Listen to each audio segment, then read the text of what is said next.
skills in the gaming. 1xBet. Look around. Screens are everywhere. They allow you to immerse yourself in another world, into hundreds of different worlds. Here you can be anything you want, and we will support you in this. OG, Team Spirit, 1xBet. If you are with us, you win. Hello, son. Hi, Mom. Pretty girl. This is Eva. Nice to meet you. Thank you very much. Your dad's just making his favourite dinner. It's duck. Come on inside.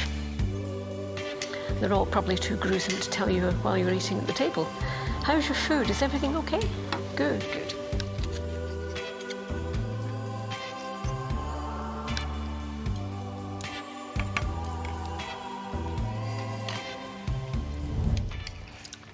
You seem to know each other. Yeah.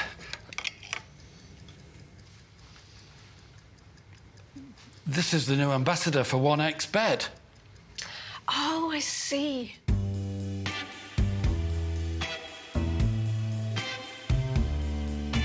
Everyone felt good when Eva Elfie became the new ambassador of 1xBet.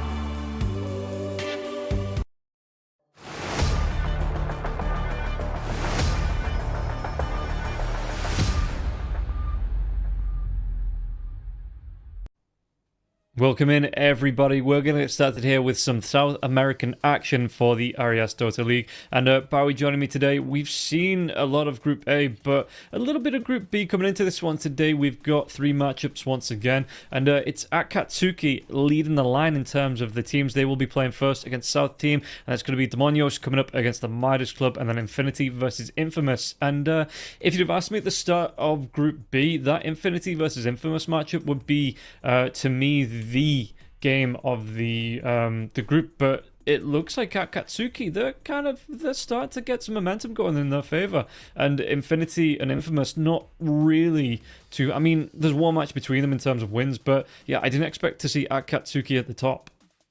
Yeah, I also didn't. I know that they have some really good players, but I thought they were going to be like a third, fourth place contender. And they're looking really good. They only dropped 1 game to Midas Club. Midas Club also doing pretty well. I think that's pretty much where I had them. Also, second, third place. I think they have really good players, but full Brazilian teams are really hard to make it work. And there's a lot of Peruvian teams here. They have some really big names. So I'm happy to see where Midas is. I think they're doing a pretty good job. I would love to see them qualify to the second stage. But before we talk about Midas, as you said, Acatsuki and South Team here. And you look at South Team, they are 5th place. You see 0-3 in the groups. And that can maybe throw you off a little bit. But they lost to, I would say, they won everyone. But I think they played the hardest teams besides Acatsuki. So very curious to see how they're going to play today. I hope that they can at least get a tie, but Acatsuki are looking very hot. Yeah, it feels like in Group B there are no easy teams coming through. And taking a look at the Acatsuki lineup, we can see that they are, in terms of games, they are 5-1. Only dropping a game to Midas Club. They picked up a win against Infinity, picked up the win against Demonios as well, and it's to the point where Acatsuki, 1 more win and a draw from the matches they've got left, South Team as well as Infinity, might be enough for them to get into that top 3. So it's whether they were going to be able to pull off this win today, maybe pull off that draw against Infamous tomorrow, depending on how it's going to break down. But they have a really good chance. I mean, again, they are in the lead in the table. They have a really good chance of getting themselves into a position to get into that playoff bracket. Oh yeah, definitely. I think it's going to be very interesting to see them play. I am a bit confused though with Neko being the carry here, because Shido is named at least in Wikipedia, so maybe he changed his nickname. Yeah, maybe. Yeah, Getting to fit with that cat theme. Yeah, I think it's a really good idea if that's what he did. But overall, I think this is going to be relatively close. As you said, unlike Group A, it does feel like the teams are very evenly matched here.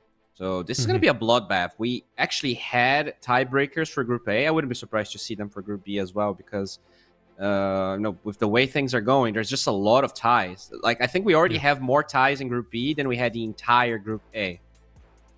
Yeah, I don't think we got too many in Group A. Let me just go back and like take a look at how that Like broke we had down. 6 in Group A, and I think we already have 8. So yeah, just showing that how evenly matched this group is, and maybe we are going to continue this on in this next series, for the rest of the day. And Acatsuki South team into the draft. We'll see how it is going to play out. Who's going to be picking what. Just looking through what both teams have been playing, we can see that Akatsuki likes that. Even pulling out the Monkey King a little bit. The Mars got in there. Medusa came through as well against Midas Club. Up against Infinity where they took the win. Queen of Pains, Pucks. So was that a off-lane Queen of Pain there up against Infinity? I believe so, yes. Okay. Interesting. Yeah, pulling the Nyx Assassin out the bag there as well. In the second game, it was the Anti-Mage, Dragon Knight, Death Prophet, Tiny, and the Crystal Maiden. So it does look like they like the Crystal Maiden in their lineups. Going in, well, most of the ones that I've seen so far, according to Wikipedia, yeah. And I wonder if we're going to see that ban out. Maybe South team looking at what they've been picking, or is the Crystal Maiden? Is it not worth that early ban? Do you think? I don't think it is. Like looking, at least, guiding through Dream League, the hero is pretty low in terms of contest rate. I think it's like top 20. I think it's like 25th in terms of contest. So it does get picked sometimes, but I don't think it is worth the ban. I think if you're gonna ban supports in the early phases, Batrider has to be there. I think Enigma and Murana are getting a lot of attention. Obviously, this is South American Dota. There's going to be a couple of differences in how the region prioritizes heroes. But I feel like it's just probably like 6 or 7 support-wise in contest rate. Okay. The techies being banned out, Hoodwink, Dragon Knight, as well as that Primal Beast and the Centaur. Primal Beast start to see a lot of play, it looks like, in all competitions at the minute. And teams not really wanting to let it through here. So, yeah, it is going to be taken away. Akatsuki don't want to be playing up against it. We've already seen, I think it was Southeast Asia, how well it worked with the Grimstroke. So, teams got to be very aware of that. And the Grimstroke is getting back into the meta here as well. So, letting that combo through in the off lane, it's just disgusting against pretty much every single safe lane. So, yeah, teams not wanting that combo to go through. Yeah, I really like Grimstroke, especially when you get those matchups, as I said, with the Primal. I think Puck is another hero, Batrider, Pangolier, Tiny. There's so many gap close, even Murana to some extent. So many gap closing heroes that are available right now. It feels like we really are in a meta that favors that a lot. And there you go, Batrider is open. And I think, Grimstroke is good with Bat, but also against it, just because you have the Dispel from your Shard. But yeah, there you go. They do pick up the CM here first phase. Yeah, South team snipe it away from Akatsuki. Have South been playing it? Looking through their games, it looks like... Not that much, right? No, they've not picked it up at all. But maybe seeing this has come out... what was it? 4 out of 6 of the games that Akatsuki have played so far. So they're just like, yeah, we don't think it's worth the ban, but we don't want you picking it up either, especially with the Batrider being here as well. So yes, South team, they snipe that Akatsuki Crystal Maiden pick away from them. Yeah, it's an interesting hero to pick into Bat, right? Because in a way, you do have the slow and the stun against the root from Frostbite. But it's a very slow hero. If your spells are on cooldown, Batrider just munches you down.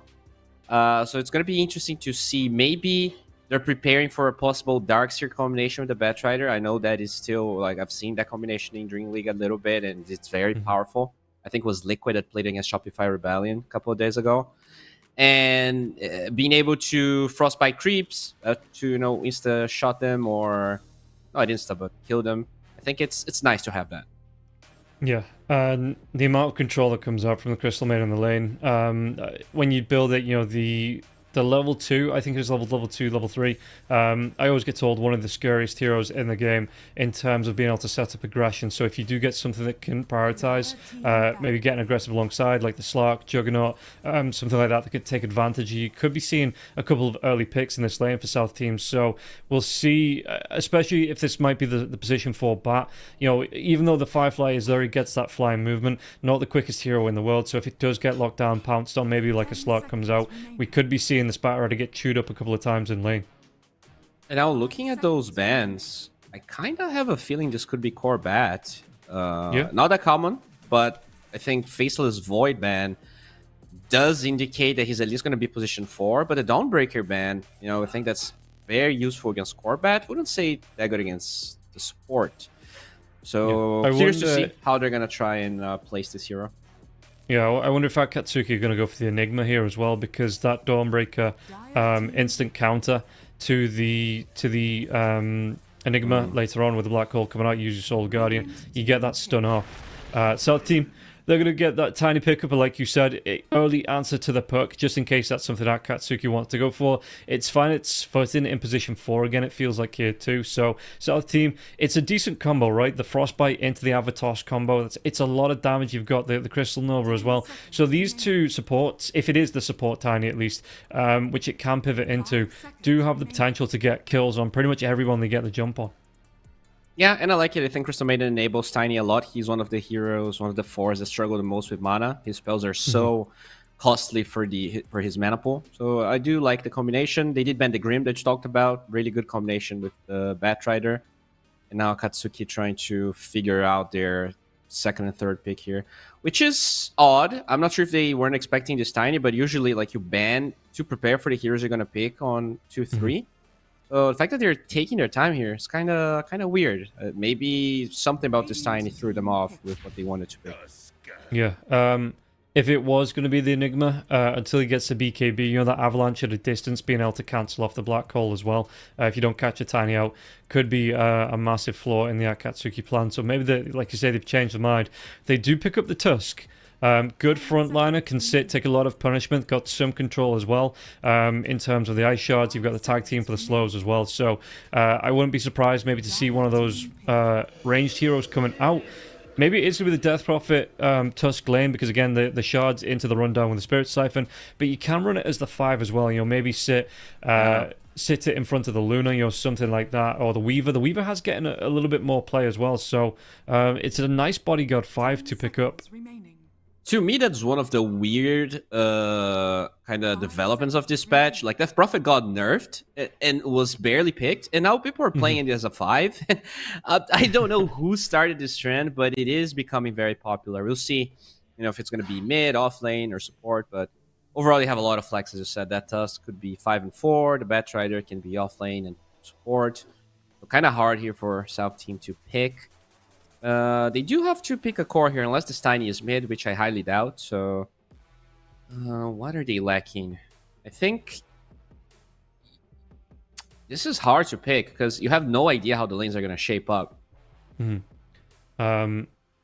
Would you want to pick that? Because you maybe know with the 3 heroes on the board here, you know, with some combination of those 3 going to be the off lane.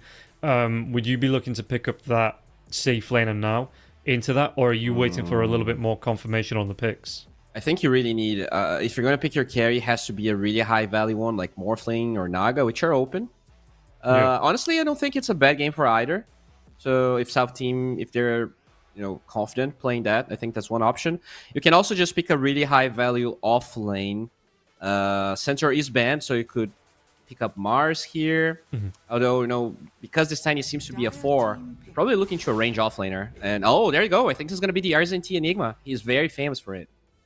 Okay, and it's a hero. I mean, Akatsuki have kind of banned themselves out of, you know, countering this hero now as well. So if you're Akatsuki, you're seeing this. You've not got any long-range interrupts. What are you looking at in terms of heroes? Are you looking at maybe getting that puck out for the Winter Rift Silence, or are you looking to get something with a bit of a stun? You know, maybe that Sven with the Warhammer? Oh, there you go. I really like their drive here. They pick up the Morphling. I think it's a really good game. The puck you mentioned is really good this game, but then you are against the tiny, right? If you're tiny, yeah. Akatsuki. So that's a choice you have to make. If you're confident, you can go for the puck. You kind of messes with your flex of the DP, but they will go Pango instead. So that's a hero that can build the Basher, right? Even through BKB, cancel the Black Hole. And before you have BKB on Enigma, just having Blink Dagger and Pango kind of threatens most Black Holes anyways. Yeah, and you're looking at it now, so do you still expect to see this mid lane tiny then? Do you think this is going to be like, because we've seen a lot of support Enigmas coming out, right? They have overall less pick on South team, so I don't think they're going to go mid tiny. I would be surprised. But you never know. I think they have more value to extract if they pick a normal one. Maybe Puck. You know, they actually banned Dazzle here, which is a bit weird. I was not expecting that ban. I guess it's strong with the Morphling. But Puck is probably going to be the other ban they're going to go for. Yeah, there's no chance, right? You're not going to play carry Puck for Akatsuki, so might as well take it out. Yeah, and yeah, we'll see if that is going to be the option. So the team, they've got themselves just 10 seconds left on this board here for this next ban, using up some reserve time. They do ban out the Sven, again, with the Hammer being able to come across that, again, a long-range stun before the BKB comes out. The Enigma could be a good one to interrupt. I think it offers a lot of fight potential, especially alongside someone like the Bat Rider, the Tusk, that have that locked down, so it stops the Sven from being kited out, really. So Acatsuki not going to be able to play that one. And they ban out the Keeper of the Light here. I suppose, if you get the Will-o'-the-Wisp coming through with the Black Hole on top, it is just more control. Maybe that's something that Acatsuki is just looking to eliminate here. Yeah. Looking here, Akatsuki, I think Gyro is a normal pick against Enigma. No PL. Decent at taking the illusions, hard to be found in the fights for the Enigma. I like it. And it's also a standard late game counter to the Morphling. I think it's one of the few heroes that kind of scale really well. Yeah, just gets on top of that Morphling, right, and just doesn't let it go. Their disables are kind of bad, though, on Akatsuki. I think they have, like, good matchups in general, but, like, the team fighting aspect is really hard. Like, you have this Blink Tiny, Enigma's going to have some auras. I feel like South Team, they can just... Oh, and they still get the puck.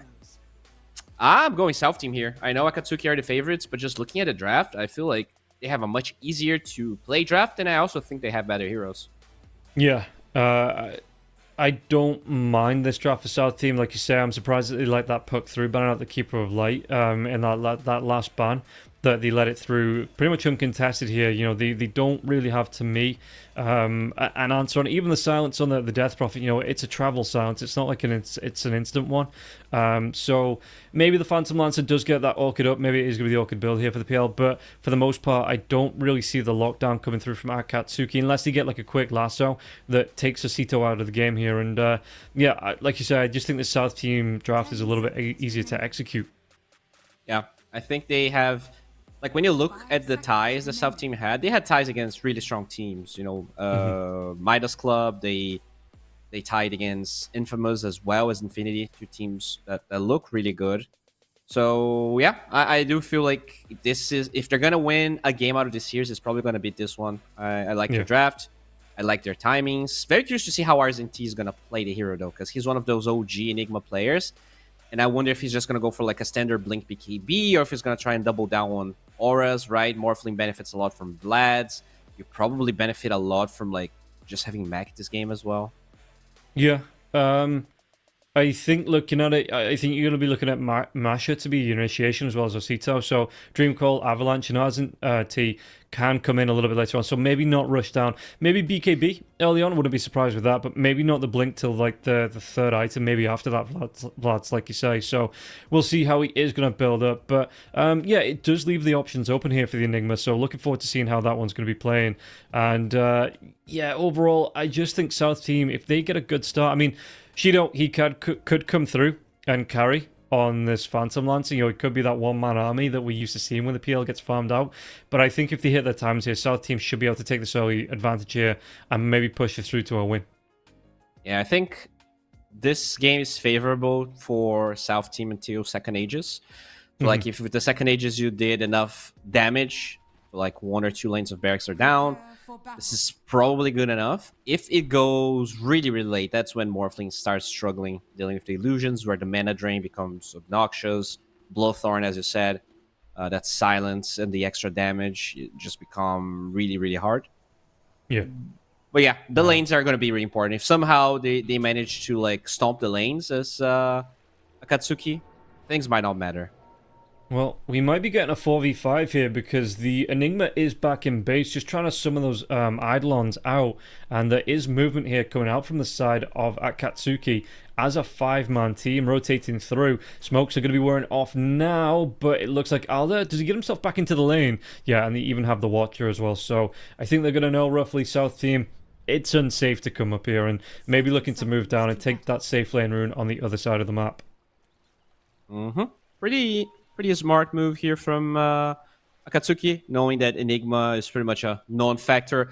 He is like a little bit more of a factor now because like, at least you can summon them if you don't have any units, but it's still that's not the strongest level 1 spell, those Eidolons.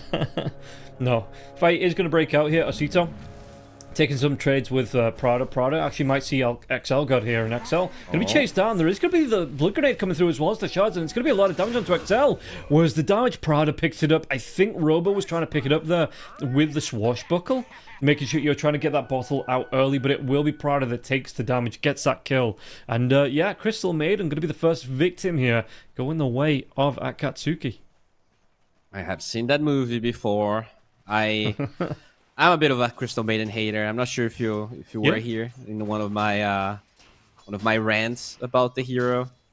Like I just look at the competitive results and the pub results. The hero has like 45% win rate, and it might just die again. XL. Oh, so close. He's dead. Getting really low. He does actually go down here. Adrian's going to be able to pick up that kill, and it's just going to be him. The courier as well. Oh no, dude! This is looking pretty rough. There's no tangles on Aldair. This is a disaster. I mean, he is going to have that strength morph if he needs it. The shards don't connect. The Bat Rider is going to come down to the bottom lane now as well.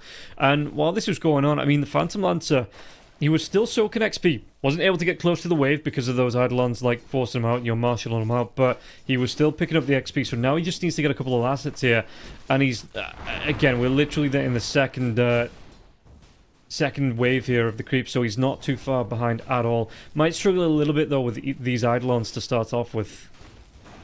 Yeah, it's definitely what this hero does best, that harass. The Eidolons also have magic reduction, so the Batrider doesn't necessarily deal with it that well in the early levels. So yeah, overall, I think RZNT doing a decent job here in the lane. That's what Enigma does, just wins by attrition. Yeah. Oh, good toss. Ooh, do they get the damage off now for the kill? Prada is going to be able to use that flame break, push anyone back, and there's no blood grenades to slow him down. So he will get himself underneath the tier 1 tower. While this is going on, Axel God, he's having a bit of a rough time here in this top lane. And, I mean, we're only 2 minutes in after the whistle started, and already 3 deaths on the board here for the South team support. Not really looking like a god at all. And that's the problem for this hero. I think that Tusk was a really good counter pick. It's just one of the best heroes at handling Crystal Maiden.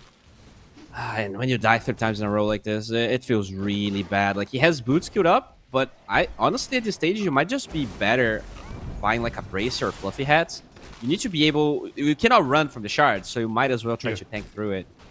Meanwhile, in the bottom lane, it's going to be a lot of damage onto RZNT. The Avalanche just come through, though. Can they get the kill onto Prada? Prada was using the Firefly now to try and chase him down. And it looks like Adrian gets another kill in the top lane with the Doppelganger. Is this going to be enough? The Spirit Lance, he doesn't have the mana for it. Can't slow down RZNT, and he doesn't have any mana. He doesn't have a wand or nothing like this here for Shido, so he's not going to be able to catch up to RZNT and get this kill.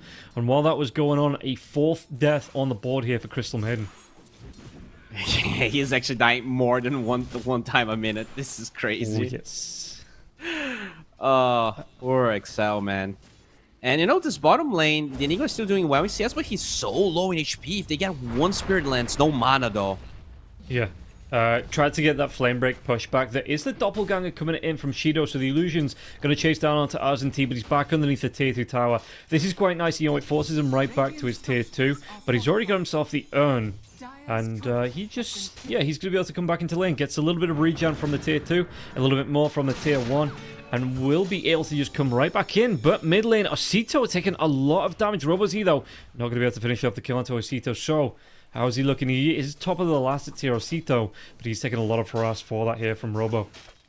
You're actually doing pretty well here, but gotta be careful. As I said, spent a lot of HP to get all of those creeps. Oh, he gets him! He finds the angle, the level 2 on the swashbuckle. It's enough for the Blightstone kill. as well. That Blightstone minus armor. Just giving him the extra damage. That's huge. You don't get to see those first bloods, and all of that extra CS doesn't matter if you feed a kill like that. Oh, do they get the kill onto... It's going to be a lot of damage onto Alder here in the top lane, but... yeah, Rose, I suppose that's the thing as well with the swashbuckle. The cast distance is as long as you want to make it to max distance, but if you use it at minimum distance, there's no real warning that that's coming out. And Ozito, he just got caught out, you know, unawares. Yeah, very hard to react from close range. In terms of experience, he's now like about to get level 6, does get it. He's a full level ahead of Ozito. Oh, that feels bad, man. That's really nice for the Pangolier, though. He's got that Rolling Thunder. He's got his boots coming out as well. Going to be going towards the Mana boots, not too far away in terms of gold. Oh, bottom lane, though. There is going to be the Firefly. The Spirit Plant slows him down. The Ice Shards, it's not going to be enough to stop the Bat Rider. Is this going to be 3 heroes? It is 3 heroes on either side rotated in. They will get the kill onto the Bat Rider now, but do they get the kill onto Mash? Mash is going to be getting really down low. There is going to be the Midnight Pulse coming through Spirit Lance. It's not enough damage, but it will be the from Shido into that Doppelganger. And the Frostbite onto the Illusion, not even the real PL. Well, that's quite big here. Yes, okay. You don't get the kill onto the Enigma, but he constantly keeps getting harassed back. And it's just showing that, at least for the side of Akatsuki, they feel comfortable leaving the Death Prophet 1v1, just making these rotations and forcing South Team to offer protection to their side. Yeah, the thing is, 13 CS on this PL. He has the same CS as Batrider. Enigma will die, though. Good rotation. Willie Toss comes in. Oh, he does finally go down. Prada, he does get it, and now Elder's going to rotate in. There will be that snowball. Where is it going to go? It's just on the creep wave here. Kiri trying to waste some time for the rest of the team, but does he actually get himself out? Ice Shards. He got close, but Axel God, he gets himself 1 on the board after going down 4 times. Yeah, Aldair with a really good rotation here. PL does get the fruit, but still... not a bad time to go there. The Enigma still like doing really well in CS. He almost has as many denies as the PL has CS, and I think that's the big part. Even with that first blood, even with this Crystal Maiden dying, the PL is the win condition on the side of Akatsuki, and they are struggling. So that's why they're sending so many heroes here. Yeah, and in fact, they're going to be able to get another knockback onto Arsene T now as well. The shards are down, but so is the Midnight Pulse, and it's going to be Shido. Well, he does pick up a really nice kill there. In terms of net worth, that's a big boost to him. He's only going to be about 3,000 gold behind the Morphin now. And when he gets a few more levels, you know, he's going to be comfortable moving into that jungle. And the farm speed from these illusions, yeah, PL should be able to catch right back up to the Morphin. Very true. Time for the Wisdom Rune here. They even sent 2 heroes to make sure they're going to be able to secure those. Nicely done by South Team. Yes. And Radiant Scan comes out, shows that there's no one sniping their rune, so they might send the Bat Rider over to it. 8-3, but only 1k net worth it is, 7 minutes in. How do you want either team to play around here? Because it feels like at Akatsuki they've been fine getting aggressive. Do you want Adrian to take this top tier 1 tower and join the rest of his teammates, or are you happy for him to sit up in this top lane and just soak a little bit more on the waves? Yeah, I mean, DP's a slow hero, right? He's probably gonna get this tower, so he will have a 2-minute downturn just farming. And you have to play around this Exorcism, probably first couple of towers. Make sure that you distract enough people for the PL to be able to farm. Speaking of that PL, he is in no man's land here as the Morphling dies. And he actually does survive. Oh my god, I could have actually cancelled it. Yeah, he was able to get himself away. The Morphin denies himself to the neutral creep as Kiri was rotating him for the kill here. So it puts the Morphin on the deck for a little bit, and you can take a look. I can take a look at the death summary. It was 13 physical damage, the last bit of damage coming out from the giant wolf, because the Ice Shards wasn't enough to finish off the kill. That's crazy. Well, they're going to start forcing this tower, and that's the problem here for the Channel Lancer. Yeah, the illusions can jungle, but you need 6. You need some extra items. Right now, you really need some help. And they're going to try and send the heroes, although there is no Exo for 80 seconds. Oh, they might be able to get on top of Masha now as well. The shards, it will trap him in. Bite Rider's going to be over the top, but again, the Midnight Pulse comes out, trying to deny that area of effect. And Kiri with a snowball, which way is he going? He's actually going to go back to the creep, so he's going to be dragged out of danger, where the rest of the teammates, so there is going to be the rotation coming in from the Pangolier, and that's going to be a really tasty Rolling Thunder if he comes in for it now, which he is going to start up. And they get the kill, though, onto Kiri. What can he do from this one? Because T, they're all running themselves away. The Flame Rate pushes him back onto the stairs, even when the Phantom Lance are rotating into this one now as well. It's a lot of damage. They do get one out of this one. Are they going to be able to get any more? Shield Crash comes through. God, he might go down again. One more right click from anybody, and it will be the kill here onto the Crystal Maiden. But no! Oh, the Swashbuckle wasn't there in time. I think there was a bit of body block going on between the Phantom Lancer and the Pangolier there too. And God, he denies himself to the neutral camp. Alright, that was good. Man, this fight would be so different if the Enigma 06. The fact that they were able to kill RZT twice made that fight really unfortunate, because they were fighting with no Exo. But at the same time, South Team didn't have Black Hole because he's just not level 6. And as he gets this fruit here, this would be in big trouble. There's a vessel already on Adrian. Yeah, and they're going to be able to come up. They're going to find him. Level 5 on the Bat Rider now as well. He's going to be pushed back thanks to the Flame Break once again. Spirit Siphon coming through. RZT, he is dead here. Avalanche onto the Bat Rider, but this is going to be a great trade if you get it off in terms of just Akatsuki, and they are going to be able to. Spirit Siphon silence now. They're coming out from the Winning Rift, and it looks like he is going to be able to back himself away the Death Prophet. So, good trade, that Bat Rider, just being able to sacrifice a position 5's life to pick up the kill onto the Enigma. RZT's game is ruined. He was having such a good first 3-4 minutes, and they just sent infinite heroes to his lane, just made sure to totally destroy his game. He's now close to the Bat Rider in net worth. He's behind the PL by a pretty decent margin here. Yeah, and it just felt comfortable, for the Death Prophet to be able to sit on that off lane. Yeah, because if the Morphling comes in, really what can he do? He gets the Spirit Siphon off, he gets that Crypt Swarm off, and Morphling, if he wants to be playing at his optimal level in terms of farming, he's not going to have the health to sit and just sustain through a Spirit Siphon.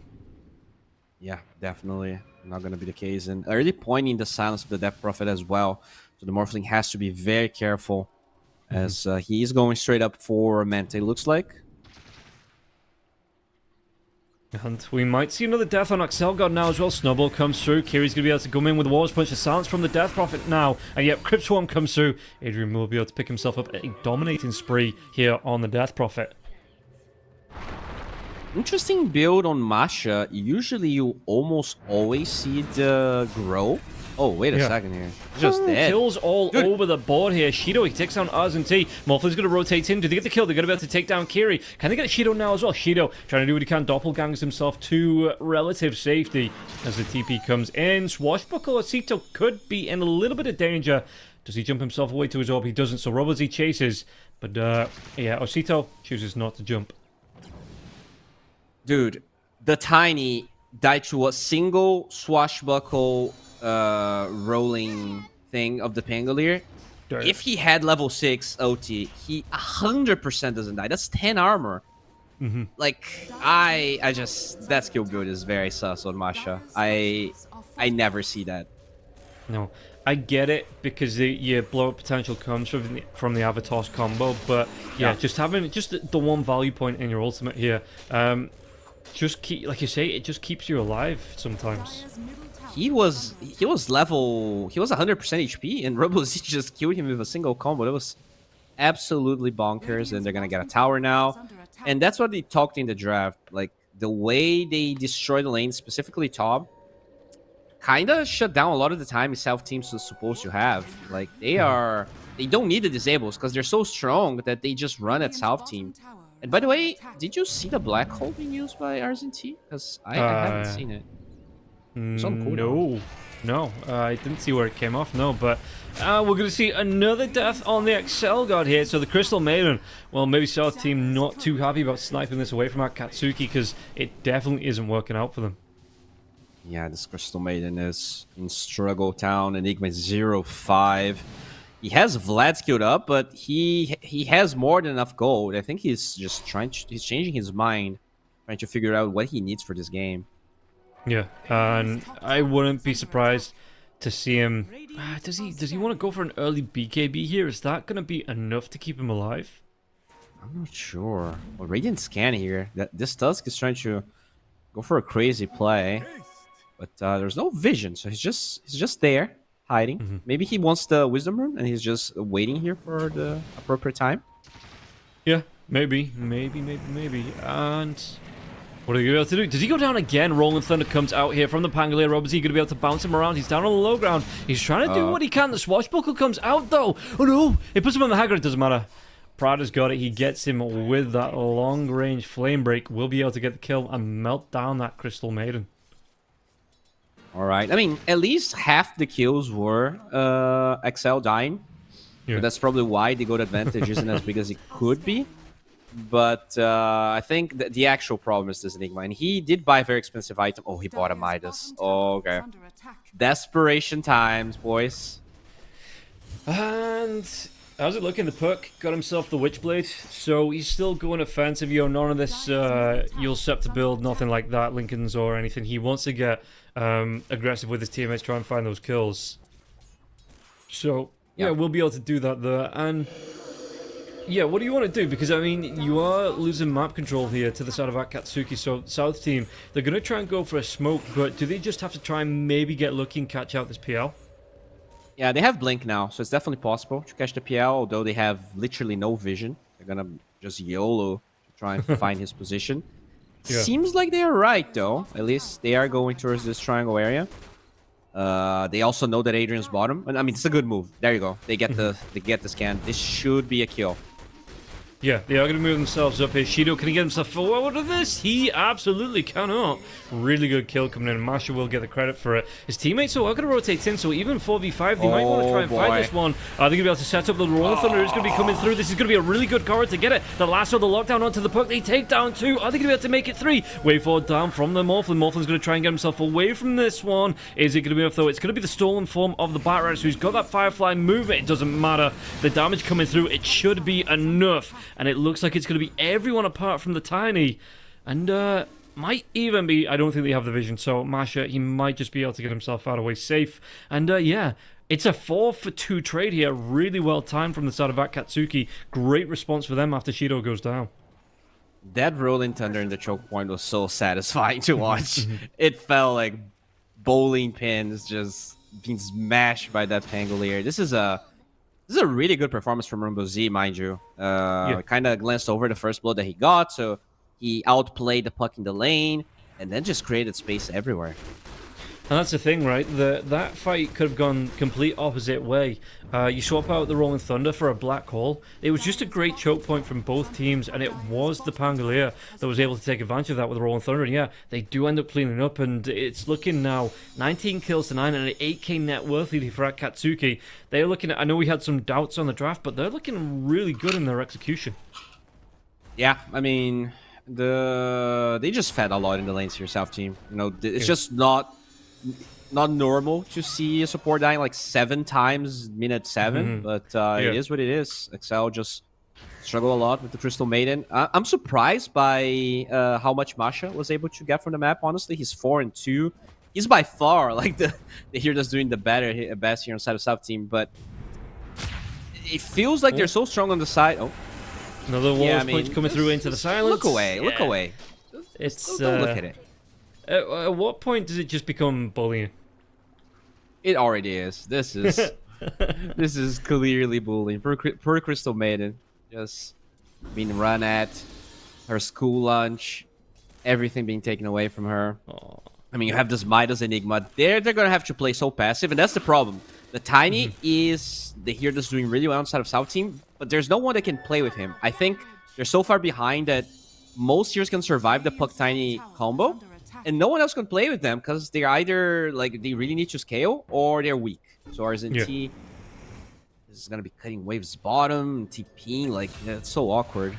Oh, they get the kill onto Osito. The Walrus punch coming through. It's a lot of damage and a lot of lockdown, and the Puck this time isn't able to survive through once again. And yeah, this Enigma, at least he's got that black hole into the blink dagger the blink dagger into the black hole if he wants it, thanks to that Midas. And he's going to be going back for that BKB. So the Urn as well as the stop off to the hand of Midas first here for the Enigma, but it looks like it is going to be that more classic Enigma once he does get his next item. It's definitely... Okay. Masha here playing with literal fire of the Batrider and the PL. It should be okay. Yeah, are we going to see a fight here? Because, I mean, it's going to be a 2v5. And Acatsuki, they maybe don't want to take this one. Oh, The black wow. hole comes through. And it's going to be onto the Phantom Lancer. They do get a good, quick, clean, and a couple of kills coming out as Prada will go down. Yeah, so the rest of the team from Acatsuki too far away to help the... And a 5-man execution comes out from the South team. And it really was an execution for those two heroes on the side of Acatsuki. That was huge. 2 heroes dying. Despite the fact that they're very strong, I don't think they can defend this. It should be... Oh, really aggressive blinks here from Masha, but no vision. No, I think he saw the courier. That's what he was chasing here. Pango and Tusk not even going to bother rotating. Okay, now they're going to go for the TPs in. Tier 1 tower goes down, though. I suppose they wanted the timing on this one as the heroes started to respawn, but I don't know if they're going to be able to chase, or even if they want to chase. I suppose the black hole is down. They have all of their ultimates up if they want to try and force a fight here around the Roche pit. It's time to chill. And I guess the problematic part of that black hole is that now you pretty much open up a free Roshan for Akatsuki. You have this Pangolier passive plus tag team. It's very, like, whatever objective they want on the side of Akatsuki, they should have it. Looks like they're just running towards the tier 2. Once you get that one, you can probably just roll back to Roshan, although RZNT trying to cut the wave and make things harder. Yeah, you can see that they've already got 3 heroes around here, South team around the Roche pit. They might be able to get the lockdown onto RZNT, though. The Battrat, no! He goes the other way, won't see either of Axel God or the Enigma. In fact, he gets that blinking, but RZNT still on the high ground here, and the Batrider blinks past him. So RZNT might just be able to survive through this one as Batrider Prada doing a little bit of scouting out, but won't actually be able to catch anyone out of the outside of the safety zone. So lucky for him. He has no TP. If he gets caught there, he'll open up a lot of opportunities. He's actually doing not only a really good job cutting this wave for a while now, but that black hole was clutch on the PL. It bought them like 2-3 minutes this game. Oh, Sounds comes out. Oh, the blink away, though. There is going to be that Yield Scepter coming out now from the Puck. Puck, can he get himself away? Going to be silenced through, though. Will be wearing off. Can go for the jump away if he wants to, but maybe waiting for the rest of his teammates as the Dream Call will wear off now. And what's it going to be? It's going to be the Stolen Death Prophet form coming out for the Morphin, but the Rolling Thunder comes through once again. Crystal Maiden's going to go down. And it looks like Alda, he might not be too far behind here. 3 heroes, 4 heroes stacking up onto the Morphin. He's trying to do his best with that Strength Morph, and the Torch comes up, trying to get him to safety here underneath the Tier 2 tower. Kiri, he doesn't want to go too much further forward onto this one. Ozzytail's going to be careful, running low on health here, so he can't afford to stick around for too much longer, otherwise he will go down, but will be able to get that jump up onto the high ground and defensively keeps himself going. And okay, they get another kill onto the Crystal Maiden, but it is going to cost him a tier 2 tower now as well. Yeah, I mean, not that bad considering the South team didn't have Black Hole. I think this is fine. You know, you're playing from behind. Those towers are kind of bound to fall anyways. I think as long as South team can get to that BKB where the only thing that can counter that's going to be either the Lasso or possible Basher on the Pangolier. Yeah. That's when you're really happy playing a South team. And now they have Black Hole again. Looks like they are either going for a Tormentor play or for a Bake Off. Yeah, looks like they are smoking out, maybe potentially looking for a fight. Oh, they might find the Phantom Lancer again. The scam comes out, but it is only an illusion in the jungle here, trying to farm with those camps. So they carry on going a little bit further. RZNT might find him. He's going to find him. Avalanche, do they have any protection? They don't. Adrian is just straight up dead. And that is a big spree to be given up here. And it looks like something, I mean, they didn't even use the Black Hole, so they might want to try and carry on going. Maybe take this tier 1 tower in the bottom lane here as well. Yeah. The gold advantage is still very, very big on the side of Akatsuki. But because they hold the Black Hole, maybe they can try to force Roshan here, as they are... Oh, they are under vision, though. Gotta be careful, Excel. He's dead. Yeah, the jump comes in from the Phantom Lancer. Even the ultimate coming through from Axel God, it won't save him now. And you can see that with that one, maybe the South team, they are going to back themselves away. So neither team looking for that Roshan pickup just yet. But plenty of fights it's Roche around for the pits. them now. Yep. Akatsuki can just Roche, I think. Okay. I mean, you still have that Black Hole up. Everybody but the Morphlin is close. So how are you setting this up from Akatsuki, yo? Are you setting scouts around the pit, or are you just happy to go in and YOLO it? They're way too close to the BKB, I think, to YOLO this fight. Like, it's easy to get Black Holes when they're smoked, Yeah. but you can't just walk there without having, your BKB. It's just way too risky. And the thing is, because they're gonna give away this Roshan, they're gonna give away some farming time, which means Kiri might get closer to his eggs. He's not farming as fast as I expected, but he already has, gold for one of the components. And that eggs is when things start to kind of become more annoying for this Enigma. Yeah, it looks like it is going to be Phantom Lance. Was that Kiri? Oh, top. Doesn't matter. Okay. Kiri just coming through and just looking to get the Warriors Punch off. I think it was to finish off Roshan, show how strong that Warriors Punch is. But yeah, Aegis does go the way of Phantom Lancer here. And we'll see what they want to do with this. In terms of objectives, how do Akatsuki want to play with this Aegis? Well, so looking at this PL, he still doesn't have a tanky item. He actually ended up going for a pretty aggressive build with both the Yash and the Diffusal Blade. I think you're going to take some tier 2 towers. You probably group up with the Exo. So whenever Exo is up, you go for something, and that something is always Excel, apparently, as he will die. Couldn't even get the TP away here on the Crystal Maiden. Axel, what is he? Is he in double figures yet for deaths? Because this Crystal Maiden, 213-4. It's not going his way today in this first match. Do you want to bet how many deaths he's going to have this game? I feel like whatever number I say, it's still going to be higher. I'm going with 21. I'll say 24. Oh, damn. Okay. All right. I thought it was being high here, but yeah, I have a feeling this game's going to go long, right? You have this Enigma, so the high ground is kind of tough. PL isn't the best hero going high ground, and this DP is always going to be scared of the Eva toss, the coil toss combination. So I do have a feeling we might get to see like 3 or 4 Aegises, unless, Akatsuki just kind of wipes up the game with a really good fight. But overall, despite the bad laning stage, I think South Team is playing the map nicely. Yeah. It's not the way. I mean, they are still finding pickups, they're still finding fights, and like you say, they are going to be able to get the split farm out. As in team moving around, you can see here, not going to be too far away from his BKB. In fact, I think he's got the goal to buy it up there if he does want to go for that. So that is going to be a really nice pickup. It means, he's not at as much risk if he tries to get the jump in the black hole. So, he's going to be a little bit more effective with those. Pango does have the Basher, so that is a hero that you need to catch out to make sure you get those full duration black holes off. But it's not always a guarantee that you're going to get the Bash off with the Swashbuckle and cancel off that black hole. Yeah, just make sure you black hole the Pango. And also make sure that you black hole the ground beneath you, because if you give enough range, Kiri might be able to wall respawn you. So that is one thing he has to be careful about. And in terms of net worth, what's it looking like? It's only a 9k net worth lead here, 27 minutes in for the side of Akatsuki. In terms of what you want out of them now, because they've got this Aegis, so they are starting to group up. Do you think they try and breach high ground with this Aegis, or is it just like the outer lane pressure? Nah, unless they find like a 3-4 kills, they're not gonna do that. I expect them to get the bottom tier 2 tower. They still have about 2 minutes. Adrian has his OT. So that should be about time for them to do something of that sort. The CXL God actually just ulting here. Oh, poor guy was trying to farm a stack. He'll survive. Well, that's good news. That makes a change. And they do go for Adrian here, so they have vision of him. He's kind of by himself. Yeah, he gets his form stolen. Going to be silenced up now as well by his own silence after that morph silence comes out. And the toss control with the Avalanche Masha is going to be the one that picks up this kill. And yeah, that was just maybe a bit of a mistake there. Adrian getting too far out of position. And they are grouping up here for this tower. This could be a mistake from Akatsuki.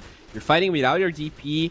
That is a place everyone can TP to. South team already smoking towards the area. This could be very problematic. Black hole as well. I think Akatsuki is just giving South team the chance for a comeback right now. Yeah, they're going to come around the outside now as well. Oh, Sito, though, do you think of the last one? It's going to be the drag back as well with the Batrider. He gets taken down, and now the Avatos combo. Yeah, where's that follow-up, though? Going to be able to get the Doppelganger off. It's going to be a lot of damage. Dreamcoat comes through. Can they get the damage onto Aldia? Aldia, they're trying to trade this one out. Aegis will pop. They still don't have that Death Prophet for 4 seconds. So Aegis here, what's he going to try and do? Snowball does come through, and it looks like that Doppelganger. Is he going to try and get himself away from this one? Avalanche, once again, the toss back here onto that Tusk. And the Tusk, he might just be the sacrificial lamb. Rundown coming through from those Doppelganger illusions here from the Phantom Lancer, but no, it looks like Adrian wants to jump himself he got bashed. in. Fight up after this one. Now they do. Shido's on the double kill. And can they get any more from this one? The chase down, and it looks like the damage up. It is going to be able to take down the tier 2 tower now as well. And with 2 heroes dead, Black Hole didn't get used, but no buyback on the Enigma. Might be a big opening here for the Phantom Lancer and his illusions to do so much damage. His Exorcism still going as well. They're going to be able to do a lot to this tier 3. Can they finish it off? I think they might just have enough time left on the Exorcism to do so. Alright, so that was really weird. That was a big mistake from Akatsuki of even forcing that fight, but the Enigma was way too greedy. He had a chance to pretty much black hole both the Tusk and the PL, but he held on to it until the point where DP was actually in that fight because they waited so long. That was, oh man, that was just not good for South Team. I think if he just goes for that black hole, that's a totally different game. That's like a 5K goal lead on the side of Radiant. Instead, they lose the Enigma, they lose the BKB charge, and a tier 3 tower. Yeah, and it does, yeah, like you say, it opens up now this bottom lane. They lost the tier 3. So you're going to have at least 2 minutes before the Roshan's back up, but I don't know if the one good fight goes away back Acatsuki here. In terms of buybacks, there's not a lot on South Team. In fact, there's only 2 now on South Team. So, again, one good fight could open up another lane here for the side of Acatsuki. So, South, they have to be very, very careful with where they try and farm. Oh, okay. Crystal Maiden was able to get that TP down and away. Alright. Should be fine, as Argenti is also under the eyes of Akatsuki. Should be okay. Alright, so Roche still 1:30. I think it's definitely going to be on the Radiant side, whatever the timing is. So both teams should be probably gearing towards getting control of that area. So I think what's natural here is Tormentor plus some wards on the Roshan side for South Team. Yeah. This Tormentor take is going to give some information away here to Akatsuki. No South. It's going to be the Crystal Maiden that gets a shard, so it's going to be the Crystal Clone to come out. You have that slide back, and it's like the old... It's not even the old, it's in the current Mortal Kombat game there as well. You're the... why can't I remember the name of the character? Of Sub-Zero. Sub-Zero. Oh, yeah. Sub-Zero just slides himself back, and if you hit that Crystal Clone, it freezes you up. So, some maybe a bit of an homage going on here for the Crystal Maiden shard. Very true. It's an interesting homage because I couldn't think of more different characters than CM and Sub-Zero, right? One just like takes the throat of people away, and Crystal Maiden is this cute, maiden. But yeah, it is pretty cool. I do like the shard. I think it's one of the most creative ones that we had for a while. So are you saying you don't see Crystal Maiden on the weekend on a days off, going ripping out someone's spine and beating them with the skull on the end of it? I think, if Crystal Maiden does that, all the power to her. That it wouldn't be my first bet of her type of entertainment, especially considering how much she usually gets killed. I doesn't feel like she has the power for that. Maybe the anger builds up and she decides to do that just to blow some steam off. Yeah, just stress relief here for the hero. Roche, it is going to be respawning her, and you see it immediately. Yeah, the line comes out from Kiri just saying we need to move down your Roshan. It's going to be coming up soon. Prada does see it now as well because it was a long Roshan respawn as well. So timing is pretty much on point from the side. Oh, did they get the chase down? No. This could be a big opening. If Masha goes down, it's going to be a really good opening to get that fight out around the Roshan pit. Maybe even take the Roshan for free, but Swashbuckle coming through. Shield crash there as well. No follow-up to get the damage in. In fact, they might lose Prada now as well because Morphlin going to go for the rock clicks. Yeah, Frostbite. It is going to be up here, and Alda gets that follow-up kill. So you can see that South Team, they are making a beeline to the Roche pit, and one hero down now. They find Shido. Oh, the toss back now as well, but he is going to try and do what he can with a doppelganger. Is he going to be able to survive through this one? It's going to be a lot of damage. Midnight Pulse into the black hole, but what can they do? Yeah, there's not going to be a bash from that swashbuckle, and they get the kill onto the Phantom Lancer. He is dead and gone here. South Team, if they take this fight, this is going to be a really good one to open up not only the pit, but maybe even a tier 2, tier 3 tower down this one. But Enigma will be the next one to fall. And what's Adrian going to be able to do? They are going to be looking now towards Aldia. Aldia, does he get himself away from this one? He did steal that Phantom Lancer form. Has that doppelganger, though. The silence does come through. They get the kill onto Robozy. Robozy goes down. And now it is 2 left on them. But the Morphlin, he will fall next. So this fight, and you've got the respawn coming out onto the Bat Rider now as well. The kick comes back onto the Crystal Maiden. Crystal Maiden, can he get himself away from this one, or is it going to be a 15th death on the board? It ain't looking great here. No, Excel, he will fall, and only the Tiny now trying to get himself out. Ogre Steel Totem down to the low ground, but Adrian's got that blink, will be able to catch up, and the snowball comes in. He is dead. Oh, it feels like South Team, they get the best fight possible. You start with the PL being dead, with the Bat Rider being dead. Yeah. But that Death Prophet is a huge problem. Like, she's so farmed on Adrian that if the Black Hole is out, it feels like they don't have the burst or the control to kill him.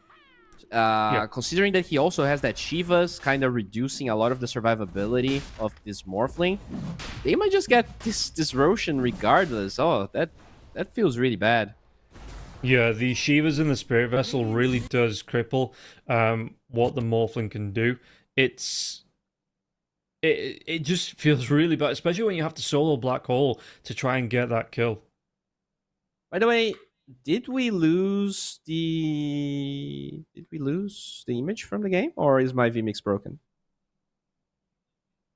Yeah, okay. Game crashed, so we might just be having an audio cast. Radio cast. Not a lot going on. Roshan is going to go down now. It looks like it's going to be another Roshan going the way of Akatsuki. Aegis onto the Phantom Lancer yet once again. Who picked up the banner? Banner. Was there a banner? No, it was the cheese. No one nighttime. cares. Such a bad item. Yeah, it's a little bad, but yeah, okay. So it did actually tick over to nighttime as Roshan went down. So it was the cheese picked up by the Pangolier. Yeah, they're also going to lose the Wisdom Rune, it feels like. Or I guess both sides are going to ignore that it exists on the Dire side. And I mean, no one from South Team is even expecting this. If they have to come one by one, this could be pretty bad. Yeah, Shido is stepping up now onto the racks. It's going to be a lot of damage coming through onto this. And like you say, South Team, they're not even here to defend the base auras. You can see that more for now as the stream is back. There's going to be a TP back from Axelgod, but it looks like it's going to be already 1 racks down. Look at this, Kiri as well as Prado. They are hiding in the trees, and I'm pretty sure the War's kick is out as well for Kiri. So he's looking for the big lasso. He's looking for the kickback, looking to separate team members and pick them off one by one. Good awareness from South Team, though. They actually expected that play, and they ran all the way to the left to kind of run away from that vision. Oh, RZT, he's going for a Black Hole on the Pangolier. Yeah, no damage, though. He's by himself. No, they do. Osito comes in, going to be able to get the kill into Robozy now as well. There's going to be the 3-month silence now. Last order, the lockdown coming through. They've got the lockdown onto the Puck. Going to be able to get that Yule Scepter coming off. Now, what's he going to be able to do? He's going to be bouncing himself around. They get the kill onto Kiri now. Really good ultimate coming out from the Crystal Maiden, but Phantom Lancer will be able to move himself away. He wants that kill onto Osito, and Aldo's going to try and do his best. Osito's still got that amplified down rune here as well, and the Phantom Lancer, the last one alive, has those 2 lives, but is that even going to be enough? The toss up into the air to cancel it off. Yeah, Aegis, he's going to respawn, but he's only 1 man up against 4 heroes. He is just going to straight up disappear. It's going to be a lot of damage coming through. He wants that kill onto Axelgod before he goes down himself, and they do get it. Now he's going to be able to go into Osito. He's surviving through a lot of it, but he will finally go down. That was insane. Best play from South Team by far. They ran all the way to the left. They actually had a ward in the triangle, which allowed them to see exactly where the Pangolier was. At first, it didn't feel like they had the burst damage, but the Morphly eventually followed the Enigma there, allowing RZT to get the kill. This is huge. You lost the lane of barracks, but as we said, the momentum swing here is huge, and then you're going to have an Enigma that might get a refresher, right? He has 4.3k gold right now. Unfortunately, I don't think he has the mana for the refresher, so he's going to need 1 item at least, but things are starting to look good for them now. Oh, lasso lockdown onto the Morphin now as well. The Warriors kick comes in. Do they have the lockdown? The silence of Snowball. It's going to be the Spirit Vessel on top of him as well. Warriors Punch. This is going to be the dead yet. No way. He gets himself away. And Adrian will pick up that kill onto Alia. He's dead for 84, but he does have buyback available if he wants to use it. And like you say, what's it actually going to be for the Enigma? Because he's got the gold now for it. Okay, he's going to be able to buy it up. And gets that Octarine. So yeah, like you say, needed that extra mana, and it's going to give him plus 625. So that should be enough if he wants to go back for that refresher after the Octarine. And I mean, this is a 50-50 according to Gaben, and I kind of have to agree. This is, I guess, 59 after the Morphling death. Oh, that's a big fight. Avatos.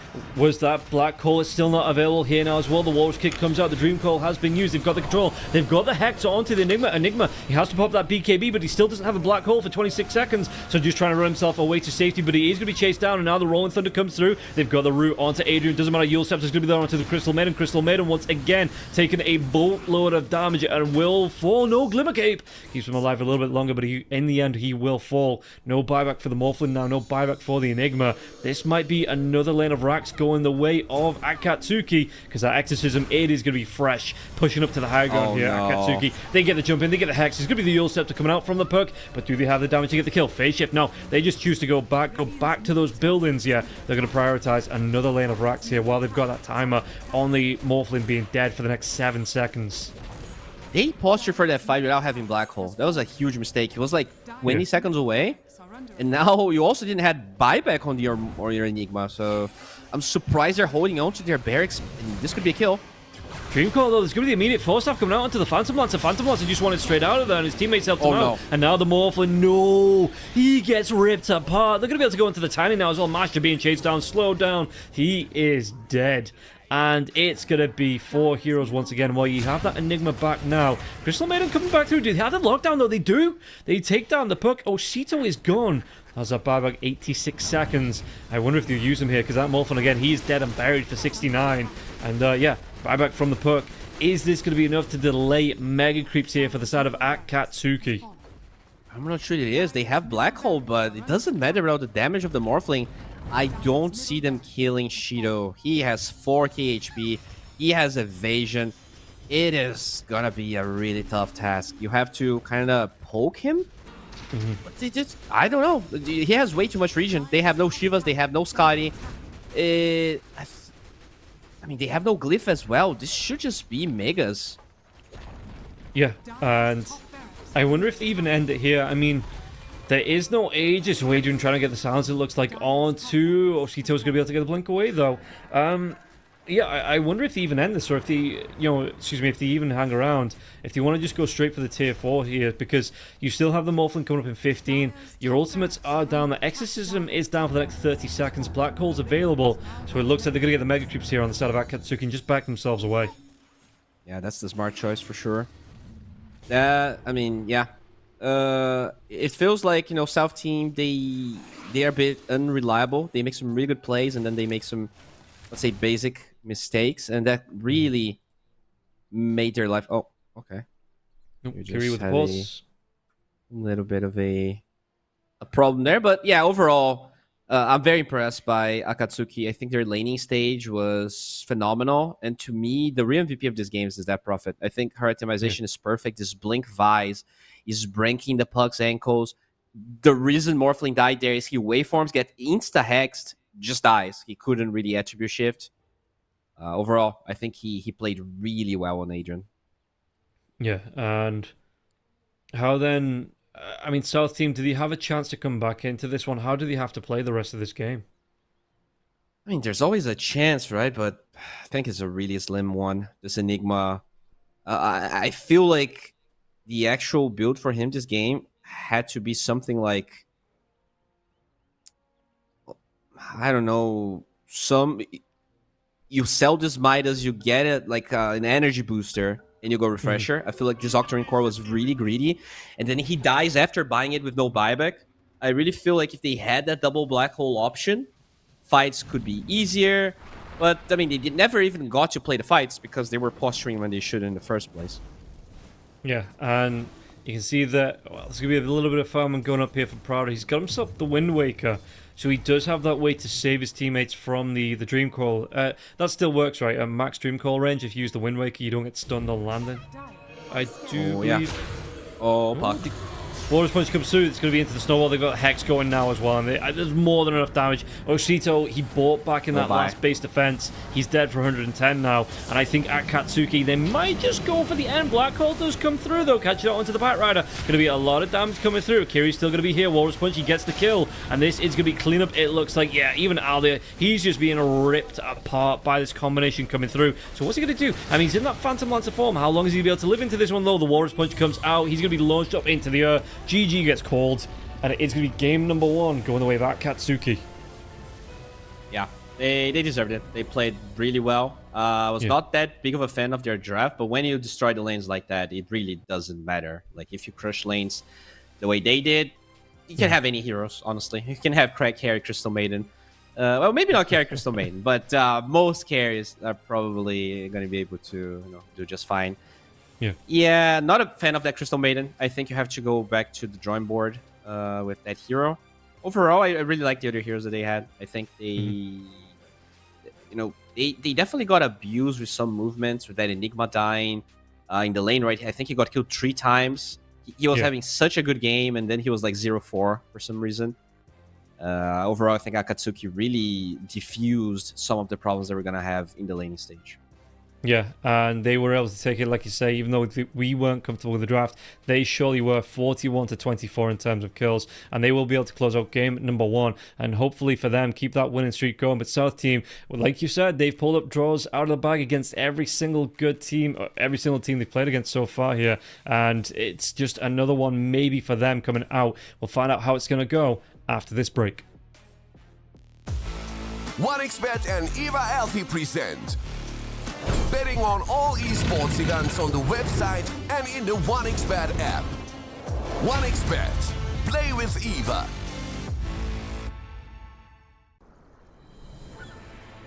What if Kunka knew that he could not only play Dota, but also place bets?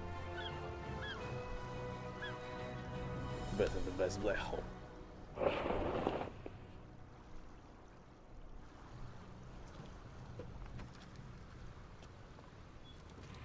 1xBet, bookmaker company.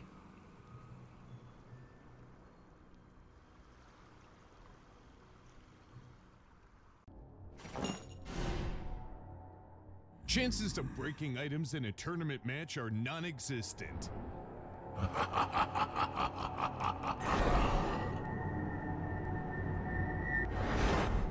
Chances of winning at 1xBet are always real.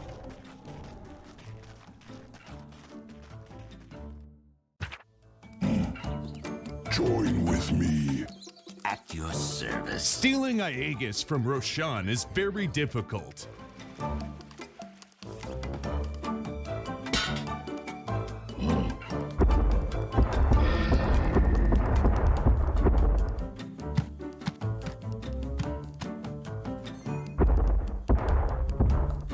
Winning at 1xBet is super easy.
your skills into gaming. 1xBet.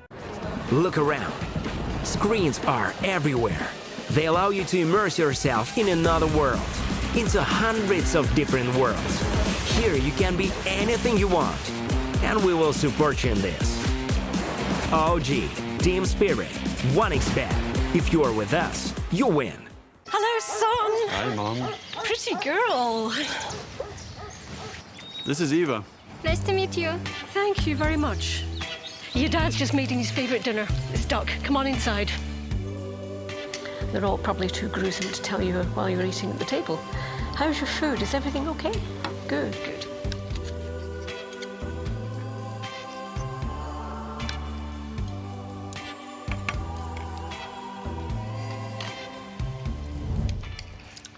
You seem to know each other. Yeah.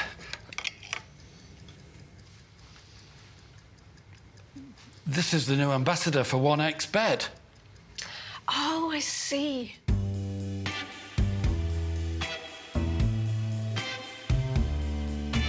Everyone felt good when Eva Elfie became the new ambassador of 1xBet.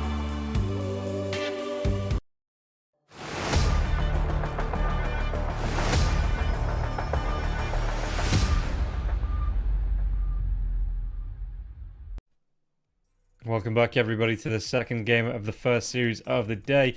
In that first series, we did see Acatsuki showing why they are at the top of the groups. And South Team, there was some good fights in there, but in the end, it was Acatsuki that took it 41-24. So, Bowie, looking at the second game now, I say South Team, they had some okay executions, but they just couldn't make it work. What are you looking for in this second game? Stronger lanes, I think, is the main focus for me. So I'll definitely ditch the Crystal Maiden. I think the Nemo actually played really well. I was also very impressed with the Tiny. I think that's a hero, especially when your side lanes do poorly, that is hard to kind of come back. And I really feel like Tiny was probably the best player from South Team. Very impressed with Mash. So we can probably keep that hero. I think I like that they were covering the puck with it, and then you less pick it. I think that was nice. And you gotta just make sure you're not gonna feed first blood. I think it's not that common, shouldn't happen. So that's probably like the one mistake, the one big mistake Puck did that game. Yeah, and we'll see. Yeah, how I don't think we're going to see that Crystal Maiden again. I think it's a hero that Akatsuki are comfortable with, but South maybe just trying to go for that deny pick, didn't actually know how to fit in the draft. And yeah, with having the Morphlin, that's not really the tankiest hero in the lane either. Even with that ability phase shift, not the phase shift, the stat shift, whatever. Yeah, I couldn't remember the name actually, but yeah, with the stat shift coming out. You really do want a front line, like say the Wraith King or a Juggernaut, Lifestealer, Slark, something like that, and it just didn't work out in lane because you saw how many times in the lane did they go behind the tier 1 tower, behind the Morphlin, and just get the kill onto Axel God. I think it happened about 3 or 4 times in lane. Yeah, I think that's the biggest problem. It's not even the Crystal Maiden by itself, but the fact that you usually want melee and range hero. So if you have a melee carry, one range support. And that was the problem. You didn't have that big boy for the Crystal Maiden to play behind. In fact, that Morphling was very scared for his life the entire time. And yeah, if you're going to play Morphling, you're going to need an Ogre and Dying. You know, those Treants. Those are really the heroes that really synergize, I think, with range carries.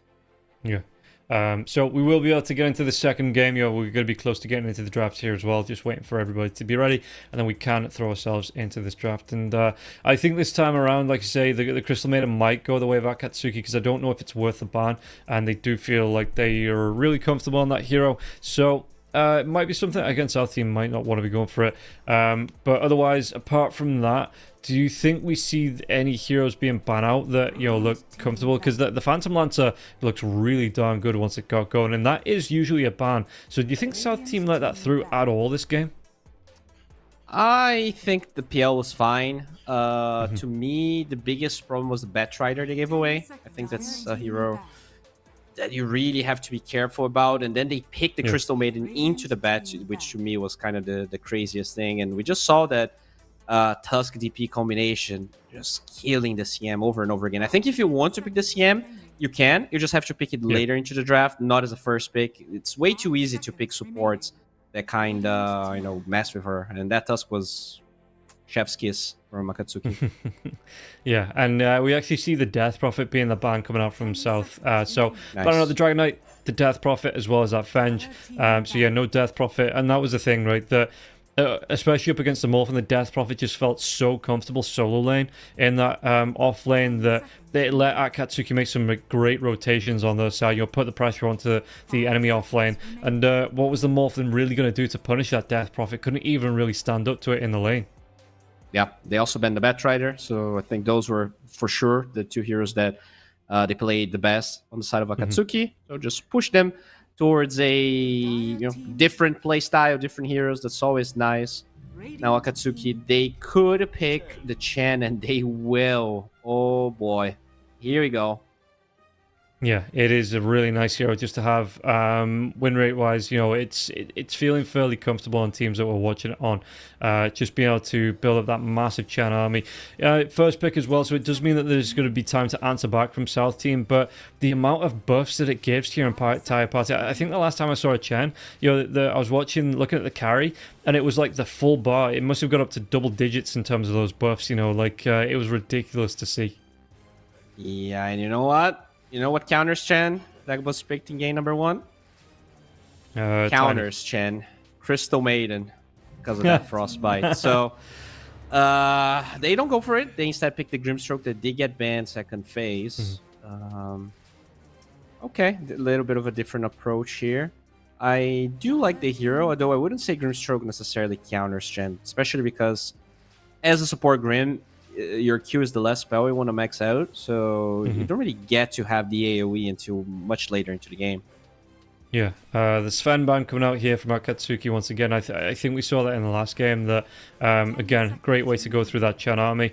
Wouldn't be surprised to see something like an Ember ban coming out now from Acatsuki as well, just to take away that kind of crowd control damage. It's actually going to be the Doom. I completely forgot about this here. It wasn't picked up.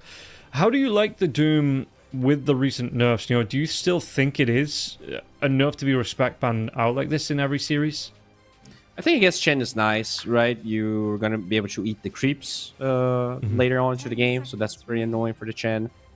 Depending on the type of hero, because like Chen, you want to leave the lane, right? Get some creeps for yourself. You don't stay in the lane very often. And I think Doom kind of benefits from that a lot. You can just run down the carry, especially if there's a Grimstroke with that Doom. So in this situation, with the Grimstroke being picked, I do like it. And as you said, the Ember does make his appearance here very early on.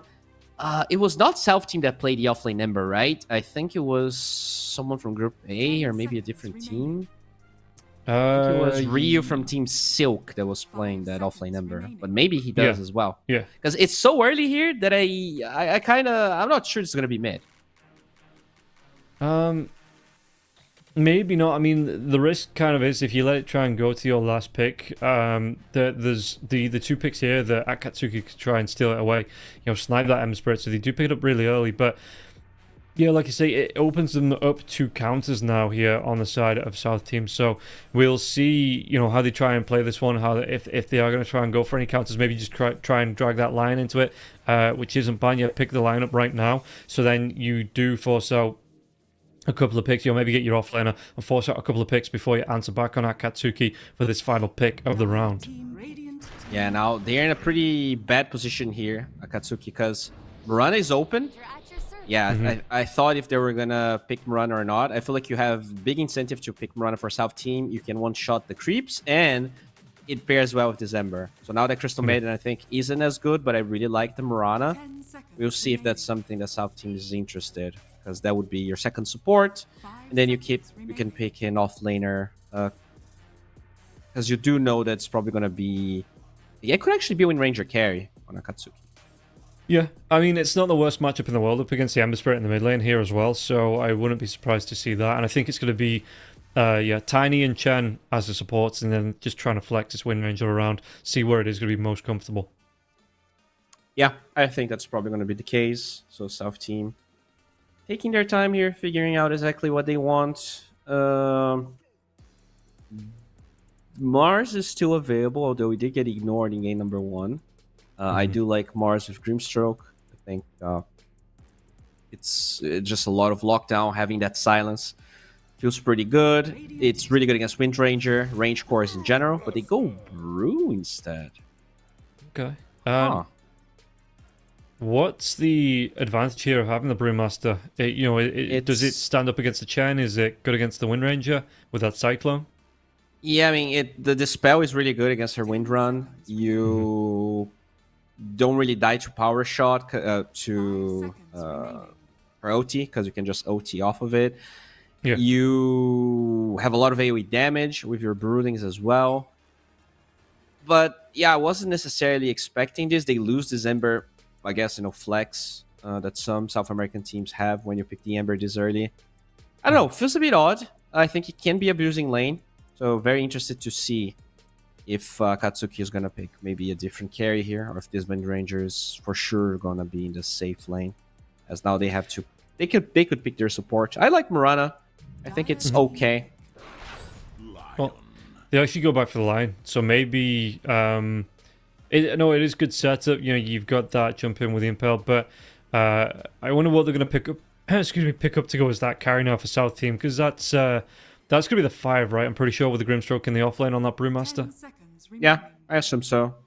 I think if it depends on if the Grimstroke's going to be 5 or 4. If you have a Grim 5, I think you want a melee carry that can kind of play with the Inkswell. And they go Gyro here, so there's some AoE damage for the Broodlings, but they're going to be carry from what we can gather so far. So, what are you looking at in terms of lanes? Is it going to be that Gyrocopter Chan lane, do you think, in the safe lane? Yeah, okay. I think so. Pretty strong, right? You're going to have a lot of burst damage when you have the Creeps plus level 2 Rocket Barrage on the Gyro. Can run down the support, whoever that hero is.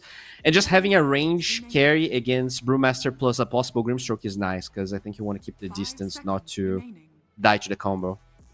Yeah, so what are you looking at last pick for Akatsuki? Because the Mars is still there. Centaur got banned out by themselves. So do you reckon this is going to be the 4 Tiny, or are we still looking for an offlaner? Yeah, I hope so. I don't want to see like Tiny mid, Wind Ranger offlane with them last picking as support. I think this Tiny does a really good job here of preventing Puck from South team, something that they seem to be very fond of. And for Akatsuki, is the Mars the best hero they could pick here in the offlane? I guess it is. Just having that lockdown for the Brew. Like, if you can initiate with the Spear, follow up with the Tiny, they could definitely have enough damage to burst down Brew. There's no saves on South team as well. Yeah. Yeah, I mean, I don't mind it. I just think that it depends what else there is, actually, because they don't have last pick either, so they can't answer back to whatever South team pick up as the carry, right? So it is going to be a response from South team. They're going to get the favorable matchup. They go for the L. Oh, wow. Oh. So off lane, mid lane LD to come up against the Amber, and off lane Wind Ranger, maybe? It could be. They can flex this to any position.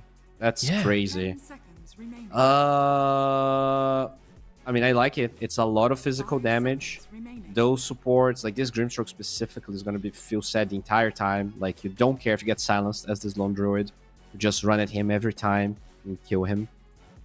It's a really good last pick lone druid. They have no reserve time here for South team. They're going to have to find something, and that something is going to be the Timber.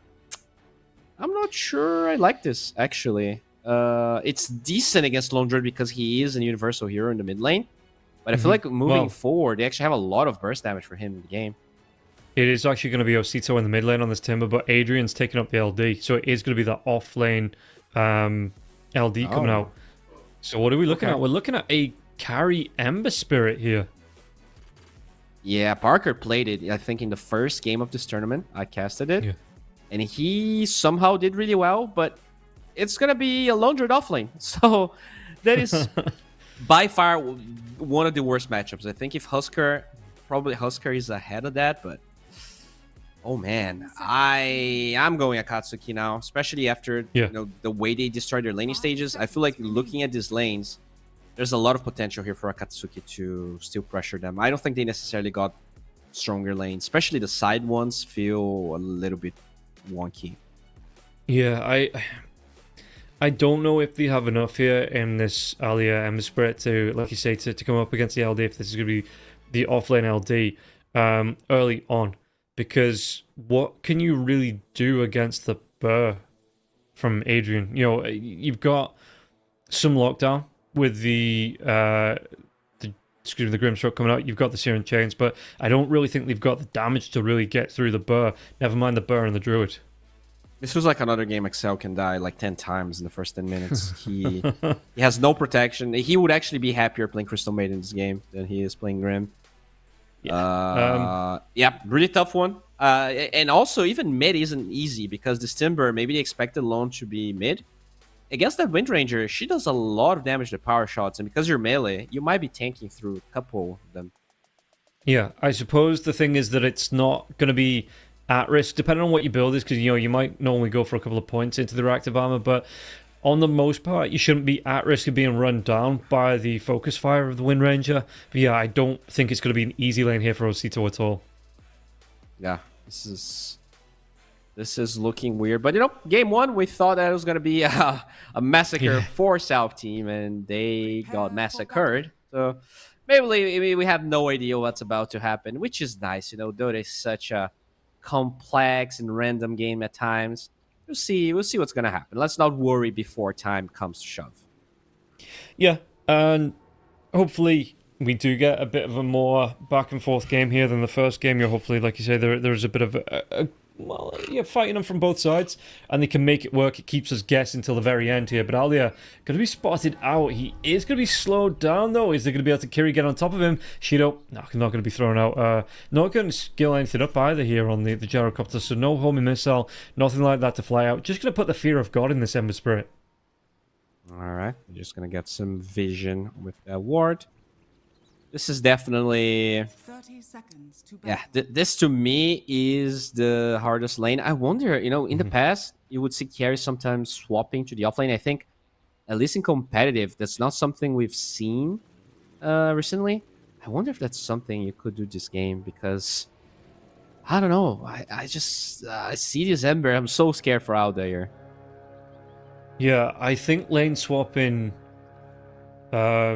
it got a lot rarer when the twin gates got added, because you just wait for the enemy to show up and you just go through the twin gate, and so like the TPing and the walking back and forth and like the everything, it really did slow down on that. So I don't know. Did they actually look for this behind the tree now as well? Ala's going to take some harass Prada as well as Kiri. They do eat through the trees, but only get a couple of right clicks onto Ala. Ala's going to be able to heal that up underneath the tier 1 tower. And we're looking at the minute at a 3v3. Prada, anyone going to take this twin gate out? It looks like they are going to try and make a move here, Prada. Just going up to this high ground on the top lane.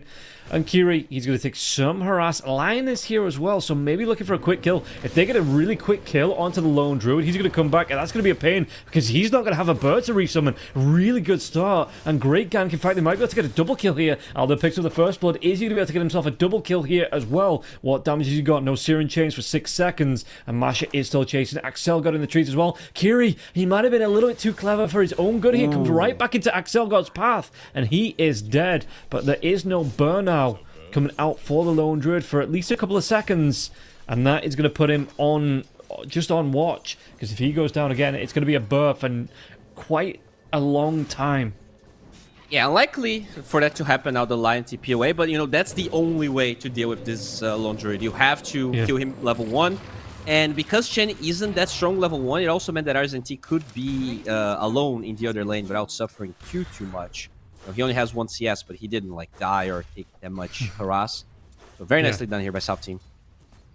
And look at this. They are keeping the burr low. You're keeping Adrian's burr low. So it might not even be killing off onto the lone druid, but if you can kill off that burr again, like I say, what is this? It's going to be about 100 seconds before he's going to be able to get it back. It is a big time in here. It's a massive power spike that the lone druid wants in this lane, that if you are able to take it away, the lane should, for the most part, fall your way as the Ember Spirit, at least for a little bit. Yeah, definitely, as you get more levels with the Lone Druid, as the cooldown comes back up, the Lone Druid should have an advantage, Look at that. We're going to lose. Shido? Okay, good kill here. Back on the bottom lane. Avalanche comes through. It stops the aggression here. What's Prada doing? I know I keep flicking back to this bottom lane, but I want to keep an eye because both the Druid and the Burr are so low that one good combination, which we haven't been able to get out. Thankfully, Kiri's been on point with these just the disruptions with the Avalanche when that Inkswell did come out onto the Ember Spirit, and Axel God going to be able to get that D-Ward out. Yeah, so this top lane, how's it looking? Last hits. Okay, Ember and Jarrow pretty much on pace with each other, but once Shido gets a few points in that flat cannon, he will be able to accelerate just a little bit further than the Ember Spirit, it feels like. Yeah, for sure. That's definitely a hero that can farm so fast, whereas inside of South Team, you have a more run at 2 type of lineup, right? Timbersaw, almost no cooldowns. The Ember, once you get 6, can fight as well. They're going to fight here for the Lotuses. Doesn't even yoinks one. Yeah, he's going to be able to get that one in his backpack. Going to be happy with that. In terms of, I mean, Lion's not skilled anything up just yet. Just going to keep hold of that second point here for now. Shido, in terms of build, what does the Jarrow want to be going towards? Because I imagine it's not that Shard Ghost Scepter build that you see the supports go to. Wait, which build you're talking about? For Gyrocopter. Oh, I think he's just going to go for a Falcon Blade Axe, right? He does have it queued up right now, so I'm assuming it's going to be something like that. I think this is more of a Daedalus game than a Maelstrom game as well. You really want that physical damage on the Brewlings. And in the mid lane, how's Robo looking? Robo's actually top of the last hit, so yeah, even though that harass coming out from Osito, Robo's still having more than a good enough time here in the lane. Going to be able to get himself out for a rune as well. Bottom lane though, did they get the kill to Kiri? Kiri, he's caught out in no man's land. Double Avalanche comes through here, and the Burr, he's going to wander in. He's going to be able to get the damage to Alia. Alia, he's not got a lot of mana left, and the spells were on cooldown, so that is going to be enough to push the Ember Spirit away here. Robo being harassed out by Osito underneath his own tower. That Whirling Death, it is a lot of damage. Level 3 onto that. No Timber Chain, you're in the mid lane. You know, those trees, they are sparse and far between here. A lot of damage onto Shido, though. Shido can get himself away from this. In fact, does he actually turn this run around? No, it looks like RNT is going to be able to survive through this one, and Adrian gets the kill to Axel in the bottom lane, but the Gyrocopter, that is a big pickup here for RNT. Yeah, I mean, the Chen was... he actually had 2 creeps, but still pretty early on. Couldn't protect, no stuns, right? No slows. I guess you have the slow from the poison of the Val Assassin, but it really isn't the strongest one. No, and it just meant that RNT, he just backs himself away. I mean, he might be at a little bit of risk here, but if he does go down... Oh, he's a right-click and a bit away. Meanwhile, how's it looking? Bottom lane. Yeah, there was a kill. Axel God did fall. I think it was the Lone Druid that picked up that kill, so that's okay for him. It's Burr's on cooldown now for the next 43 seconds. But yeah, no, for the most part, these lanes, not a lot between the two teams. Yeah, it looked a bit scary for the Lone Druid initially. Oh, that's a really good toss here for the Bear, and he gets insta-root. Into the insta-root Fear. Yeah, the Inkswell, does he get enough damage to get this kill? He will be able to. Adrian, the Druid himself, picks up that last little bit of damage here, and Aldia trying to do what he can. Sleight of Fist comes through, but Adrian will be able to back up the Burr, maybe even just send it back to base, heal it up, and bring it right back into the lane. And he has Orb of Corrosion as well, so you have Avalanche, Toss, Blood Grenades, Corrosion. It's very easy to run this Grimstroke down, and we kind of talked about it during the draft, and finally feels like Adrian's starting to feel himself, feels a bit more confident in the lane. Yeah, and Prada, Whirling Death comes out into the Chakram, so they should be able to get this kill into Chen. Osito, he will get himself on the board here. Really nice pickup as well, because it just means, I mean, Prada wants to be getting and get these stacks going, is getting his Chen army going as well, make a rotation. So anything you can do to slow this down, it will hurt the side of Akatsuki. Chen is a weird hero. He can lose the laning stage and still just like go jungle, farm of lads, farm drums, and still feel very powerful. But he's only level 5 here. The Shackle comes through, and Robo's a good rotation with a Haste Rune. Will be able to get the kill. And yeah, how much XP was he off hitting that level 6 out? He was about half a level, so wasn't able to get himself away from that at all. And that's big. Really good rotation from the Wind Ranger. And that carry Ember, still kind of a question mark for me this game. And looks like Gaben does like their draft quite a bit. 63% despite The game being actually 1k to the side of Akatsuki. And yeah, it is. I mean, Svell, even South have a little bit of advantage here, according to Dota Plus, but not a massive one. It's nothing that can't be turned around with a couple of team fights. And it's funny that it gives the lead to South team when the net worth goes slightly in favor of Acatsuki, and the kills are pretty much dead even.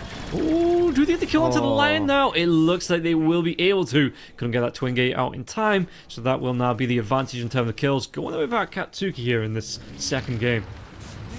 Well, Masha, and now we see a rotation here with the Chen creeps. They have level 6 on the LD. But even at center, this could be a very scary fight for Aldair if they chain all of the stuns properly. And yeah, do they make? I mean, it's gonna be the double avalanche coming in now as well. Chen, he wants to get on top of Altair. I mean, he's gonna have that remnant away if he needs it now. Stroke of Fate onto Adrian. Adrian's gonna be losing a lot of health. In fact, he might lose the burr here. 3 heroes stacking up, but the Centaur Stomp coming through from that Chen. Chase down, Chakram now onto Adrian. Adrian's gonna be taking a lot of damage from that Whirling Death as well. Acito, Timber Chain. Do they have an interrupt here? Was that avalanche? Was that tossback? So it's gonna be the avalanche. Tossback onto his own hero now. It's a lot of damage, and the Tiny, he will be the sacrificial lamb, but he keeps the lone druid and his burr alive. Get down, Mr. President. That was huge, because no cooldown on the Lone Druid Bear as well. You do not want to die at that point.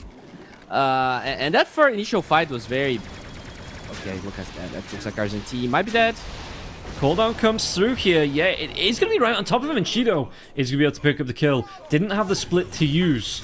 Was on cooldown, so it will be the death of... Oh, do they get Prada? It's a lot of damage. Inkswell, yeah, Excel God with the help of Acito will be able to secure that kill.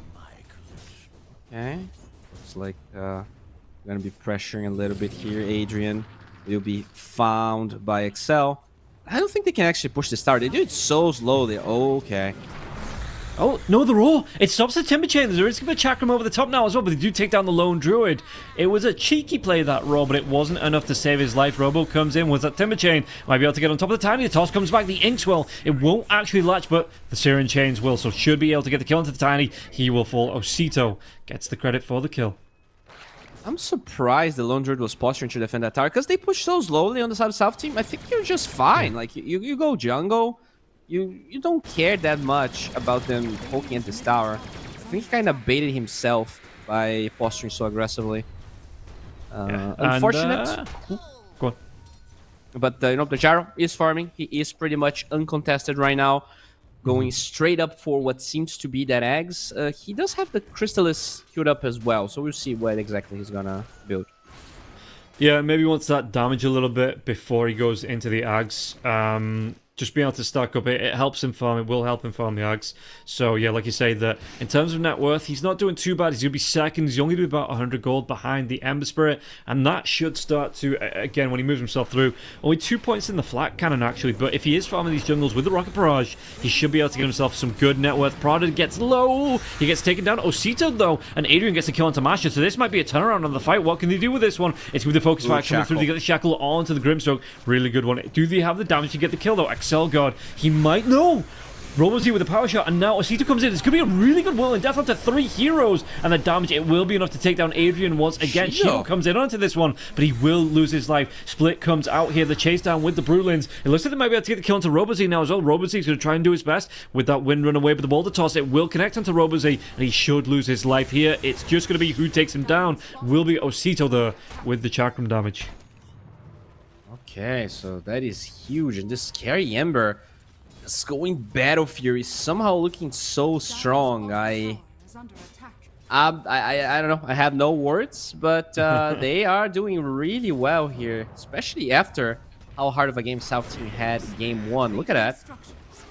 Yeah, and the toss comes up, but look at this. He want to get aggressive, and the finger, they just delete him. He is gone again now, and it might even be Kerry that goes down to follow on this one. And South Team, I mean, we talked about how good they get in terms of having to get into those draws, and they are running this game so far, 11 minutes in, and yeah, for the past 2 or 3 minutes, they've got aggressive, and it's really paid off for them. Yeah, they are playing like a totally different team, just running at everyone.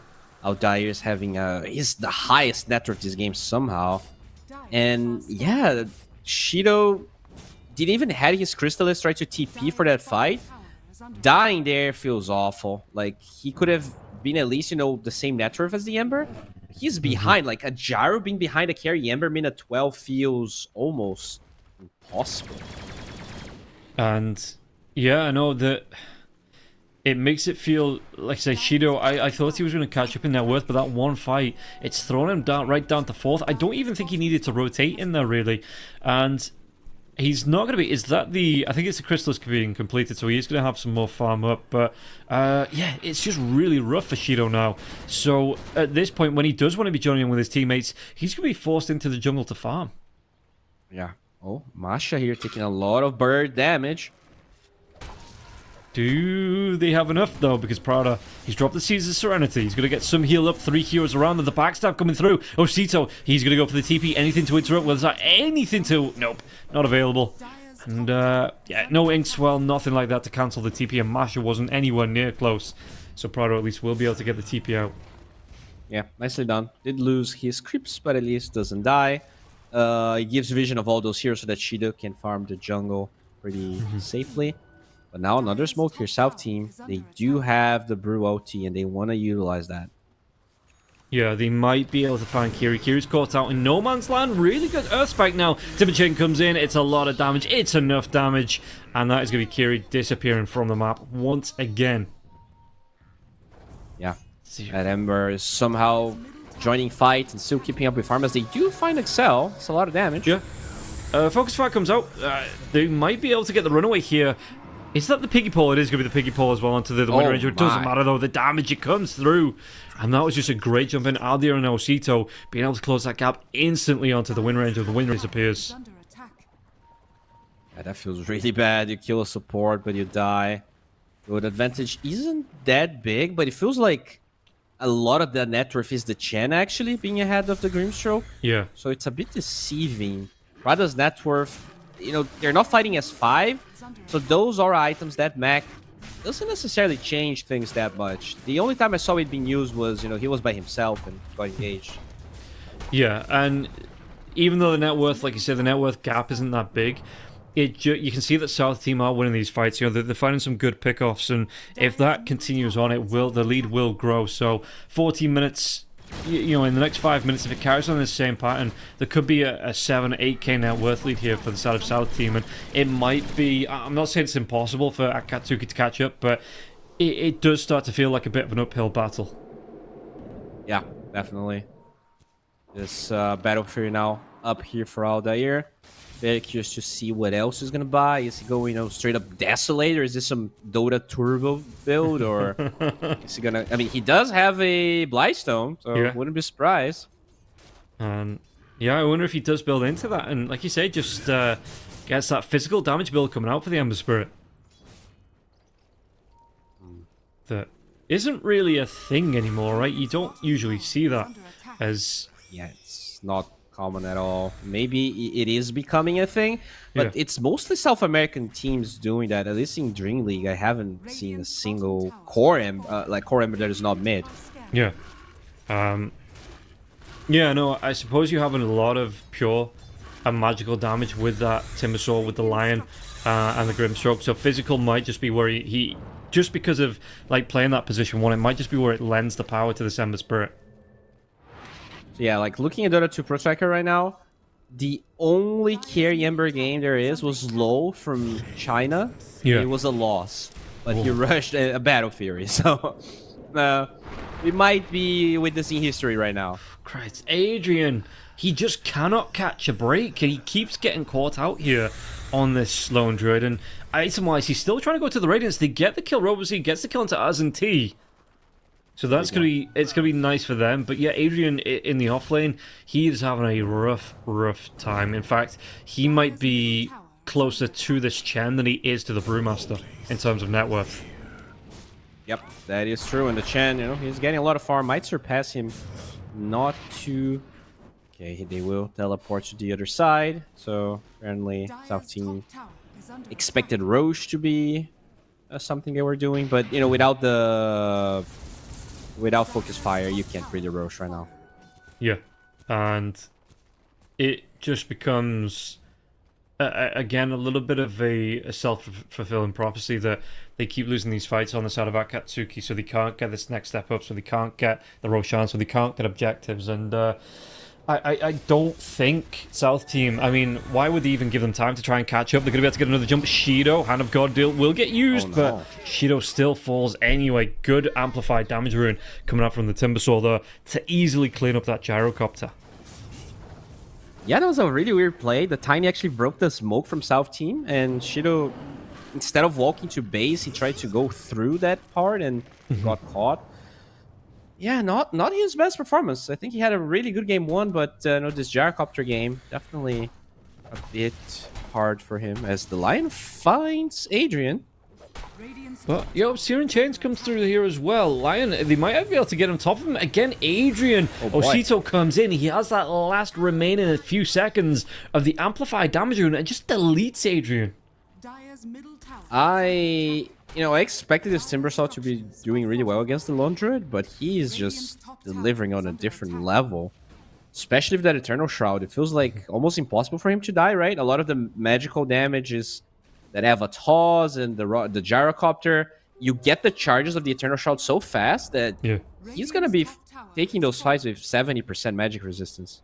Yeah, and look at this. He's going to be moving through the jungle. They're hunting down Shido again. It's going to be actually the gyrocopter that makes contact, but they might be able to herd him in towards that Timbersaw. They're going to find him. Again, they do.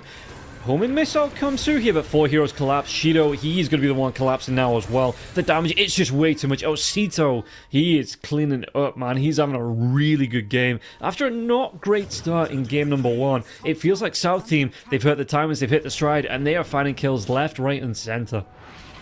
That's a really patient, multi-angle rotation from South Team. Really nicely executed. You know, now I see how they're taking so many draws from these big teams. Like, when they are confident with their heroes, which apparently means carry Ember, they can definitely deliver. Like, this game has been pretty flawless from them. Yeah, and it's still only a 5k net worth lead here for South Team. You know, it's not massive, but again, they're just not giving Akatsuki room to breathe. And you can see, they might be able to get another kill now as well. They're going to be able to get the lockdown. True Form comes out from the Lone Druid here. But again, he's not going to burst. If he dies here, he's not going to have a burst for a minute or so. And Chakram, it doesn't connect. Adrian is on the run. He doesn't want to die. But you can see Osito, he's doing his best Rocky impression. He's screaming. He's going for Adrian. He's going to be able to get on top of him. Adrian in the trees. He's going to be able to get the TP away. What? Is it going to be okay? He is, yeah. I'm proud he gets the kill onto Axel God. He's going to pay with his life. But trading off the support for the support, any trade at the minute is good for Akatsuki. They take the mid tower as well with Robo Z. I am baffled that he lives. He had 15 seconds for his TP. And some team's like, I'm done chasing. I don't want to go for that kill. Somehow. I mean, maybe they didn't know. Maybe they thought he had the TP off cooldown. He just immediately gets himself away. That is true. That bear drained most of the Timbersaw's mana, but I think he had mana for a Timber Chain. I'm not sure. Like, they gave up on the chase, and this is a really decent breathing room as they will find Masha. Oh, poor Masha. I was just watching Adrian's build as well. He did have the Radiance queued up, but he actually went back, bought another Wraith Band here for the Burr, just to give it some more stats, some more survivability, and then immediately he just wants to go back for the Harpoon, it looks like. So, and it kind of makes sense, right? Because that Radiance is nice. It's the mischance, the burn is nice, but the mischance is like the most important part. And really, who's right-clicking on the side of South Team? Yeah, I mean, even that Ember, he's not going to miss if he's invulnerable from the Sleight of Fist. And it's just too expensive of an item. Like, and I think that's why, Dota Plus is giving like 90% for South Team here.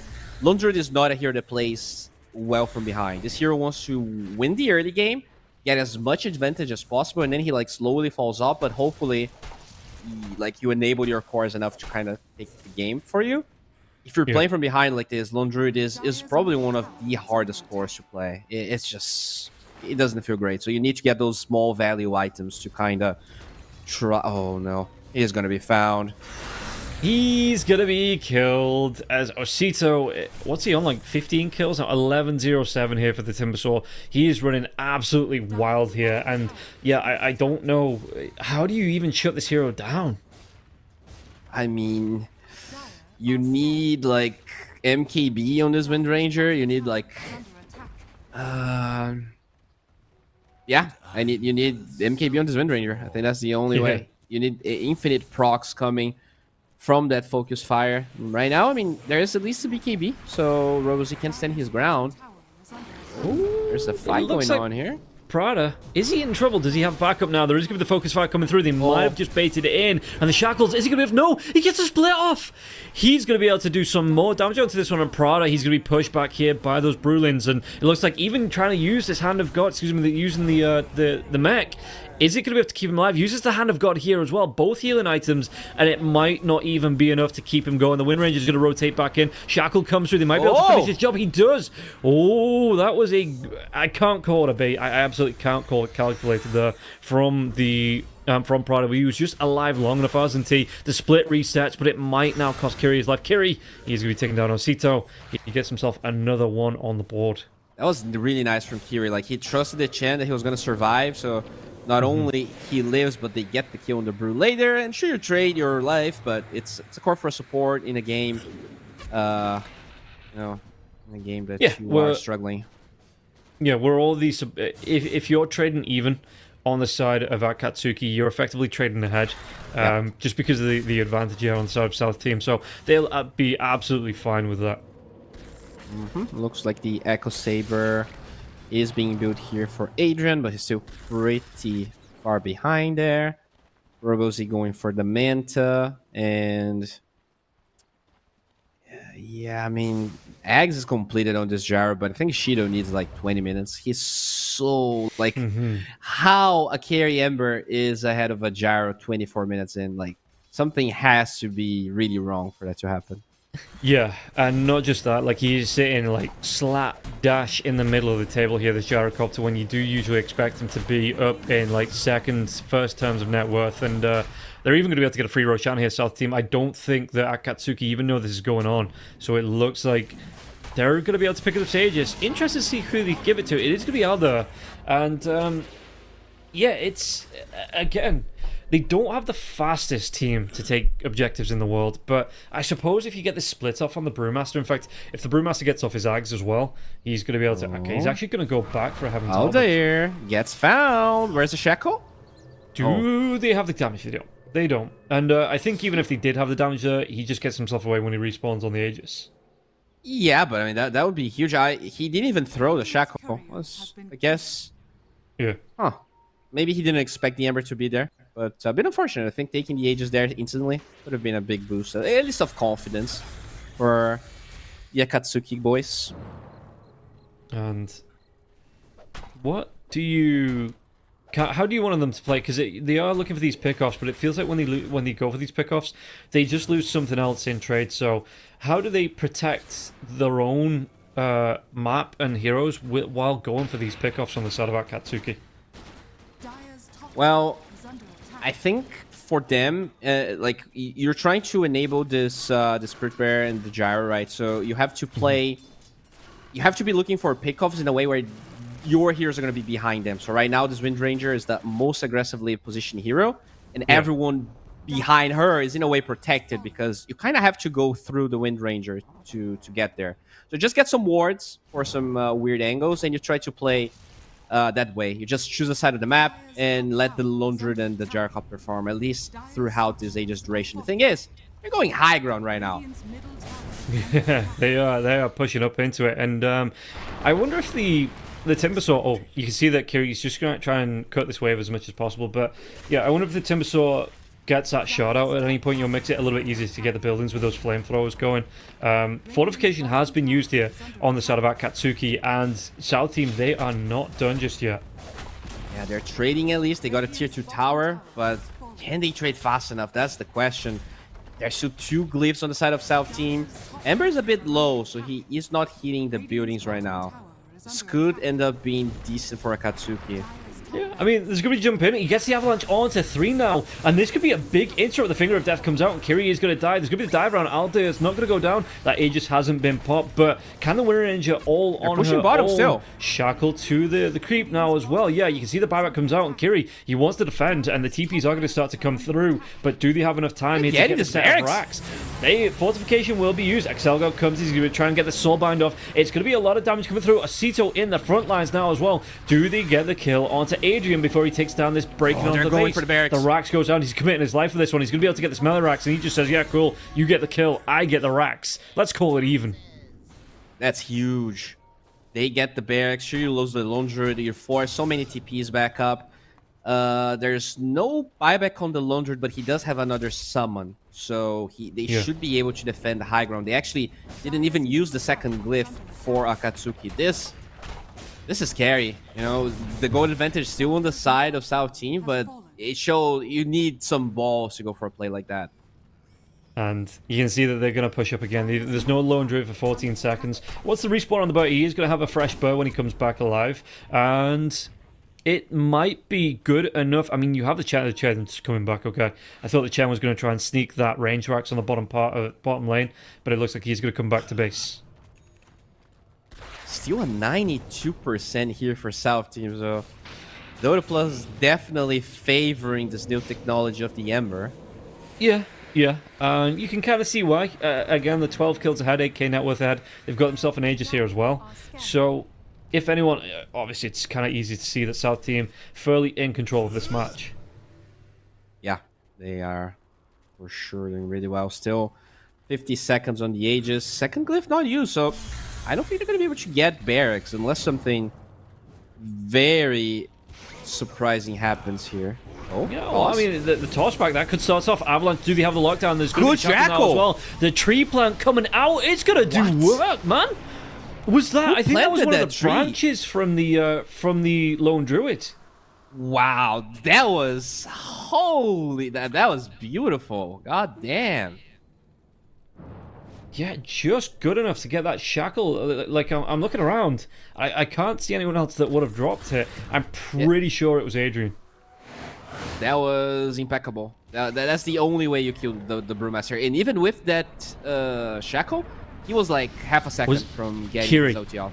It was Kiri that dropped it. I guess he had a branch left over. Yeah, he just throws it into the ground. It just placement perfect. Is he buying another one? Oh man, if he was buying branches to get those trees, that would be insane. Oh, they do find Adrian here though. Adrian! He will go down. But this is the thing, right? That okay, he's dead for 40 seconds, but for the most part, you know, Acatsuki, they are defending the base. They're trying to get a trade out. Every time Team South come forward, they've got something from it. Either a kill, forcing this racks on the bottom lane themselves. You know, they are starting to be able to turtle up fairly effectively, it looks like, on the side of Acatsuki. Yeah, and that Ember getting scarier and scarier. He has a Daedalus now. But his damage in those fights is going through the roof. Oh, they're just going to use the OT here. They're going to try and brute force this tier 3 tower. Yeah, there's no fortifications left. That the Earth Spirit Panda just ripped through buildings. The extra damage on Demolish, what is it, like another 150, something like that. What? It's not even full level yet. It's extra 170 damage and 250 at level 3. That is just gross, man. Yeah, the Gyrocopter is very good at dealing with the Brewlings, but a very quick Tornado buying some time for South Team. And it looks like they will eventually disengage. Smoke on the Tiny. And he does have a new branch in the backpack here, so I think he is planning for that play again. Okay, I mean, I suppose he has the Blink Dagger, so he is able to find the perfect placement for it. You know, gets that toss back there as well. Could just plant it behind him as the hero lands. And yeah, should be a good lineup for the Shackle. Yeah, because he's always going to toss into Ava, and then you have enough time to get that branch down. Roche, though, still a minute. Okay, they're going to smoke. Really good position here for Kiri if he breaks it, but he actually... Okay. Oh, no, he's not going to break that smoke. No. Do they get the wrap? If they get this jump onto Shido, which they are going to be able to do, this fight is going to be over before it even started here. Prada going to be the next target. There's going to be the mana drain coming through, slowing him down. Alia gets the kill onto Kiri. 3 heroes dead on the side of Akatsuki. No buybacks. This could be another lane of racks here if they push these creeps up into the base, because you're going to be without your carry for 50 seconds, without the tiny for 60, no Chen, no Hand of God, no Mechanism for 35. Big openings all around here for the side of South team. That's really sad, because Kiri had the right idea, right? He puts the wards, he expects the smoke. He was just not fast enough to be in the position to break it, and then the gyro ends up eating it. The Chen was too close to the gyro, so he actually gets stunned, doesn't get the Hand of God off, doesn't get the mech off. No buyback on everyone, so this might be like 2 lanes possibly. This might even be Megas. Look at this. You've got the Brewmaster here on the bottom lane trying to take down this tier 3. He's given it a good old whack with the 2 supports here now as well, so he does break this. So what do they do? They might even push him with the creeps. Osito gets another kill onto Adrian. This time Adrian does have that buyback. Going to have to use it here because this is looking close to Butch and Sundance time coming out from the side of Akatsuki in this game. Double Searing Chains onto the Wind Ranger and the Burr. Power shot coming through, but yeah, it looks like they want to take down this Rax, even without the Aegis here, because Roshan's going to be a minute and a half before he respawns. Look at this, though. The BKB into the flat cannon coming through from the Gyrocopter. He's going to be able to do a decent amount of cleanup, but can't chase forward thanks to that Soulbind, just leashing him towards Prada on the Chen. And now, jump in. What can they do from this one? Excelgod, can he get himself away from it? Shackle doesn't latch on Osito. Osito's going to be able to come right back into this one. Hand of God will be used. Kiri's going to get low, and it looks like Karzan. Does he get the kill? He does. They might even be able to take down the Burr here. Adrian, he is going to lose that Burr. Does he have a resummon almost immediately coming out? No, the lockdown, the TP. He's going to be able to get himself away. Finger of Death. It doesn't kill Prada, but Aldia does with that jump in Searing Chains. Sleight of Fist gets the kill onto the Chen. And 2 heroes dead once again. It might even be 3. GG's just going to be called here from the side of Akatsuki. And South team, they get another draw on the board. And they really are the kings of the draw. I mean, you could see that Akatsuki had the right idea several times. They were playing to win, right? They got the barracks bottom. I think they forced some pretty clutch trades against South team. But the laning stage, once again, just seemed to dictate so much of this series. That Ember, like, he just got a 12-minute battle free, wasn't pressured at all. And in a laning stage where the Lundred's supposed to be much stronger. You know, the fact that he ate so much damage in that level 1, like that minute 0 play we saw, I think that really shut his game down, because it was a good Lundred pick in my opinion. Yeah, and South team, they just dogged Akatsuki all the way through this game here.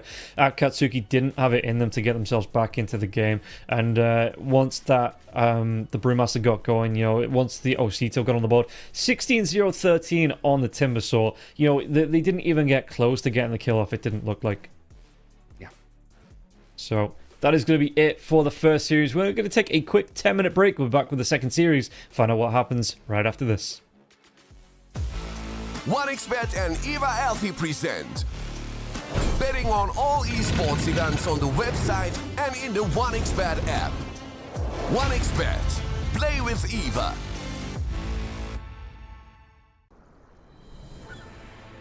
What if Kunka knew that he could not only play Dota but also place bets? Better the best black hole.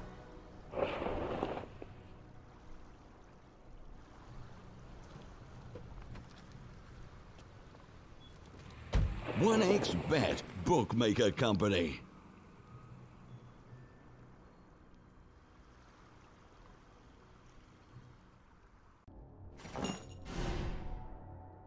Chances of breaking items in a tournament match are non-existent.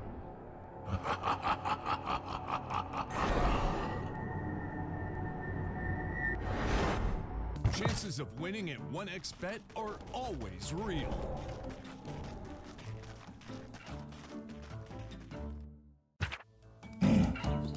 Join with me. At your service. Stealing Aegis from Roshan is very difficult.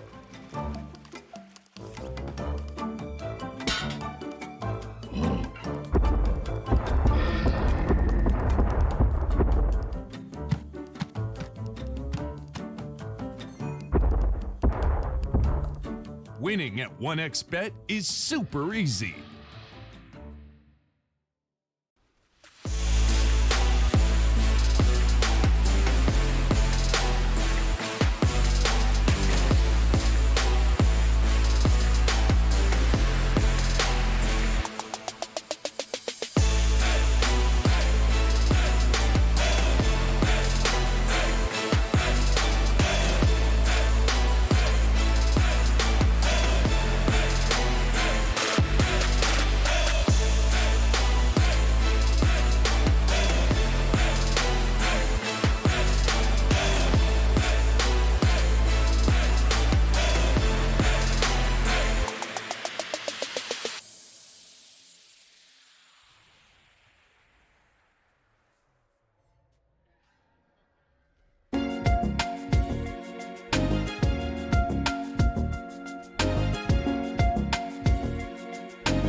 Who's into gaming? 1xBet. Look around. Screens are everywhere. They allow you to immerse yourself in another world, into hundreds of different worlds. Here you can be anything you want, and we will support you in this. OG, Team Spirit, 1xBet. If you are with us, you win. Hello, son. Hi, Mom. Pretty girl. This is Eva. Nice to meet you. Thank you very much. Your dad's just making his favorite dinner. It's duck. Come on inside. They're all probably too gruesome to tell you while you're eating at the table. How's your food? Is everything okay? Good, good.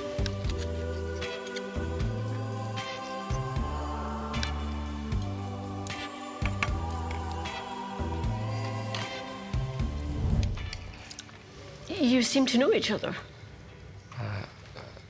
Yeah.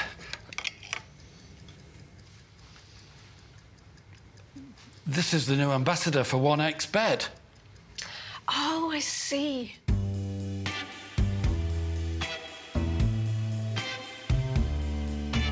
Everyone felt good when Eva Elfie became the new ambassador of 1xBet.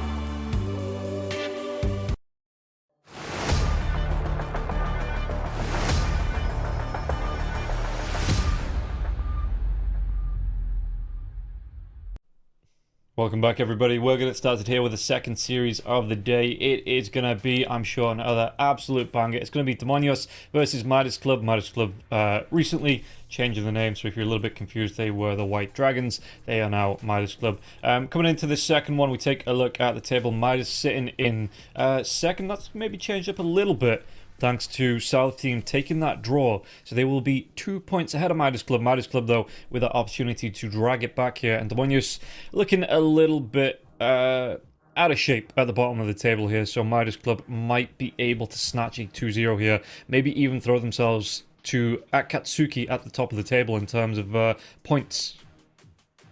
Yeah, very possible. Demonios, they also have 2 standings. So I think it's one of those situations where the standings can actually help, right? You're really struggling with lots of problems. You get new blood. You can maybe stop thinking about some like player-to-player interactions and like other problems you had in the team. So, you know, I wouldn't put it past Demonios to maybe take one game, but overall, Midas definitely seems like the more stable team. They actually have a coach. They have lots of really good Brazilian players. I know FCR and Costa Bill did play last TI with VKS. 4DR is a very known Brazilian mid. So overall, I do expect Midas to at least take one game. I think, 1-1 is the minimum I expect of them, and probably 2-0 as well. Yeah, no, I think you look at this, Demonios might be the team that struggle the most. I mean, we see it already. They've not even won a game yet, so they might just struggle for the rest of the groups. Because who else do they have left to play? Like, say, no easy games here. So it is going to be South that they have left to play tomorrow. And again, it's not an easy match for them. We've already seen South drag it back and draw in absolutely everybody here. So yeah, Demonios. It's looking like if they lose this one, I'm pretty sure they are done. They're out of it, and might just be that bottom of the table here in Group B. Yeah, definitely looking rough for them. But yeah, we'll see if they're going to be able to bounce back. As we said, they have 2 standings. Looks like HFN is going to be playing in the place of Rises, and we also have Sexy Fat not playing the offlane. I believe the substitute is Benjamin. So yeah. No, Benjamin is their mid. It's actually Fazin that's going to be playing the offlane. Okay. Yeah. Okay. Yeah, just checking through, making sure there's actually no... Oh, never mind. I think Fazin is actually Sexy Fat. Is that Sexy Fat? Yeah, I was going to say. Yeah, okay. So, it's Mr. Jeans, right? The other standing? No, but they do have Benjamin as... like they said, Demonios lineup will be Benjamin, Chris, Mr. Jeans. That's the confusing part, because Benjamin is mid and Mr. Jeans is a mid player, so I don't know. Yeah, I'm a bit confused, not gonna lie. Well, we'll see where everyone plays at the end of this. Yeah. 5 seconds remaining. So yeah, getting into the draft, we're going to see Midas Club banning out both the Undying and the Medusa. On the other side, Demonios, they take away the Timbersaw and that Primal Beast. We're not going to see the Primal Beast today at all, are we? It's yeah, just definitely a hero that has been contested a lot here in South America. yeah, it just looks like it's being banned out every single time. Midas Club, these are some heroes. These are definitely some heroes you can ban out. I don't think I've seen them ban out at all recently, but yeah, the Undying, the Medusa, and the Warlock all being taken away here from Midas Club. So I wonder if these are speciality heroes that they're taking out. The Witch Doctor as well. These are definitely not tier 1 bans. Oh yeah, and I think that goes back to the coach approach here. Like when you look at Demonios, right? You have a team that is not really a team because they have standings and they've been losing. So they might just try to force comfort picks that they think is going to be good, and they might not play everything that's meta, everything that's tier 1. Yeah, I like that a lot. We're going to remove the Medusa is definitely an HFN special. I know for a fact that Widge really likes playing Warlock. I'm not sure about that Doctor though. That one seems a bit over, like just trying too hard and taking away comfort picks. You could probably mix, maybe 3 bands and you get one here that's very meta. Regardless though, they're gonna get a Hoodwink here, which is definitely not a bad pick for Demonios and Midas Club. They have the world ahead of them, right? There's Doom still available. There's DK if they want to go that route. Yeah, Doom, DK, Centaur. They're gonna go for the Mirana here. What else? Venge and Alchemist. That combo is still available here as well. The Venge not being banned out at all.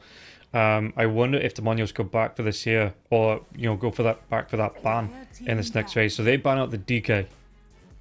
Yeah, definitely a good combo with the Mirana Arrow. I wonder if they would ban Ember just because of the combo, right? When you have this Mirana, you expect at least some sort of combination to work out. Yeah.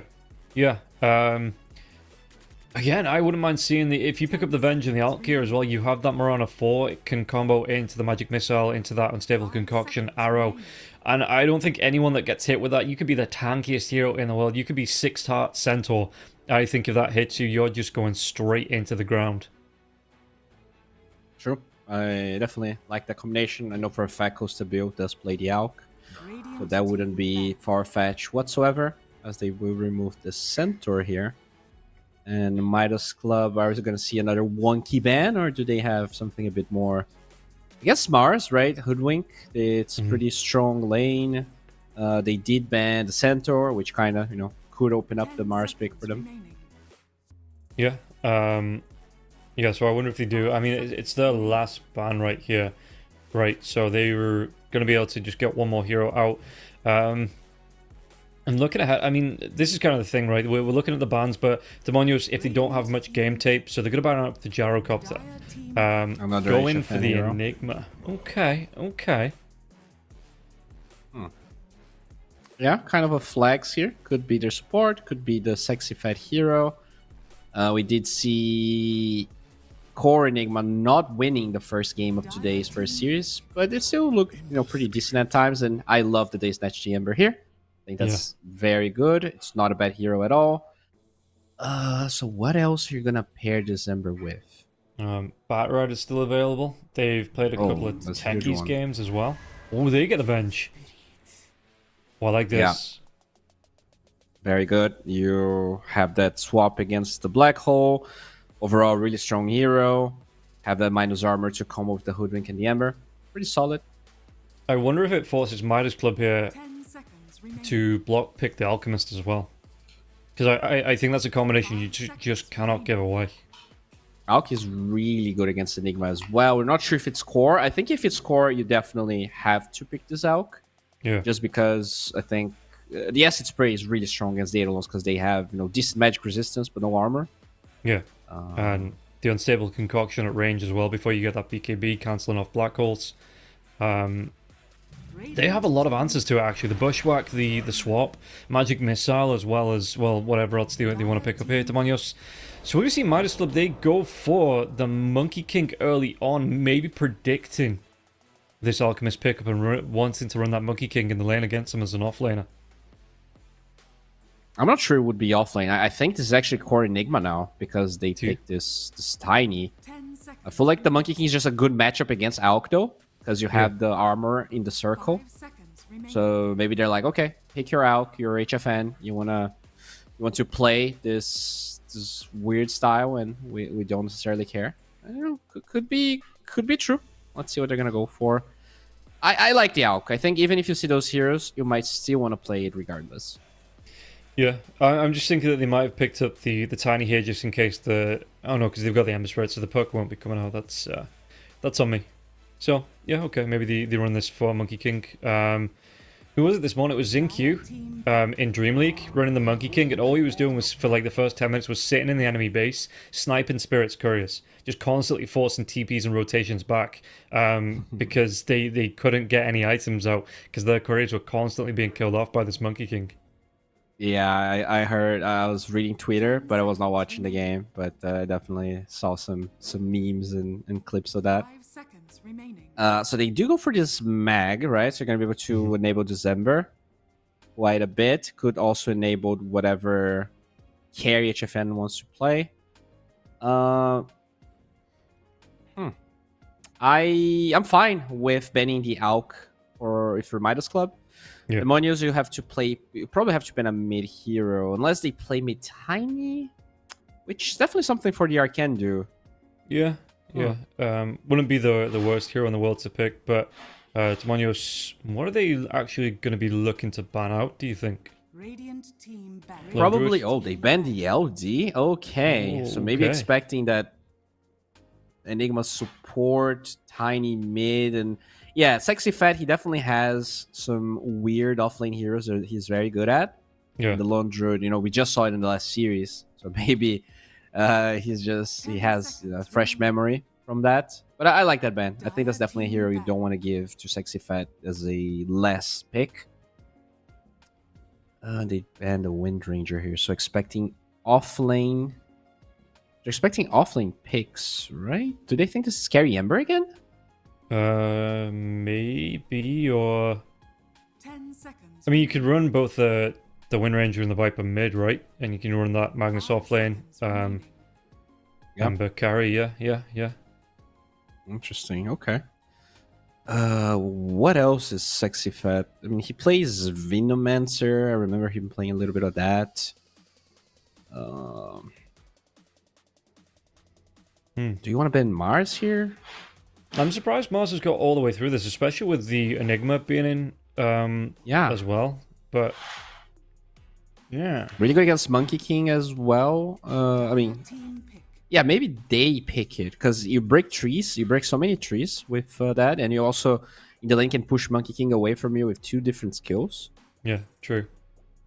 You get on top of me. Don't know exactly which tree he's in. Just throwing that arena out will stun up the Monkey King. Just makes it an easy spear target. So, yeah, maybe they do go for this run. Run the Magnus mid, like you're saying. Keep that Ember Spirit as the carry here. Gonna go for the Storm, though. So it is going to be the Ember carry, it looks like. But Storm Spirit, how do you feel about this pickup? It's decent. You can find Enigma in backlines. You break trees as well. So it is just a different form of tree breaking. I'm not that impressed, but maybe this is just a comfort pick. I don't think this is the best pick they could have gotten, but it's overall nice. And it's also here that usually doesn't get bursted by Tiny. He's a pretty thick boy. You get the level 10 talent with HP. So overall, pretty hard here to be bursted. Although, the Eva Taw's arrow is scary. Yeah. There's going to be the follow-up Boundless Strike as well from the Monkey King. Midas Club, they have some time to think about this last pick as well. And they're... Again, do you think it is going to be that core Enigma in the offlane here with that, 4 Marana? I have never... I am an Enigma spammer, and I have never played against a carry Ember. So I'm trying to figure out whether... like a level 3, he can kill all your Eidolons. I don't think you should be able to do that. So, yeah, I think Core Enigma should be fine. At least that's my gut feeling about it. But maybe with the Wave of Terror, maybe that's what makes it hard. Yeah. Maybe you cannot play, and then it would be better to just play Enigma 5 here. Yeah, I think it's easier to play Enigma 5. I've been doubting this carry Ember so many times, and I think last game was the 3rd time I see it win. I actually did not see lose. Even Ember offlane won. So they...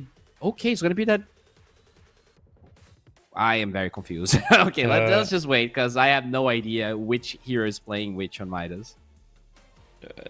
Yeah, we'll see. Support Mirana. That's the only certainty I have. Is it, or is it a mid Mirana? I would be very... What is it? Costaville picks his hero.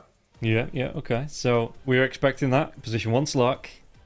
So my guess is support Monkey King, support Mirana, mid Tiny, offlane Enigma. Okay, and I wonder if... So it's going to be FCR, so it's going to be the offlane Monkey King. Yeah, Witch, position 5 Enigma. So yeah, 4 Mirana, and it's, yeah, mid Tiny, offlane Monkey King to come up against the Ember Spirit. And I don't mind this here. The Jingu Mastery up against the Ember. Yeah, okay, he's going to have the Flame Guard. He's going to be able to do some damage back. But FCR should be able to get in this Ember Spirit's face, right? And just kind of rip him a new one. Yeah, I would expect that to be the case, I think. So, yeah, you were saying 2 mid Okay, laners. now I get it. So we were talking about Benjimon being mid. It looks like he's just playing carry. Yeah. And Mr. Jeans kind of assumed the mid position. Okay. I read a tweet yesterday saying that HFN was going to sub for them, so I was kind of saying that. But yeah, I'm sorry for anyone watching. It is Benjimon playing the carry position here. And just looking at the draft, I'm with Midas. I think they have this Monkey King that should, the lanes look really good for them. It should do well against that Ember. I think Tiny just doesn't lose any lanes. He's a very stable hero. And, it's a Costa Lark. Classic one. Yeah, and I'm a bit of a bandwagoner, and Midas Club are the wagon on the roll at the minute, so I think Midas Club is who I'm going to be backing coming into this first game. Unless Demonios prove me wrong, and then I might jump onto their bandwagon in game number 2. But yeah, for the most part, it looks like Midas Club are the more in momentum team, they're in the more practice team, so I think I'm going to be backing Midas Club coming into this second series. Yeah, I agree. I think they have a pretty decent draft. They found some... I wish they had more stuns to pair with the arrow. Yeah. But, kind of talked about the Venge Aokai. I would really like for them to have that. But overall, Avatars is not a hard combo. And the Boundless Strike, as you get more levels, especially if he gets the stun duration talent, you actually start to combo that pretty easily. Yeah, we've got the go as well. We were just in a pausing game. That's why you've still on our pretty faces. But I think we are going to be able to get the unpause in, get ourselves into game number 1 of the series between Midas Club and Demonios. And we'll see which way it is going to go. Smoke out of the base for both teams, but I wonder if it's going to be that first blood potential coming out here. And I think if I'm looking at both lineups, I think both lineups have an equally strong level 1 fight here. I think it's actually better for Midas. You have Arrow, you have Enigma is usually a really bad level in here, but he's gonna get Malefice for sure. Oh, yeah. Yes, he does break the smoke here. Yeah, I was just expecting looking... vision, but Mr. Jean's very careful. Didn't plan it. Okay, so I mean he's gonna move up to the high ground. He's already got his ward down, so maybe bait. Just trying to scan for that ward as well. You'll come up onto the high ground to see if that ward had been placed so we can get a D-ward out. But yeah, no vision to see that Enigma walk up the cliff, so the towers won't be taking a shot. Both teams playing it safe, so no over-aggression. Yeah, good ward planted from the fog as well, so Mr. Jeans doesn't necessarily give away where his ward is. All right. I thought for a second there that maybe 4DR was going to get like a toss back something because Sexy Fat walked to the high ground, but he did learn 3-throw already, so that's not possible for him. Yeah, and we're still going to be coming around the back. Are they going to come? No, they're not going to. It would mean coming past the tower, so that would be pretty suicidal there. Looking for that. Rune's going to be the 2 for 2. And yeah, no aggression coming up. Both sides just going to go to the lanes happy. Okay, so the one lane I think is a bit weak for Midas is bottom. I think Slark, it's a hero that if you get some good skewers, like he can definitely, even though it's a melee versus melee matchup, which Slark should have an advantage. Magnus is pretty tanky, and Yeah. 1 or 2 good skewers, and he can die in this lane. You got to be very careful, not play aggressive when Wedge is pulling. So that is the one lane I could see the Moinos do pretty well. And yeah, we'll see how aggressive they want to try and get onto this lane, because Sexy Fat and I want to say I might. No, I don't want to say I might. I want to say there's a pause, is what I want to say. Never mind, is what I want to say. I have a feeling we're going to have a lot of pauses here. No, production was alluding to maybe a game that wasn't going to take too long, and just want to say that maybe it is production's fault, you know? They are the ones pausing this game. Yep, that is fully on production that we're already getting pauses. They cursed us. They cursed us. No, it'll be a good clean series. Well, yeah, this is what we get. I mean, we are here with production, right? So for better and for worse, we're gonna be together. We're gonna be loving each other here. As yeah, I mean, this is a very early pause. I guess he's having some FPS issues with this Lark. I don't know about loving each other. I tell Fish he's my favorite Croatian observer all the time, and he just bullies me. So I mean, he's my favorite male Croatian observer. That also has the name Fish. So he's one of my favorite people of all time, pretty much. Very specific, but yeah, we'll allow it. Yeah, no, and yeah, he just abuses me. That's how this goes. Everybody watching doesn't know behind the scenes. We constantly get abuse from our production. It's terrible. Yeah, I mean, I'm happy that you can at least talk about it, right? But who knows what he's gonna do now that you're publicly outing him like this? Should be careful, man.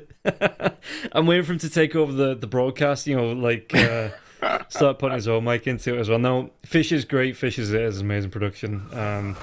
Yeah, absolutely no issues with any of our producers, to be honest. You know, they all go above and beyond. And I mean, it's a bit. Isn't it too much of a coincidence? The hero that is literally a fish pauses the game. Like, if you think about it, it is a bit odd. Seeing some backroom dealings going on between the producers and the players. Nah, Fish. I heard Fish is one of the best Dota players of our entire production. So he's standing. Could literally be him playing, as far as I know. Okay. Back to the actual game itself, though. He is having a really good time here. Costabile, in terms of last hits, you know, not really being pushed out. Wish trying to get these Eidolons in the top lane as well. You can see the Benjamin. Yeah, it's going okay for him, but FCR, just looking for the rundowns here. Wow. And I suppose that's the big thing, that there isn't any reliable stuns at the minute. Because you're the balance strike, if you don't get it on target, it means that you're not going to be able to set up for this arrow. So he does have to kind of get the placement right. There's no just auto stuns like a magic missile coming out here. So Starstorm, does he want to try and go for this one, though? Might be able to set up. Where's the arrow? Just a second, half a second too late on the arrow, and he won't be able to, like I say, that doesn't set up for it in time. Won't be able to get the damage onto to get the kill onto the Venge. Now in the bottom lane, I was watching the Hoodwink and the Eidolons trading damage, and level 1 Acorn Shot with the Blightstone pretty much kills all of the Eidolons. So this Hoodwink pick is going to be pretty annoying here. I imagine Wedge is going to get like level 2 Malefice. Oh, look at those skewers. The damage though, yeah. Costabile is not going to be able to get himself away from this one. Trying to use those stick charges, keeping himself alive. It doesn't matter. Sexy Fat, he rocks that first blood, and Costabile goes down. So yeah, like you say, not respecting when Wish leaves the lane. Oh, they get the kill into Hiko here as well. So yeah, not respecting that.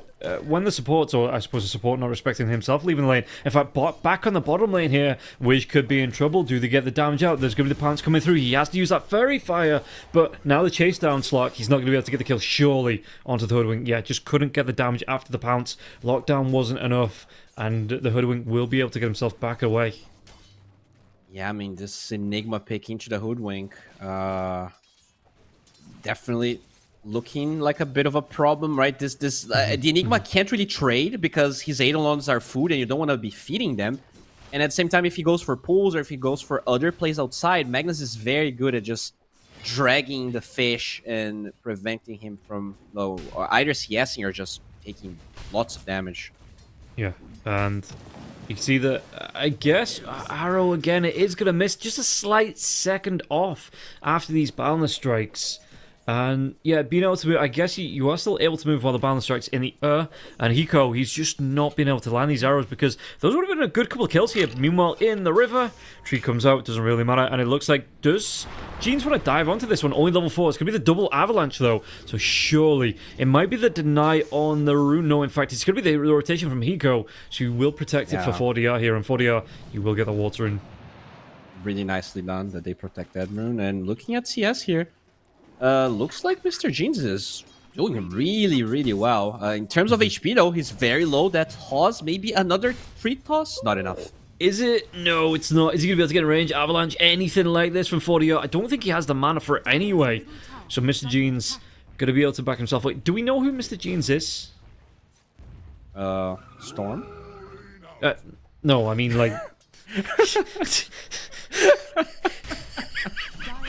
You're not wrong, okay? You ain't wrong. But, like, do we know where else Mr. Jeans has played, or if this is, like, a different name for another player? As we do get a skewer back here. Costabile trying to go for that pounce away from the danger.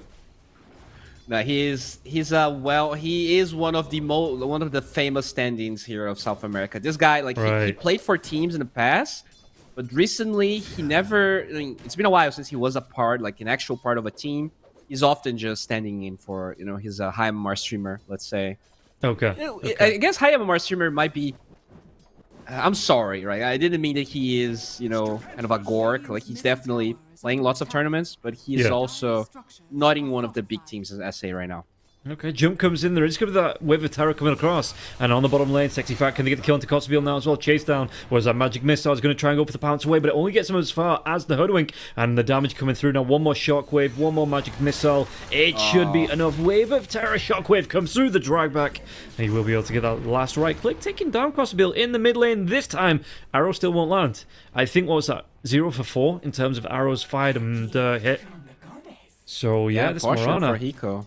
They're not getting those rotations. For the Monkey King one, I understand because he only has 1 point in a balance strike. It is really hard to actually land those. But Tiny in Morana, that's definitely an easier combo to land. Yeah, and Hiko maybe not comfortable on the Morana picking it up because it is an in-meta hero. Just might take a little bit to warm up to these arrows.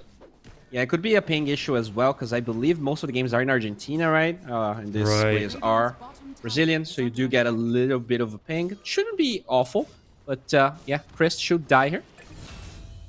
Yeah, he goes down. Good jump in. And Furio, yeah, just able to blow him up. Only the 1 point into the toss. So this is... yeah, level 6. What do you expect coming out for the Tiny? Maybe seeing an Echo Saber in there, I guess, for the Tiny building up to... yeah, that's already... he's got the Blink Dagger queued up, so he can get on top of heroes quickly, and then the Echo Saber. It just means he's going to be able to make quick work of those supports, and hell, maybe even the Storm Spirit here as well, if he's quick enough with his fingers before the Ball Lightning comes out. Yeah, I think that's definitely, 4DR's age showing up a little bit, because at least from the Tinies I've seen recently... Kanda or Maid Slayer are way more popular. I think you see a lot of Kandas right now. And 4DR, I think he's in a similar position than Mr. Jeans. He used to be very known and now a little bit in the limelight, trying to, refine his footing in the professional scene. Yeah. I'm not sure Echo Saber is necessarily the best item, but it is what he has queued up. Yeah, and I don't mind it, especially when you've got these squishy heroes coming through. Jeans, is there going to be an arrow leap comes in into the toss? The creep. Was it a creep? It was a creep. And Mr. Jeans, yeah, going to be able to get that ball line in the way. The chase is there. He's not got a lot of mana left now as well. Hiko even steals the Invis rune away from him. He's going to be using the last of mana to get the ball line in the way, but there is no chase down here from Hiko or 4DR. So still won't be able to get the kill onto the Storm Spirit. And Midas looking, it's just a little bit underwhelming in terms of these ganks here. 1 to 5 in terms of the kills on the board. Yeah, I think Hiko not really finding his stride. Definitely not. In that play, I think it was really good from Mr. Jeans. He set up in the creep waves, especially because he didn't want to be Avatar's arrowed. But overall, the top lane, as you said, and some of those rotations, and when you add that with that bottom lane struggling so much, it's definitely a problem. But Costabil finally level 6, trying to find Sexy Fat here. Is he going to be able to get the kill, though? There is going to be the Dark Pack coming through to obscure away, and no one gets dragged with him here. 3 heroes around from the side of Demonio, so they are going to be able to get themselves out. And that was just me flubbing it at nearly 10 o'clock at night. But, yeah, it is a little bit harder for the side of Midas Club to get these early ganks, and maybe when they've got a couple of items under the belt, because it's not run away from the side of Demonios at all here. It's only 4 kills and not even a 1000k net worth lead. So maybe when there's a couple more items on the board, they will be able to catch up and get a couple of kills as my Dota crashes. Yeah, Mr. Jeans, though, he is ridiculously farmed right now. Love his build as well, just getting the Falcon Blade for the extra HP. You don't want to be bursted down when Hiko starts landing those arrows. So I think that is definitely the right build to go. Time for the 10-minute rune. So we're going to see some action, already a rotation from the Monkey King. This is going to be a big fight, it looks like.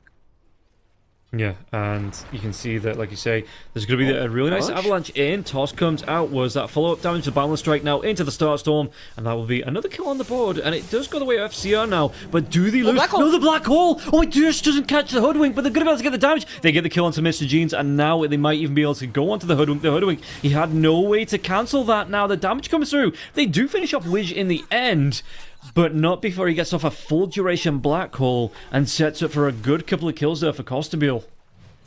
Oh, that is so unfortunate. The Enigma was very low, but he actually has Peak Pull for the extra HP, Blood Grenade, that Ring of Protection, so many small items, making it a bit hard for Mr. Jeans to burst him. And not only all that happens, they have this Catapult Wave mid, so a lot of pressure in the lane, as well as the rune being picked up by 4DR. Lots of big things happening here for the Midas recovery. Yeah, and we'll see the Slark is going to be going in towards the Diffusal Blade first item. He's going to be about 500 gold from completing. Net worth-wise, he's got a little bit of catching up to do, but he is ahead of the Ember Spirit here. It's not that catching up to the Ember and the enemy carry, it's just catching up to the Mag at the top of the table. And with the Empower on the Mag, I'm not surprised to see him at the top there. Oh yeah, for sure. The Empower is going to be very, very clutch. And they do smoke with this new Blink Dagger on Magnus. I believe that ward from Midas did get a glimpse of it though. Oh, is RP straight up. Drag back, yeah, they're going to be able to get themselves on top of the Tiny here. 4 heroes hanging around. And it was a good jump, really good kill. And yeah, that's the reveal of the Blink. And hell, what a way to reveal it. Yeah, that's huge. It's gonna mess with the timing of 4DR. He was really close to his Blink Dagger. 11 minutes would be an awesome timing to get that. Instead, Mr. Jeans gets the kill, and he is just going to straight up go for this Kaya Sanj. I think that is the perfect item as well. Status resistance. You pair that with the level 15 HP talent, and he's going to be a really hard hero to kill.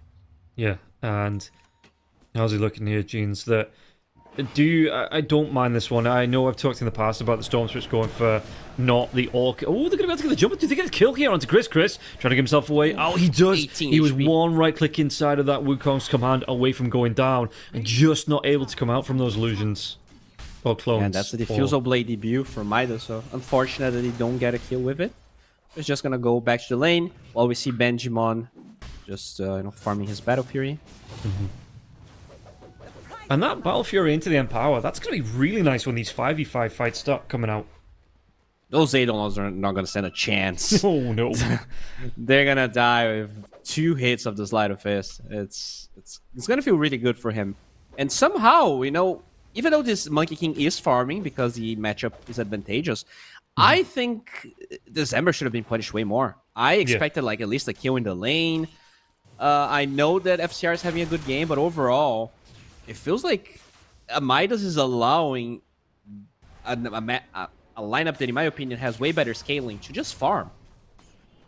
Yeah, I think that they tried it in the lane, obviously with the Balance Strike into the arrow, and it just didn't work out. So they tried to focus their efforts on getting rotations with the Tiny, getting Wish involved as well.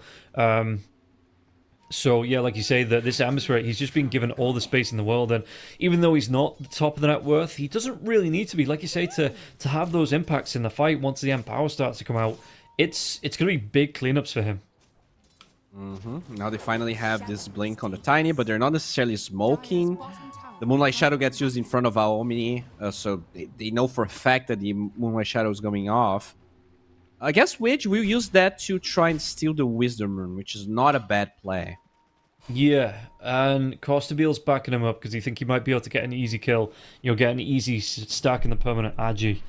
But for now, it's going to be in the mid lane. RP comes back. Great jump in. And they will be able to take down Hiko fairly easily. And for pretty much free, it seems like. But they do lose the Wisdom Rune to Wish. And maybe the Tiny takes away the Radiant Wisdom Rune here as well. So it's not bad. But I think they maybe mistimed it around these runes. Yeah, I mean, interesting decision to just RP that Mirana. I guess, you know, because they're not really pressuring at all. I guess the Munch is like, yeah, they're not going to pressure, so might as well just use this. We kill a support, I go back to farming. I expect now Midas to make an aggressive move. We'll see if that's what they're going to do. Do they have... Yeah, there's a smoke on the Enigma as well as one maybe flying to Hiko. Yeah. So hopefully they're going to debut this Blink Dagger. I feel like for DR, he's getting way too far behind. This hero doesn't farm that well. Oh, fine, Costabile. Might have a little bit of catch-up here. Costabile, does he get the damage out? Was that Black Hole from Wish now as well? He's going to be able to go in. The pounce comes out. The swap though from Chris. But on the back lines, there's going to be the Avatars coming through, so they still get the kill. Black Hole locks down onto the Emissary now. Was that pounce coming through from Costabile? Do they have the damage? No, it's not going to be off just yet. And it's going to be Wish that goes down. And Mr. Jeans with the double. He takes down Costabile. Costabile was trying to run himself away from that one. But Jeans with the big jump in. He's wearing his big boy pants today. Gets himself a double kill. That was so close, but I mean, I don't mind. Okay, they're gonna re-engage here. They find Venge. That should be a kill. Good stuff. Good jump in. And I'll do that again. I think they had the right idea on Midas. There's no RP. You should definitely be fighting.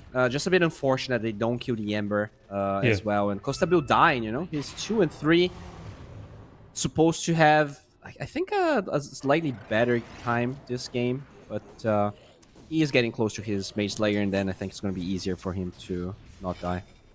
Yeah, maybe if I had that Mage Slayer in the last fight, he does survive through it. 4DR finds himself a haste rune now as well, right underneath Benjamon. Moonlight Shadow has been used, so they're going to try and get something from this, but, I mean, Costabile isn't even there to group up with his teammates, and it looks like even through the Moonlight Shadow, they're just going to go back to farming. Yeah, I think he TP top, and he noticed his Shadow Dance wasn't working. And he's like, okay, guys, they're on to me. And he asked for a Moonlight Shadow, but it was just that ward that he literally just dewarded. So maybe he jumped the gun there. But anyways, it feels like this game's going to be pretty passive. Just looking at the Midas heroes, I expected way more action. You know, this Tiny running at people and the Slark ready to fight. But it has not been the case. And Costabile, oh, he did get the Dark Pact off. Do they have the damage though through... I mean, they could try and keep up with him. There's going to be that shockwave. It doesn't get the drag back. I mean, going to rotate in the Bushwhack. Oh, the long range connects now. But do they have... Nah, he's got that Dark Pact. He's going to be able to run himself away. And in fact, his teammates coming through the Twin Gate. Do they want to try and wrap around on this one and fight? There is no Black Hole just yet. So it's like Wish. He's not going to come through just yet. Yeah, FCR on the trees, but Mr. Jeans, he's already leaving. They might find Hiko here. They do have... Shockwave Skewer available. Dire's top tower is under attack. How are we looking in terms of objectives? That the Demonio, they're stepping up, looking for this. The jump in, no skewer back, doesn't connect. So Marana thanking her lucky stars there that didn't connect, because that was going to be back at 3 heroes, a lot of lockdown, and Hiko probably dies from that, fairly easily. Looks like Benjamin working towards a Manta, it looks like. Interesting decision, because there's no Orchid, there's not that many Dispels, to be honest. But, okay. You know, we did see the Desolator in this game, but he does have Empower, so that's enough damage as 4DR. Okay, jump in, skewer back now as well, onto the Tiny, arrow will fly through, doesn't connect onto anyone, splits the wickets between a couple of heroes, but the Wukong's man now, Mr. Jeans, trying to play around it, still getting that kill onto the Tiny, but he's not, just barely going to be able to get it, and the Shockwave doesn't connect either, and now Mr. Jeans, not a lot of mana left onto the hero, the leap forward, and yeah, it's going to be a good kill, the Boundless Strike into the Primal Dance, not the Tree Dance, Primal Spring, to get the kill through, and Chris, he will fall, so okay, good one for Midas, and again, Well, they're going to get the net worth in their favor now. In fact, they might be able to get even more from this as well. The jump comes in. Do they have the lockdown to get the kill into the Magnus? They do. Balance Strike comes out. Was that damage? It doesn't matter. Ember Spirit will be able to jump himself to a Remnant, but a 4-for-1. More than a great trade here for Midas Club. Yeah, that's another fight where, you know, Demonios kind of wasted their RP first in that Mirana kill, and now into a whiffed RP on the Slark. So Midas just making the right moves and taking fights when they know RP is on cooldown. Pretty, I guess basic might be an underhanded compliment, but overall, no, I think they're making the right moves. They are definitely, despite the struggles they had, they're just abusing some mistakes here from Demonios. Yeah, I was sorry. I was just laughing at the Ancient Creep going back to camp and he goes sniping it from under the Ember Spirit. You know, Ember Spirit was mid-swing as that arrow came in and took it off him. Oh yeah, the joy of supports just stealing creeps from the cores. As well, especially when it's the enemy's support. Oh, there you go. Good Avalanche toss, yeah. Just immediately to eat out the bench. And now they might even be able to go on to... Do they get the Hoodwink out? They don't. He uses that sharpshooter now, trying to do what damage he can. The Tiny, though, going to be big trouble as he does get dragged back from that Vortex. Toss comes out. Do they have the damage? They have the Black Hole. He turns around with the Avalanche with his dying breath. If rocks breathe, he throws out the Avalanche, which was just enough to secure the kill. And now Skewer back, but look at this one. The damage coming out, Sexy Fat. There's going to be the Dark Pact, and Costa Beal, he gets himself a solo kill on the mag, and should be able to get this tier 1 tower from it now too. They're crumbling here on Demonios. They had such a good start, but these fights are not working out for them whatsoever. Really good Black Hole. Honestly, considering there's no blink on Wedge, pretty much every single Black Hole was so impactful. And yeah, it's just the way he's getting in there. I guess he's not the main target, so he's waiting for all these spells to be used, and then he can just get in, you know, interruption free. Yeah, I mean, they were single man Black Holes, but they were all like into very important targets. I think Storm once and the Ember twice. And I think Costabile is about 600 gold up finishing, just looking at the Slark fishing off his axe. Meanwhile, how's FCR looking? FCR, Diff Blade out for him. Yeah, so, yeah, the Slark, but yeah, it's about 500 gold away from finishing that axe. And he's going to be able to pick it up. The Wisdom is going to be stolen here. Did he get the reveal, though? They're going to have the damage onto FCR. FCR is straight up dead. And Fat, he did actually get the Wisdom Rune. Might be able to go into Cosmere, though. It's a lot of damage coming through. Does he have the Shadow Dance? Going to be able to use it. He gets the kill, and he's going to be able to get the kill, though. The Bushwhack, it still connects, though. Slark, can he get himself away from this one? He's trying to run away, but Mr. Jeans, he comes in. He has other ideas. And Costabile hanging around just a little bit too long. Okay, so maybe not respecting Demonios that much here. They steal the Wisdom Rune, but they definitely overstay their welcome. They're going to pay with Mr. Jeans yoinking a couple of kills. Has that Kaya Sun, and he's going straight up BKB. Look at this. Chris with the swap in, but there's going to be the Blink Avatars coming through. And FDR just makes it, excuse me, 4DR just makes him disappear. Looks like he's going back for Akanda, so I do like that. Just having that item feels really good right now. And how's it? That's the Maelstrom coming out for the Hoodwink, which I know it's the position 4 and it's like what they build, but it's just weird. Oh yeah, position 4 Hoodwink just gonna go because he wants to go into the Gleipnir, obviously, for some extra control. But always weird to watch the Hoodwink go for a Maelstrom and it not be classed as griefing. Yeah, it feels like Mage Slayer is slowly being discontinued, right? The nerfs. A lot of people thought the nerfs were not enough, but in general, you know, I'm not seeing Embers building it. We're seeing carry Ember every game now with Battle Fury, so it does feel like these pros do believe the nerf was too strong. And yeah, you know, these other heroes that used to buy a lot of Mage Slayer opting for different choices. Yeah, the only hero I see it, coincidentally enough, building it consistently is the Slark, because the Slark just feels so squishy otherwise. That it does still feel like it's a necessary item on him. Yeah, and the attack speed is really good. It's like, considering that you're getting tanky and getting attack speed, there's not... And the mana region on top of it, Zark literally likes everything about that item. Yeah. So, yeah, I assume it's going to be one that it might be just a bit of a niche item now. And the Slark, one of maybe a handful of heroes. The Venge here. Jump comes in. Venge is straight up dead. Everyone else really gets out ward there. Yeah. Did they actually... No. I thought the Magnus was coming back into that one, but he does back himself away. Doesn't want to overcommit, make sure he doesn't get caught out and killed. Oh, they're gonna smoke here, but Ember quickly remnants away. Do they have Blink on the Enigma? They don't, so it's just a smoke for the R is gonna break it in the creeps. I don't think they're gonna find anything with the smoke, to be honest. Well, I mean, the Ags is here, so it could be that long-range leap here from Costabil. Oh, he comes from downtown, but there is going to be the ball lightning. He was millimeters off connecting to that Storm Spirit, though. Yeah, he was pretty patient, but then once he moved, the Storm also moved, kind of got thrown off by that. And the Mag now has an Ags, so we might see some fishing here. They really want to get that fish on the Midas side, getting Costabil. I mean, how much do you like the Ags in terms of instead of like the harpoon into the skewer back? I mean, it's a stun, right? That's the difference. You can't really BKB, you can't really press anything. Yeah. So I'm okay, especially in a game like this where you already have two very greedy cores on both the Ember and the Storm. So trying to play for a right-clicky build, it might be too much, I think. Too greedy for Demonios. So honestly, I like it this game. I don't think there's another item he could have gone for that would be better. Okay, fair enough. Yeah, I don't mind. Maybe I should be going for the Ags, and I don't mind the harpoon myself, just because of all the stats it gives. Being onto the Magnus as well, it just feels really comfortable and really nice to have.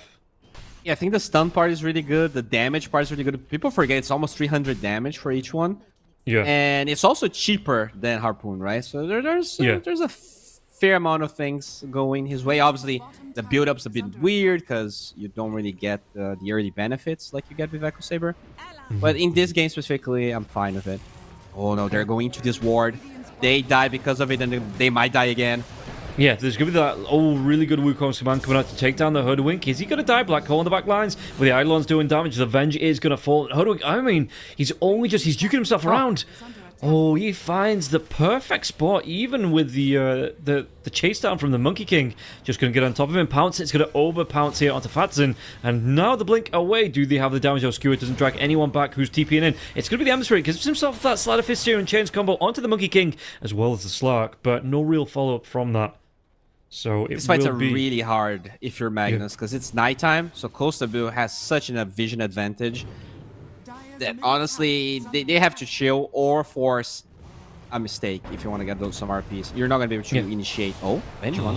Benjamin, he might be out of mana. The RP comes through, but was he acting as bait? Because he knew they were up there. They'd already seen Wish, and now there's going to be the 3-man drag back here by the Skewer. The damage coming through. BKBs have been popped. I think we'll be able to get any more of this one. Wish goes down. You've got the Monkey King. He's surviving through with that Wukong's command, but now he's going to be up against 4 heroes. Can he get himself away from this? It looks like no, he won't be able to sustain out. They get 2. And yeah, they saw Wish come up the high ground. There was a Sleight of Fist that came out from the Ember Spirit, but he didn't connect onto the Enigma. But they knew, with the wards, even with the ward being up there, that somebody must be looking. So Ember was just hanging around there saying, "Ooh, look at me, I'm fairly tasty." As soon as that jump comes in, great reactions from the Magnus. Yeah, and that's what I'm talking about, right? Like, the Slark, if he is distracted going for a target, that's when he can get those RPs at nighttime, because in general, he will have the vision superiority over you. And dude, those Light of Fists are doing so much damage. He got some crits, he has the Empower. Once they got the 3 heroes clumped up, Benjamin, like, I think the Enigma was 80% HP and he died in 1 Light of Fist, pretty much. Yeah, he was just made absolute mincemeat out of here by Benjamin. And like you say, he's not done just yet, going towards the Daedalus on the Ember Spirit. So it's going to be a really powerful jump in that Empower, Blade Mail, excuse me, not Blade Mail, Battle Fury into the Daedalus, cleaving. It's just cleave and damage and cleave and damage and cleave and damage. Oh, in fact, damage coming out onto Chris. He's going to be able to get this magic missile, though. Can he get himself? He's going to be slowed out by Costabil. Costabil with the chase. No. He doesn't want to go for it close to the Tier 2 tower. Doesn't know where everyone else is. So doesn't want to risk it here, Costabil. Yeah, I mean, he is alone, so you have to be careful. The counter initiation is very powerful. No RP just yet, but it is close. And they get vision of Costabil. Maybe a horn toss. There's the Skewer back now. Oh, into the little divot. So it was a separation of the 2 heroes. Yeah. And it looks like... no arrow. Arrow's on... Not going to connect. You don't have RP now, though. Yeah, did he go for this one? He's going to be skewered again into his teammates. Dark Pact's already news. He's got that Shadow Dance out, though. Does he want to get the control out? They do get the kill onto Chris once again. As Benjamin just trying to run himself away from 40R, but the chase is on. Black Hole is available. Can they get themselves on top of Benjamin? Benjamin, I don't think he's got any remnants to jump away to.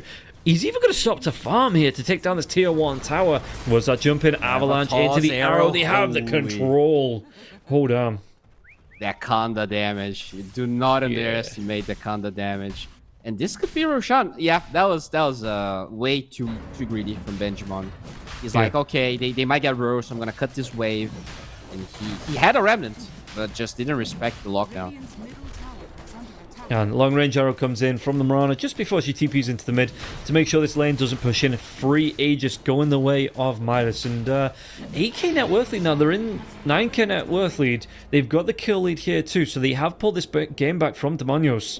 And maybe looking for a little bit more map control with this Aegis. I'm gonna say one thing though. Look at Storm's inventory. He is going for an axe. And once you get Daedalus, Ember with Empower, and a good 3-4 man Vortex, baby, that's how they turn this fight around. Like, they are gonna have several ways to clump heroes up, right? Bushwhack, Empower, the Vortex.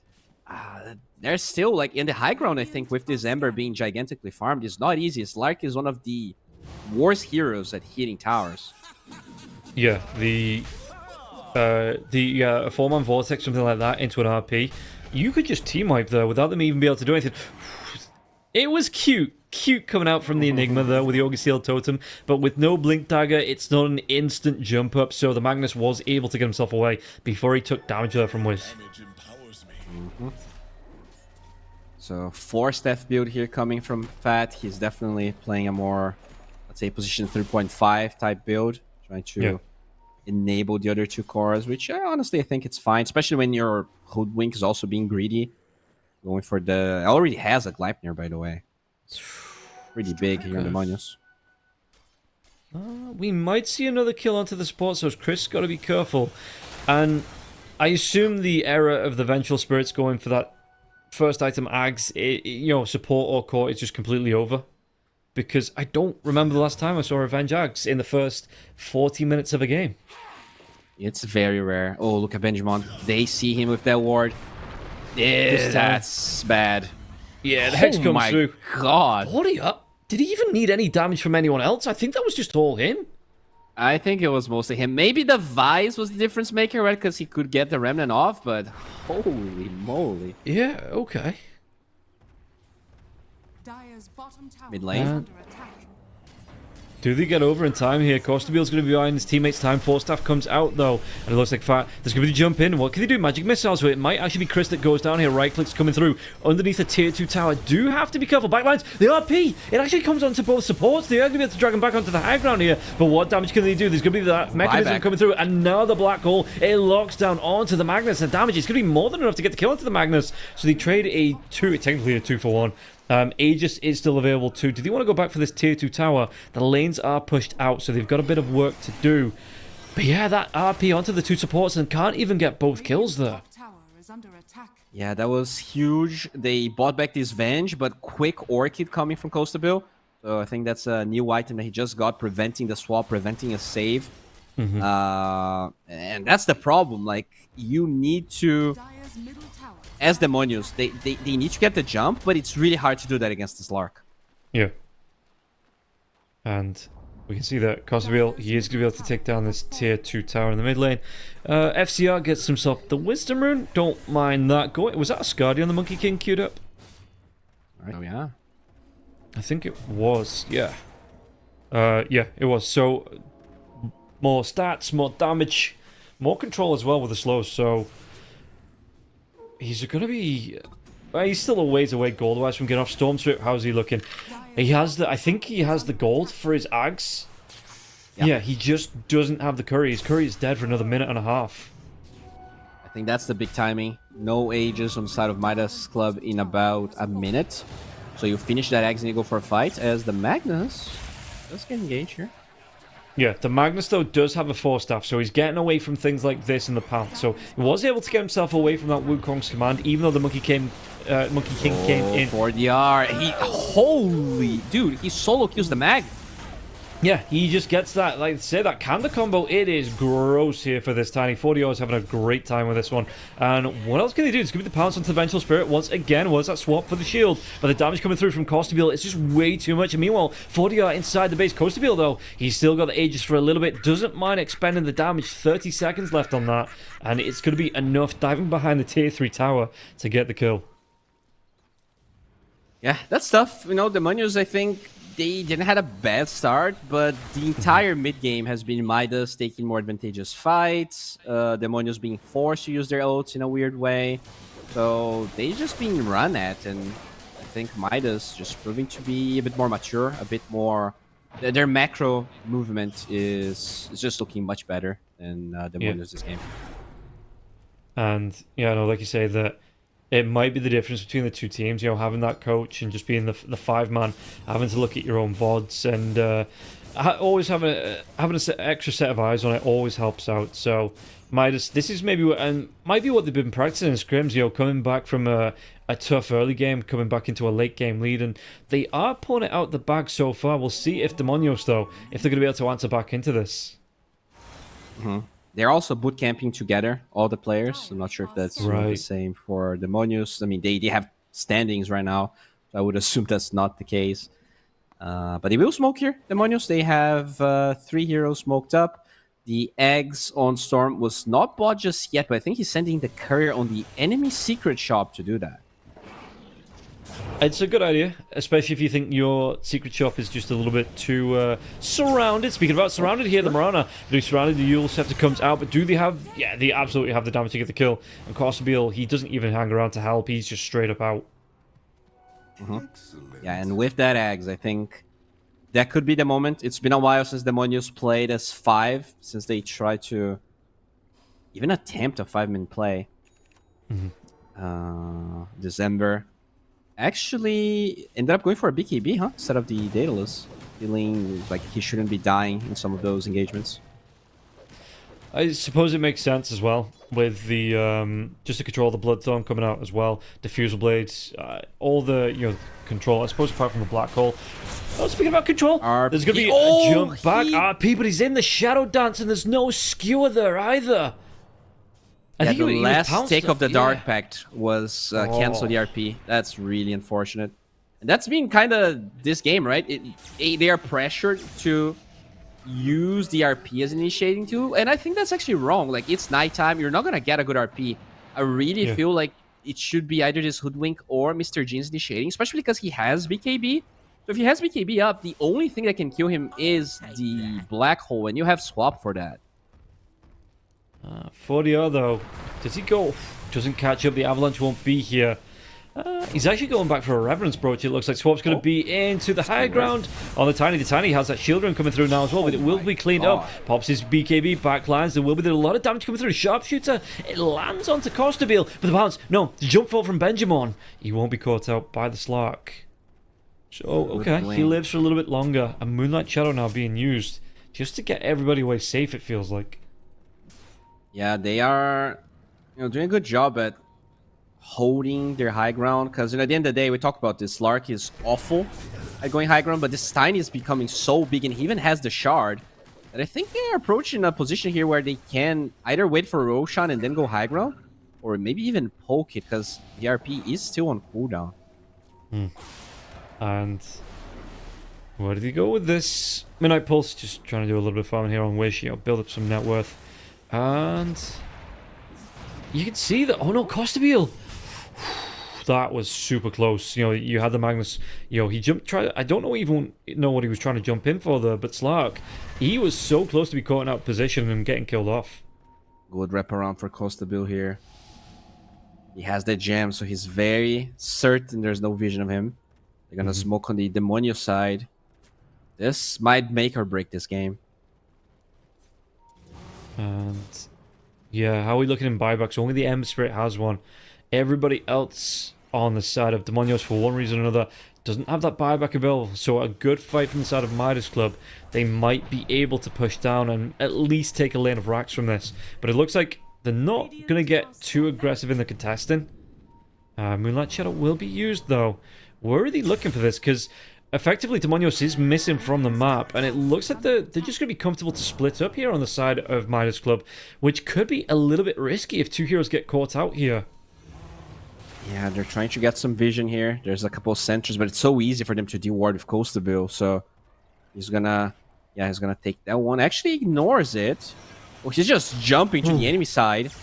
Quick blink away, and it looks like it's not going to be anything coming out there from the Magnus. RP onto two. He's going to be able to get the jump in now, yeah. They're going to be a really good Vortex Drac into the RP. And what damage can they do with this? So Coastable's going to be able to get out with the Shadow Dance. He just barely survives here. And the damage to the Black Hole, it doesn't catch absolutely anybody. But Benjamin taking a lot of damage. He's going to try and get himself away. He just jumps into Coastable. Coastabile was out of vision there, healing up health, and the Remnant, it was right on where Coastabile was hanging around, and he just says, thank you very much. Gets another permanent Agi and gets the kill on the Ember here. And Midas, they didn't lose anyone from that. That was so close. That was the first RP that actually landed on Coastabile through the Dark Pact, but still, they didn't have enough damage. Oh, he was like 100 HP, and look at that Coastabile. Chasing, good force step though, they're gonna get the skewer back. He doesn't care. Even without the Aegis, he's just diving on behind the tier 3s, diving onto that high ground, just looking to punish the side of Demonios. Yeah, very patient here for Midas. They don't try to hit the high ground, even though the Ember is dead, even though RP is on cooldown. They're just slowly choking down their opponents. And, you know, despite struggles in the laning stage, they are playing very, very cautious. I think their in-game decision-making in this mid-game has been pretty much spot on. Not a lot of mistakes. Or DR, you know, he kind of looked a bit out of place in the beginning of the game, right? He had the blink, couldn't really go for any plays. Now he's top of the net worth. He's 11-3. Just looking like a menace. Even that Nemesis curse, he can solo kill anyone, I think. It is looking really good, and yeah, I mean the Tiny takes what, 8 more damage, but he's a Tiny, he doesn't care, he's got 4k health. It's like, yeah, bring on for an 8% damage increase. And look at how quickly they're going to be able to go through Roche here now too. That is going to be the daytime Roche, so we get the banner and not the cheese. And Coastabile just looking to clean up, will be able to get the last couple of hits. It does get that Aegis. In fact, they leave it in the base. Who's going to pick up the gem? Could be the Mirana. Okay, so it doesn't have that Wind Waker just yet. Just picks up the gem. Has he already used the banner? It did get placed. Don't know where, but it did get placed. Alright. Looks like Coastabile's gonna find Fat here. Oh. Very close from yoinking the Magnus. Coastabile is huge as well. Has that Blowthorn. Doesn't even have a BKB. He's feeling unkillable, and I think he actually is right. I don't know where this banner got placed. Maybe it doesn't matter. Somewhere. Yeah. Oh, it's in the bottom lane. Okay, it's just where the tier 1 tower would be in the bottom lane. Okay. So yeah, Coastabile. I mean, he's got the full disperser now. This is an absolutely disgusting Slark, and he's not even top net worth in the game. You know, you're looking at this Tiny as well. Like you say, the blow up potential coming through. He's got the Nemesis curse. He's got the Kanda. He's making some good jumps. He's gonna go back. It looks like it's gonna be the Silver Edge, so that's gonna be even more damage, and then maybe potentially even a cheeky rapier on top. Yeah, it's really hard to kill, as we already established, and you know, Midas playing very chill here, no rush at all to win this game. I mean, their high ground is pretty bad, and the Aegis is not on 4DR, so I can see why they're just waiting for Demonios to slip up. And yeah, you see the farm 27k net worth lead here, going the way of Midas Club. And Coastabile, he's just getting he doesn't even care. He's got himself an Aegis, he's got himself the Ags, double jump away, he's got the double depth shroud coming through, or the Shadow Dance and the depth shroud, so he's playing like he just doesn't care. He's just going straight up, even without the rest of his team, just sieging down these tier 3s. Oh, huge zip here on Coastabile. Oh, he gets the Dark Pet off. Yeah, Good Dark Pact into the jump away, and yeah, all back lines. There's going to be a jump in. Do they get the kill onto the Magnus? He is straight up gone. They might lose the Marana, though. The Marana's still healing up now. Heiko is going to be able to get that jump away. There's another slider fist. The crit coming through now. The break onto the Monkey King, so he's not going to get any of those Jingu stacks coming through. Jump in from the Storm. And who bought back here? It's going to be the Magnus buying back into this one. Wants to fight FCR, though. Pops his BKB. Swap still comes out. He's going to be forced to use this Wukong's command. Jump in from the Ember Spirit. And FCR still only just alive. This is going to be a good kill. RP, though. Skewer back to get the kill. Monkey King will fall, but it's going to be the stun. If he goes down, no! The Black Hole doesn't latch, but you know what does latch? He's going to be the leap forward from the Slark. That's a dieback here on the Magnus. He's dead for 96 seconds. Yeah, Sexy Fat is definitely forcing those RPs. Like, that is a 10% HP Monkey King. When there's an Aegis on the Slark, I think they could have just disengaged, and that was a really good fight for them. Once you use DRP that way, now you're opening up Midas to be able to hit this barracks. Okay. Yeah, I think not the greatest showing here from a Sexy Fat, unfortunately. No. Tiny has the Revenant's Brooch. He's about 700 gold, 500 gold now of getting the full Silver Edge as well. He is an absolute wrecking ball. Look at this, the Conda. He's doing he's doing nearly 800 damage. Oh, they find a close to Bill's first life. That's big. No Slot. Black Hole. Oh, good Gonna swap. laugh it off. What can he do? Jump in. Tiny not actually going to latch onto anyone there with the Avalanche, so couldn't get the kill like you wanted to. Pops his BKB. Just going to walk it away. Alright, not that bad, I guess, considering the possible implications. You only lose one lane of barracks. It's just the Slark effect. Those games are naturally going to be slower because unless they feed several kills, it's almost impossible for Midas to go high ground. And it's just, you do have to look for these pickups. Hopefully, I mean, they find a way in, because I think Midas might play it safe, just maybe wait out till that's next Roshan, but it looks like Demonios thinking they can't just stay inside the base. They need to make something happen, so they have smoked out as 4, and who are they going to be able to find here in the smoke gank? Well, no wages now. This could be huge, but if you find the Tiny, that is probably the hardest hero to kill here. Yeah, it ain't easy. Even with an Nemesis curse on top of him. They might be able to make a big jump. Costabil's getting low here to this Tormentor. Oh, he's low, and the Tormentor... Oh, if Mr. Jeans was super sharp, maybe go for that. Costabil was just immediately away here. Look at the slider fist to clean up the creeps. He just gets them in one. Even he has good for a Rapier, by the way. He could sell his Treads and get a Rapier.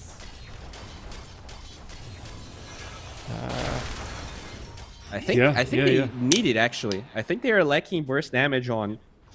Like, those RPs are just not landing. You need more damage for your poke to be meaningful in the fights. Like, those Light of Fists... Good blow up. On to Chris. All the cores have a lot of armor there, right? The Monkey King, he has 38 armor without his ulti. Then you have 32 on the Tiny and the Slark with 27. And yeah, no, it does feel like, though, it's just a slow siege, because even though these heroes are that strong, it's just a risk to go up onto the high ground, like you say, with all this drag back availability, with all the control coming through. So they are playing it slow, maybe just trying to use these Eidolons to siege through, but like I say, Slider Fist comes through, just in one it clears these one up. So yeah, we'll see just how Midas Club, how they're going to try and go about breaking the rest of the base here, taking down these last 2 racks. Yeah, they're probably going to have to wait for the Aegis, and that opens up December to even possibly buy 2 Rapiers if he really wants to. Can sell these Treads and backpack your Blink Dagger or something of that sort, and then a high ground that is already hard becomes pretty much impossible unless you kill December. He's got the Ags queued up, which I don't disagree with.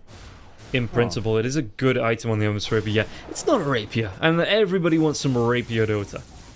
I don't think that's what's gonna win them the game. I really think they need damage, but he did buy the point booster, so yeah, he commits for the Ags. We'll have to backpack the Treads anyways. Well, he's gonna be able to buy out onto the Ags Blessing, just consume that straight up. So he should be able to. I mean, what's his buyback on this? Yeah, So he's got a needs more gold. 545, 600. He needs about another 1100 gold to have both the buyback and consume this Ag Scepter. Good fish. Okay, RP comes in. Do they have the damage to get the kill onto the Tiny? Oh, look at that. Deb Shroud The comes shard. out. It's going to protect him, yeah. The Avalanche Toss comes through. Do they have the kill onto the Ember Spirit? He gets so low, but he doesn't actually finish him off. And now the Tiny, he's just going to go for the BKB TP out. He did what he could. He was so close to getting the kill onto the Ember Spirit. And in the end, he just needs to leave. Has to go back to base and heal out. They would get that Q if he had Rapier. Yeah, fair enough. They would. They would. Now you use another RP that gets wasted. Roche might spawn in 2 seconds, so this could be the opening here for Midas to Roche for free. Not that they necessarily needed it, but okay. They got lucky here on the Demonius. 3 minutes spawn, pretty much. They might not be so lucky here. Do they want to try and Midas Club take this Tormentor away from him? It looks like they will do. They even get themselves a Wisdom Rune here as well. So a lot of experience going the way of Midas Club from this one. A lot of bonus that Demonios just will not be able to come out and contest. As we get a Desolator here on the Hoodwink, which could be nice against pretty much everybody on the side of Midas Club. I love it. I think it's really good. Yeah, I mean, this Hoodwink, you definitely need, especially because of the way Magnus ended up itemizing, you need someone else to kind of pick up the damage department. Also, no Rapier in December. I think he can buy the Blessing now and still have buyback, so he definitely can. And yeah, as our observer pointed out there as well, Enigma has the Ag Scepter. So he deals an additional equivalent of up to 3.5% of the unit's max health per second and does non-interrupting pull towards the 1200 AoE. Towards it in it. Okay, so yeah, he pulls in and he does way more damage. Way more damage. The vacuum cleaner hull. Oh, that could have been dangerous here. Mr. Jeans, you want to try and get the jump in? There is going to be the Silver Edge here onto 4DR, so he's going to be able to invis up and just leave. I don't know why Storm Spirit came back into that. Of all the heroes to 1v1, I don't think you're winning up against the Tiny. Alright, so 1 minute for Roshan. They are pretty much set up here as Midas. I think this is really hard to contest for Demonios, but they're going to try. And or yeah, moving themselves through like and in. They want to try. I mean, this is the thing, right? They've only lost one set of racks, and it is the bottom lane here as well, so it's not the worst base pushing in the world. You know, they can hang around. They can push this lane out and still go and contest Roshan without really fearing about losing more of the base. So they're having second thoughts. Looks like they will not contest Roche and Midas. This is gonna be what? A refresher, a banner, and the Aegis, right? Yes. Yes. Okay. In terms of 25s, we already have Tiny, 26.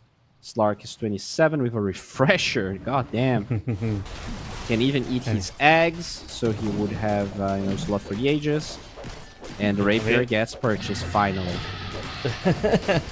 Yeah, we're waiting for somebody just to pick it up, just to see somebody pick it up and make some use out of it. But it will be, like you say, the.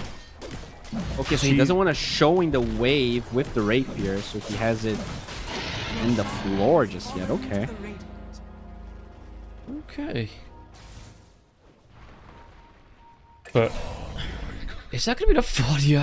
Damn, dude, you look away for a second and he just blows up a hero. He constantly has this Reverence Brooch active as well. Oh yeah, he is really freaking scary.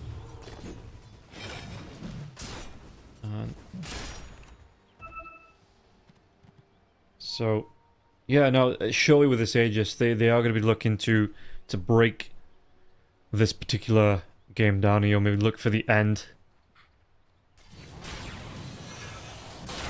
But, like you say, the Ember Spirit with the Rapier, it might just be enough to defend the base again. The Empower coming out, Sleight of Fist, Battle Fury, Cleaves. Do they get the damage out now as well? There's going to be that Shadow Dance coming out, Costabile. Now the big Wukong's command, they want to take both of these racks here in the mid lane with this one. And yeah, Costabile not going to be at risk with that Wukong's command being down. Yeah, that's so fast. Really nicely done. They could refresh if they want to, but honestly, the play is just to wait and go again. They still have a big duration on the Aegis. That's the boring way to win the game, but Midas, they seem to be pretty set on going to the next tournament, to the next stage of this tournament, possibly going to the LAN as well. And yeah, so they are going to play it careful, like you say. They need to get a win on the board to put themselves in the best position possible here. So yeah, they're not going to overextend. They're not going to be too. In fact, Costabile does get the jump in. I mean, okay, he has that Aegis, so it's something he can do. But yeah, they are just going to look for that slow siege here on the side of Midas Club.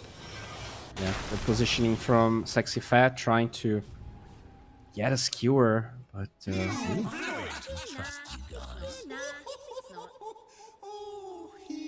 Alright, so we do have a pause here. You know, what kind of pisses me off this game is that we are close enough to the tier 5s that I start to get hopeful, but I have a feeling we're not gonna get there just because Demonio is like, I don't remember the last time they got a kill, bro. No. In fact, let's take a look at the actual the board to see. So it's not that long. Wait. It's like the 44th, 43rd minute mark. So about 10 minutes ago last time Demonios got a kill. Where Sexy Fat took down the Monkey King. Alright. Yeah, definitely it has been a struggle here. This I mean, they had this combo for so long. I don't think I've seen like a 2-man Vortex from the Storm. Like Midas always really nicely spread out. They're not rushing the, this black holes. I mean, we're not even talking about Wish this entire game. He has Refresher now on top of everything. It's not a Refresher shard. He literally has a Refresher. Yeah. And I mean, the last couple of he does need it. The last couple of black holes haven't been great. Have they? They've been baited out by the Magnus jumping in and then immediately skewing away before the black hole comes through. And that's maybe where the drag back might come in handy with this Ag Scepter. Yeah, sure. Hiko here has that Vise for a while now. The Wind Waker on top of it. And it is a struggle. But, that Aegis duration, only 2 minutes. Midas not keen on forcing it. Oh, well, as I say that, I guess it's only Monkey King illusions that are hitting the tower. Yeah, but Costabile's making sure the lane is pushed in on the side lanes. Just trying to keep that pressure on. But the Ember again, he can just sleight of fist clean these creeps up whenever they push into the base. And he's just keeping himself hidden all the time here to make sure there's no jump in and Rapier Steel to come out for him to make sure he can't get caught out of position. Yeah, it is looking... Okay, they just use Moonlight Shadow in front of everyone. Looks like they are now set to go high ground. I'm expecting the Wukong's command to be used the same way. You just zone them with the Wukong's. Hope for the best. Fatson, though, if there's a jump in, look at this Tiny. He's looking for anyone to be revealed. Gets the jump in on the Storm Spirit. The RP comes out, though. It's going to stop him mid-swing. Can't get the kill. BKBs are down. Shadow Dance has been used as well. So that was a big jump in there. The RP potentially saves the Storm Spirit's life. But it's a big commitment. And the Wukong's to the immediate swap out outside the Wukong's command. And this time, surely the Venge is going to be dead. They're going to be able to take down these racks. Buyback comes out from the Vengeful Spirit. But I don't think it's going to be enough to stop the Mega Creeps now as well. Skewer comes back. Base has been broken, though. And the Sharpshooter, they do break the Aegis. For the Slark, second life coming through. Do they have the control the second time? Siren Chains is going to have that Dark Pact into the pounce. Will get himself like backlines. Look at this 40. Yeah, that's going to be the dieback here onto the Vengeful Spirit. And Costabile inside that Shadow Dance. Trying to get the right click damage onto the Storm Spirit. Won't be able to get the kill. But again, they've broken the base now. So Midas Club, they have a much easier time in just getting aggressive inside of this one. Because they can come at the side of Demonios at all angles for their next fight. Yeah, another kind of mediocre RP, but in the defense of the Magnus, this is like at this stage is really hard. I think. Oh my God, Benjamin so close from getting arrow there. Yeah, a literal half a second later, like a step forward, he would have been dead. He just would have been caught out with the arrow. 3 heroes jump on him, and maybe looking at game there. So, as it stands, 2-3 minutes away from getting those tier 5s out. Do you still think we're not going to see them as the jump comes in from Costabile? They're being very cautious as Midas, maybe even too much. But yeah, we might see only for Midas, right? Because it feels like there's no map control here for Demonio, so they might, if this takes long enough, they're just gonna wait for the tier 5s and equip themselves. They did lose the Aegis after all, but just see Costabile here. Just poking. And yeah, he's doing his best. And again, like you say, maybe playing a little bit too cautious. Surely they don't wait for this next Aegis, but in terms of buybacks, you do still need to farm that up on the Slark. He's about 2,000 gold away from his, and if they do lose a fight and he doesn't have a buyback, things could go incredibly wrong here for Midas Club. I mean, I guess the question is, can he die, right?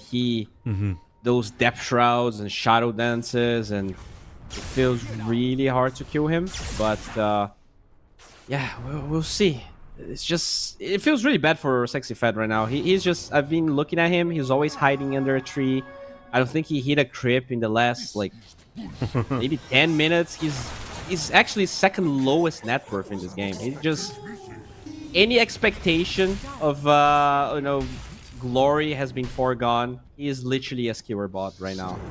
Yeah. And sometimes that's all you need. As any translations? Oh, he said, go high ground, Hiko. I think he said he wrote Hiko in a way where he reads like if he was a kid, like Nino, but he said Hikinyo. So I think it's like calling him a kid, but not sure if it was intentional or just a typo. You know, you know how these pro gamers type. They type 500 letters a minute, and sometimes half of them are all wrong. So that ADHD. Well, at least, you know, the teams are having fun between themselves. You know, there's a bit of banter back and forth, and that's what you like to see in a Dota match, especially when it's they like find the Ember!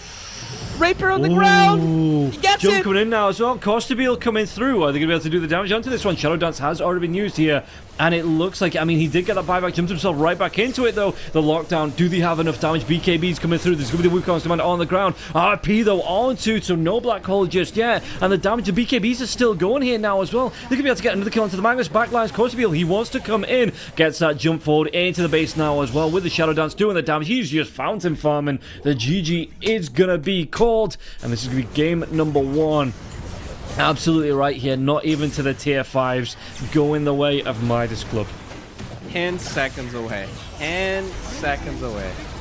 Yeah, it is what it is. Sometimes that happens. Yeah, Midas, kind of a rough start, but overall, after that, they were way superior in pretty much every single aspect.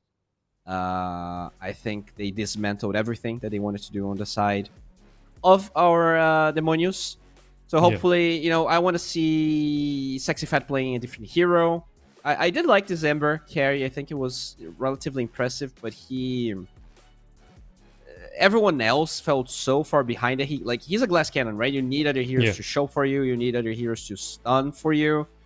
And it was a position where they could never really do that. So, you know, maybe you can try it out again, but I would still like to see them steering away from this.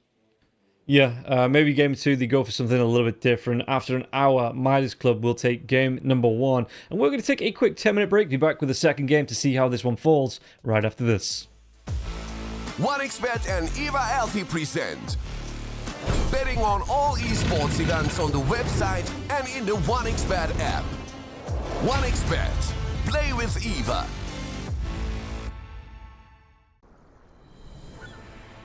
What if Kunka knew that he could not only play Dota, but also place bets?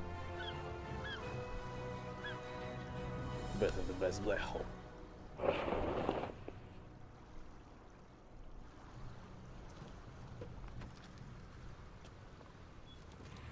1xBet, bookmaker company.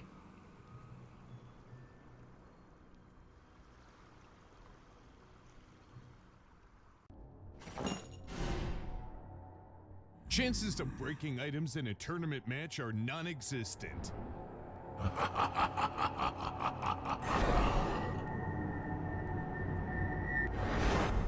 Chances of winning at 1xBet are always real.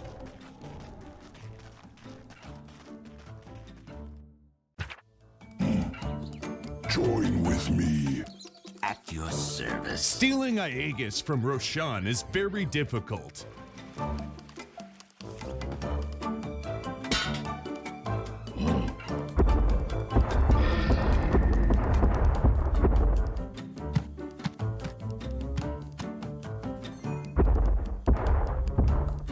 Winning at 1xBet is super easy.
Gaming, 1xBet.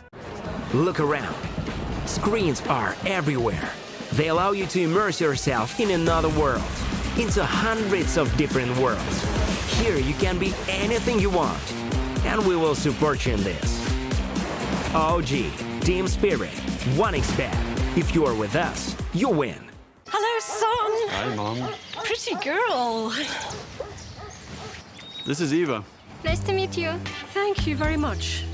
Your dad's just making his favorite dinner. It's duck. Come on inside. They're all probably too gruesome to tell you while you're eating at the table. How's your food? Is everything okay? Good, good.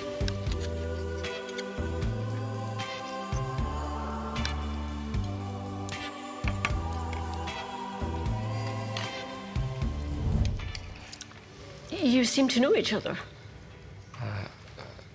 Yeah.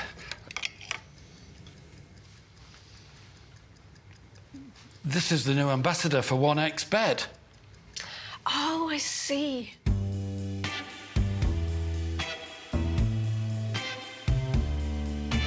Everyone felt good when Eva Elfie became the new ambassador of 1xBet.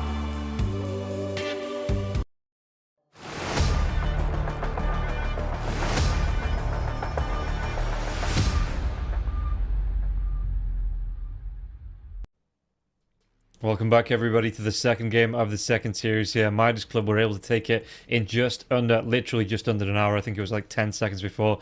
Bowie, this second draft that we're getting into here, the Demonios, they played a good game. They played an alright game, even took some map control early on, just not able to see it out. So, if you're them, you've got to be feeling okay about the last game, but how do you get through and secure the win here in the second game? I mean, I think there's two ways to go about it. Like, the first one is you kind of keep the bulk of your draft and you just bend better around it, around what they drafted, right? That Slark definitely seemed to be a problem. I feel like the Tiny also was gigantic.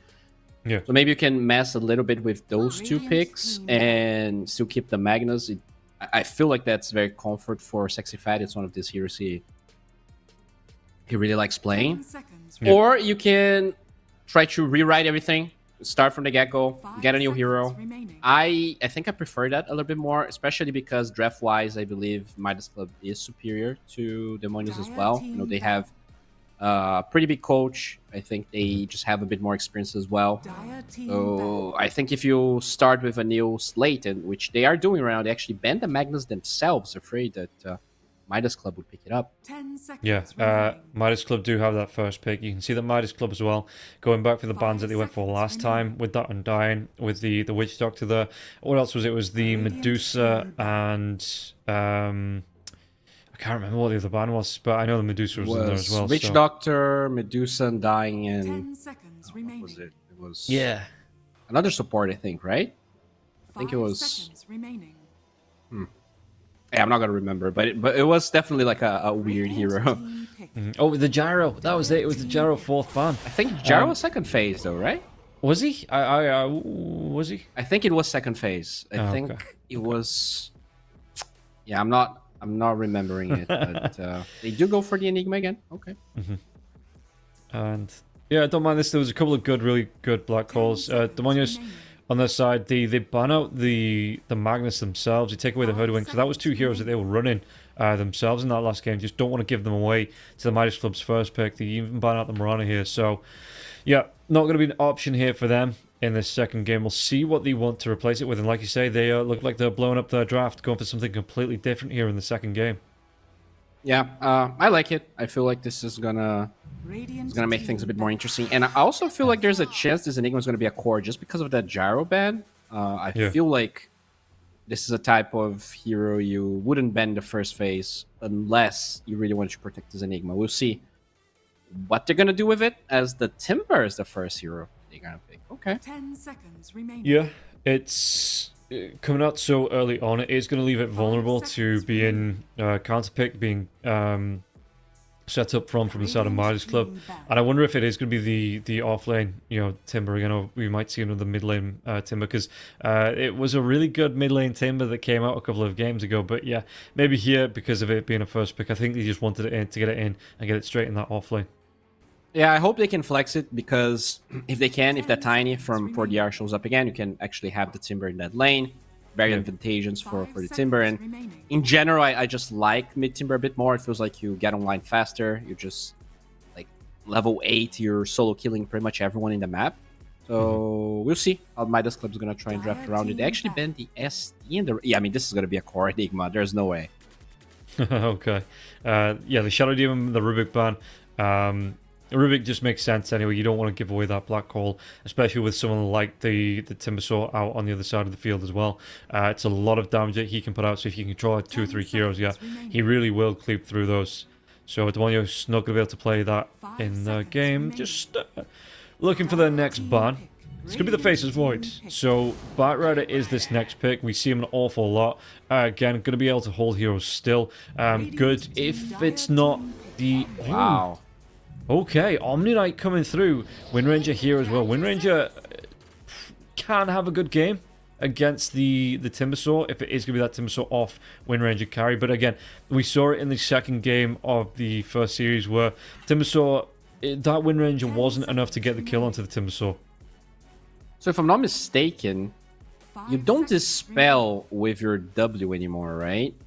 You get magic immunity, but I don't think it dispels. So I'm going to read it again. Yes, I too know the answer, but we'll be reading it again for Omni Knight, because only dispel sources that pierce the buff immunity. Well,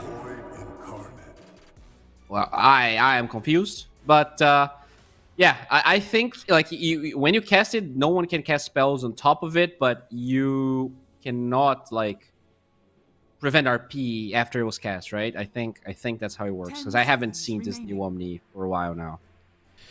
Yeah, I don't even know if I can call him new at this point, but yeah, Repel grants the new Repel, right? The new... Yeah. As well as yeah, there's nothing about dispelling here.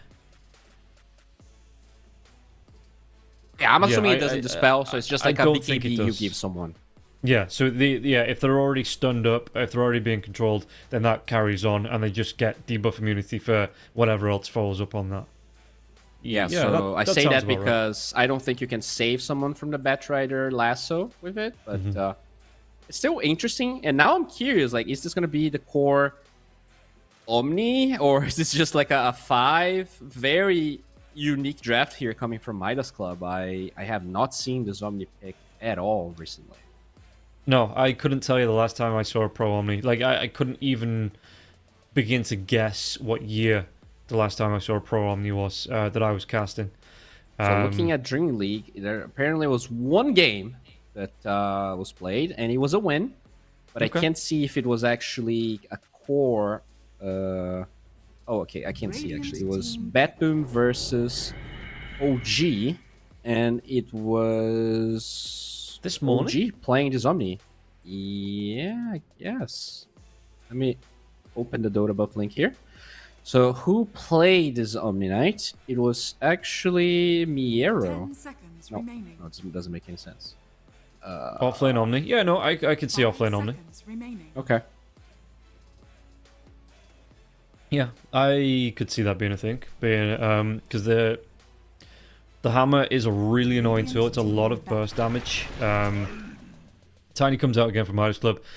With the Void Spirit being here, it's just, I suppose we saw in that last game, Tiny, once he got the Candor online, once he got those damage items, he was just blowing up heroes. And yeah, Demonios, apart from that Timbersaw, not really a team full of tanky heroes on them. So this Tiny, he could be having a repeat of the last game. Okay. So this Windranger could possibly be a support here. We're not really sure where she's going to fit, but could also be core. I believe it might be core just because they don't have overall last pick here on Midas Club. And now Demonios, they did go for this Phoenix hero. I guess they're pretty bad at killing the egg, right? Only Windranger is range and Tiny is awful at it. So I do like that aspect of the pick. And now we're pretty much also sure that the Timbersaw is going to be in the off lane. So I'm assuming it's a Timber Batrider lane. Voice Spirit's going to be middle. And you need a carry to go with the Phoenix. You could always go for... it depends what Midas Club want to go for. If they're going for this like position 4 Tiny maybe, with the offlane Omni Knight, position 5 Enigma again with the Wind Ranger mid. Maybe pick up something like the Weaver to try and deal with this Phoenix deck. Yeah, I think that's a pretty decent Coastal Build hero. He also plays a lot of Naga, and I think this is not necessarily a bad Naga game. You have... Like, they have a fair amount of AoE, but they don't really have any lockdown for the Naga. Like, they have 2 stuns, the Lasso and the Aether Remnant. So, good luck ever killing Naga. And to be honest, maybe it's not a bad Zlar game either here for Costaville. Yeah, true. He did really well in that last game. You know, he was an absolute menace in that last game. And just being able to... The amount of pressure that this Slark's going to offer if it comes back. Yeah, I mean, and that's right... That's also a Slark with Repel. this looks pretty decent. The laning stage, you know, kind of goes both ways. Sometimes the Timbersaw wins, sometimes the Slark wins. I think it really depends on who's going to be the 5 here with that Slark. But yeah, Midas just deciding here what they want to ban. They banned Kato, so do they think this is scary? Void Spirit is Demonius. I guess that makes sense, right? Because Benji, he's a mid player. And he's just playing these weird mid heroes in the safe lane. Is that what's happening? Oh, they do bend the Morphling in. Okay. Yeah. And, I mean, they've got a lot of time to think about this last pick as well, though. And was it just over a minute and a half to come through with their reserve time to think about this final pick? So they can take a minute, decide whether you want to put this Wind Ranger as a carry or in the mid lane. And like you say, though, they don't have the overall... last pick, so if you wanted to here, Tiny mid and Wind Ranger carry is also an option. And just looking for something to support, I guess, the Omni Knight in the off lane. True. What do they lack here? They have decent lockdown with the Tiny. They're going to have a lot of burst with this Omni, because we're assuming it's a core. I wouldn't mind seeing another initiating hero or something that can deal with the Phoenix. Oh. So that can do both. Get you jump in, get your unleash off, and break a few X. Okay. So I'm assuming it's a Marcy support. That's going to be with the Wind Ranger, right? And then you have Tiny Mid, Enigma, Omni. That's how I see it. Yeah, I think we've been seeing a lot of Marcy 5s. I don't remember the last time I saw a Marcy 1. So I think that is going to be it. You're going to have that Marcy. And I mean, Marcy 5 means nothing because you still build into a BKB. You still get a Daedalus in there at some point. You just get it a lot slower than what you would if you were a core. True. And now Demonius, they need to find their hero here. You want something that's good against Wind Ranger, so maybe a Dispel. Okay, they go TA. I don't like that. So that's a TA mid, actually. So it's mid TA, and it is going to be that carry Void Spirit. They were right on Midas Club. So, okay, another Battle Fury Spirit, but this time it's the Void. Is that what we're going to see here? Yeah, no, maybe. I mean, he's going to be, I assume, quick Manta style, or as quick as he can onto that Manta style as well. Again. Yeah, I just don't like the TA pick into a Tiny, into a Wind Ranger, you know, into the Enigma, the Marcy there as well. I think there's so many ways to deal with this TA if they get a jump on the side of Midas Club that it sets them up for a good 5 versus 4 after that. It's a carry Omni. Holy shit. Oh, is it? Okay, so... That's why, right? Because you wouldn't want to have Omni Marcy if it was... yeah, like you just want to have a melee and a range hero in the safe lane, so it's going to be Wedge and Costa Bill together. Okay. Very weird game. I have no idea what to expect, but I'm hyped. I hope it's a bit more action-packed than game 1, but it's pretty wonky carries on both sides.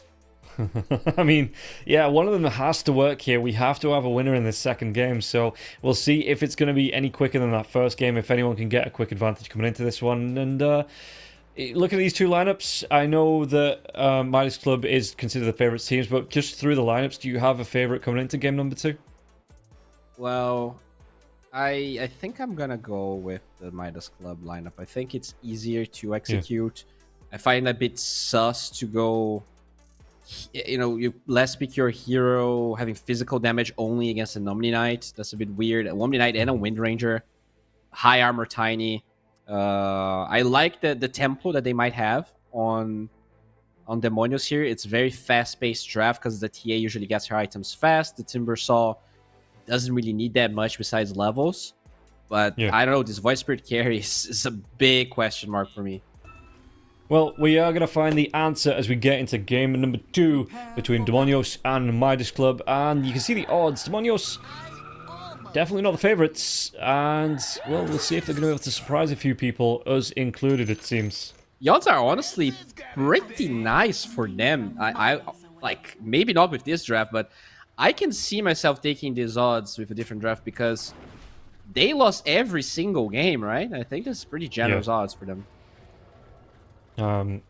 Yeah, so we'll see how it is going to play out. Oh, we could be seeing an early first blood now as well. Does the Marcy get the jumping power shot comes through? Oh, there's going to be the flame break to push away now. But Marcy still wants to chase back. That rebound is going to come out. Excuse me, the dispose comes through. When range of the back lines will be able to pick up the first blood. FCR going to be more than happy with this. And now it looks like Fatson going to try and chase down on Costabile. But power shot once again comes through 2 heroes. The damage you might even be able to get. Jeans goes down. And now it's going to be Fatson's turn. Yeah, good group up. Great group up for Midas.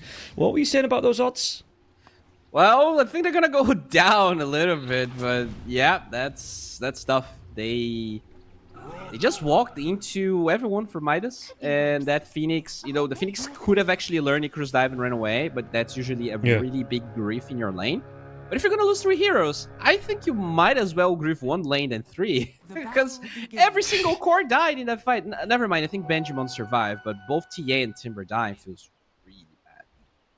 Yeah, it ain't great. They're also going to lose out on 3 of the 4 bounty runes. Odds coming up back on your screen.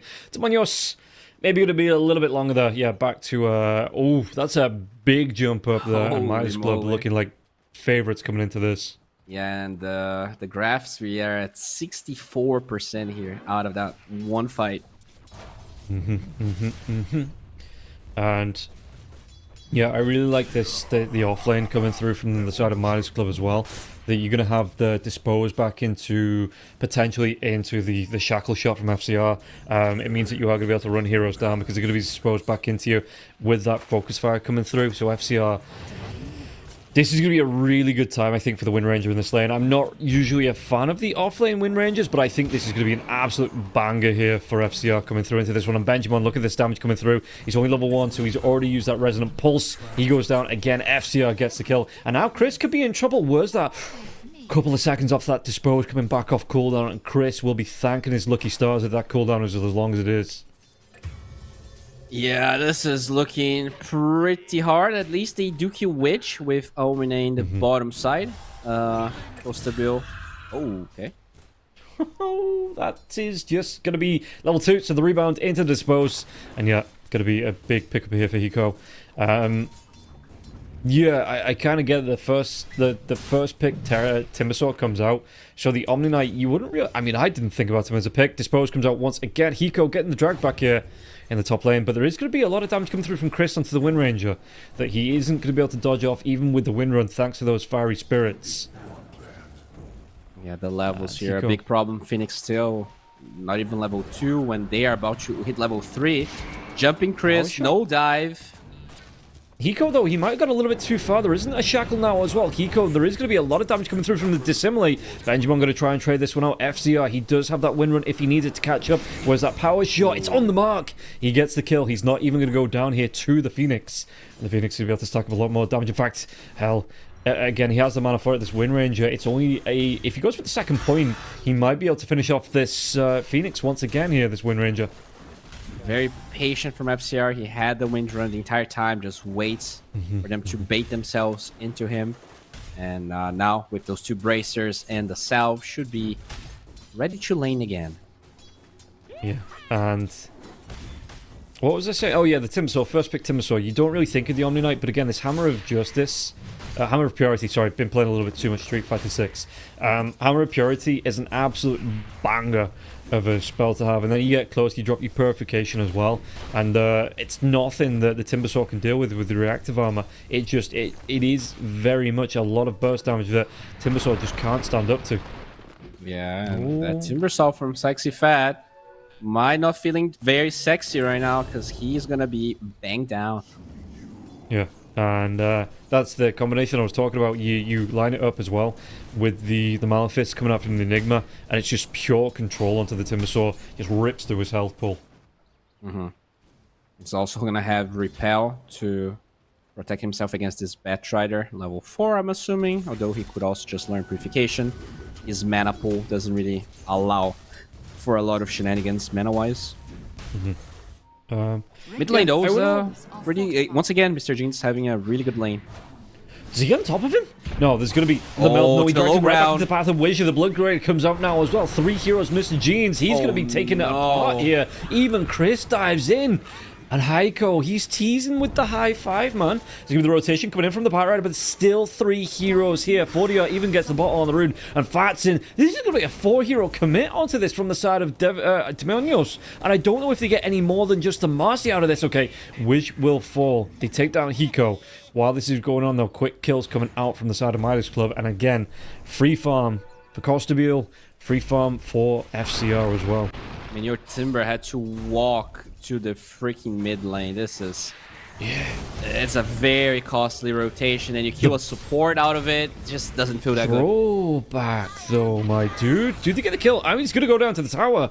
Fordio gets the credit. Hiko was in range to get the XP. And, yeah... look at this Marcy. This Marcy is only about a full rotation level behind here on the mid lane TA. That's ridiculous. Yeah, just benefiting from all of those fights where she lives through it all. But, you know, at least the Tiny did die. Mr. Jeans is going to get level 6 a bit faster. And once again, this is a game where the Siege of Midas Club is absolutely garbage. So it does allow the TA to keep on farming, right? Sometimes the TA lineups can be dismantled if you have a DK or just take all of the towers. I don't think they're going to be taking any towers before minute 10. I would be surprised at least. You say that, but Unleash is a really nice just... oh, power shot coming through. Benjamin is going to be able to get himself away from this one. And, yeah, I mean, you've got Focus Fire and you've got Unleash coming out here on the side of Midas Club. So you group that up. I think they might lose a tower before the 10-minute mark. I'm not saying a lot, but it is possible. Yeah, I mean, maybe one, but, you know, TA is probably going to be able to farm through it all. And now it is time for the... top lane, Benjamin, he's in the trees. He's going to be able to get himself away. No, the creeps give vision. FCR, he chases him down, chases him to the end of, well, the end of his life. And that's once just again, Fat kill. is in the mid lane here. He's like, he doesn't get a lane and he's just walking to try and help, but his net worth is taking a huge hit. Benjamin, he's the 3rd lowest net worth right now. Look at this, all 3 cores on the side of my... I think this game might just be a little bit quicker than the last one. Yeah, I would be surprised if it was slower than that one, but once again, their heroes, they are not good, especially Costabile. That's not a hero that goes high ground. Yeah, I suppose it doesn't. I mean, Focus Fire is going to come out onto Benjamin. Benjamin can get himself away from this one in the top lane now as well. He's going to be taking a lot of damage, but the Focus Fire still comes. He uses that to assimilate. There will be the Remnant being dropped. No, you can't pause there, I got a crash, by the way, so I guess they had the same thing. There's been a couple of crashes. Wind Ranger even disconnected. I think the Focus Fire will be enough to get this kill onto Benjamin, and they might even be able to turn it around onto Chris as well. Okay, I can even reconnect. What the hell? That's not good. I think... you know when like you Dota closes, but the process didn't close, so you can't reopen the game for some reason? I think that's what Can you not go through Task Manager? Yeah, I'm looking. But I'm not finding Dota here. So what? Maybe kill off the entire Steam process, if that's still open. Probably. Okay, it worked. Found Dota there. Joy. There we go. FCR's back as well.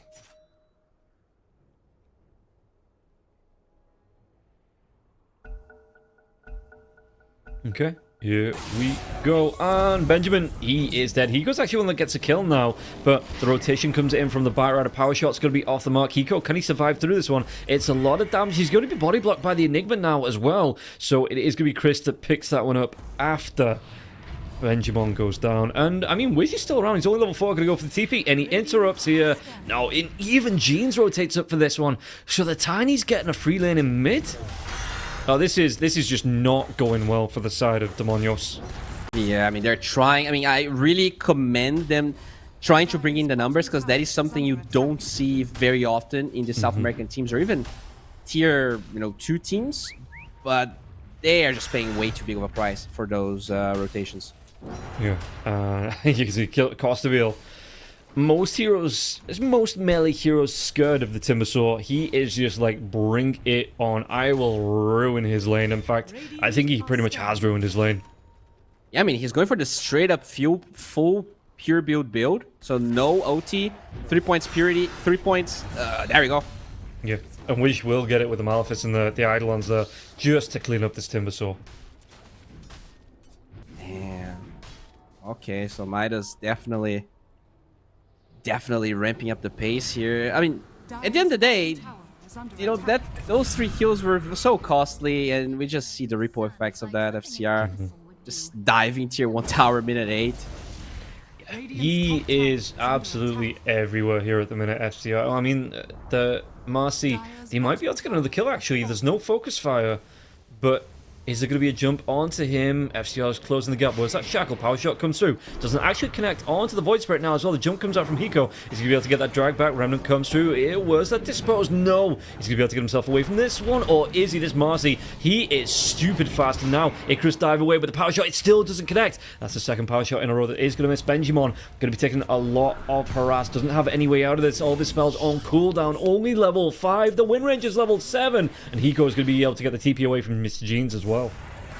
This is just awful. They're walking. They don't get any kills. They might find Costa Bill here, though. Yeah, that is a good one to pick up. That is a recovery here for Fatson. Yeah, the odds, though, they are unbothered by that kill as they keep growing and growing. I think we doubled our odds from when the game started. And yeah, you can see, I mean, 15-8. They're getting some kills on the board, Demonios, but it's just, it feels like for the most part, Midas Club, they are running all 3 lanes. I mean, if we had any doubts on why Void Spirit isn't a common carry hero, I think we have our answers as the poor Chris Phoenix. I guess his K stands for Kentucky. I didn't know KFC was Chris Fried Chicken. That's all he's been getting the entire game. Yeah, Tier 1 tower went bottom before the 10-minute mark, just to point that out. Oh, okay. Yeah, thanks for pointing it out. I mean, that's the most unlikely tower, right? That's the Timbersaw tower? Yeah, man. I thought like the top tier one would go on the side of Demonios here, be focus fire down or something like that, but no, the focus fire is solely being reserved for heroes here. And Mr. G's go for a TP. Did they get another stun in? The Malefice now locking down Chris. He's already used that Icarus dive. Where's that winner going to come from? There's going to be the dive onto the Bite Rider now as well. It's a lot of damage, but can he get the kill onto Hiko? He's surrounded by 3 heroes. He's surviving for a little bit longer. The power shot! It comes in from downtown. Cleans up on the Bite Rider. But now, Wish, he could be in trouble. Still 3 heroes here. Mr. Jeans has rotated again. Looking for the body blocks, and yeah, trying to give that gold over to the TA. The TA needs these items. The Dragon Lance into the Blink, into the Desolator. That's when the party gets started here for Demonios. Yeah, but you know, they sent 5 heroes here. You only get 2 supports, Tiny and Costa Bill, unbothered, just chilling in their own lanes. This is becoming a big problem. Echo Saber done for Costa Bill already. Yeah. So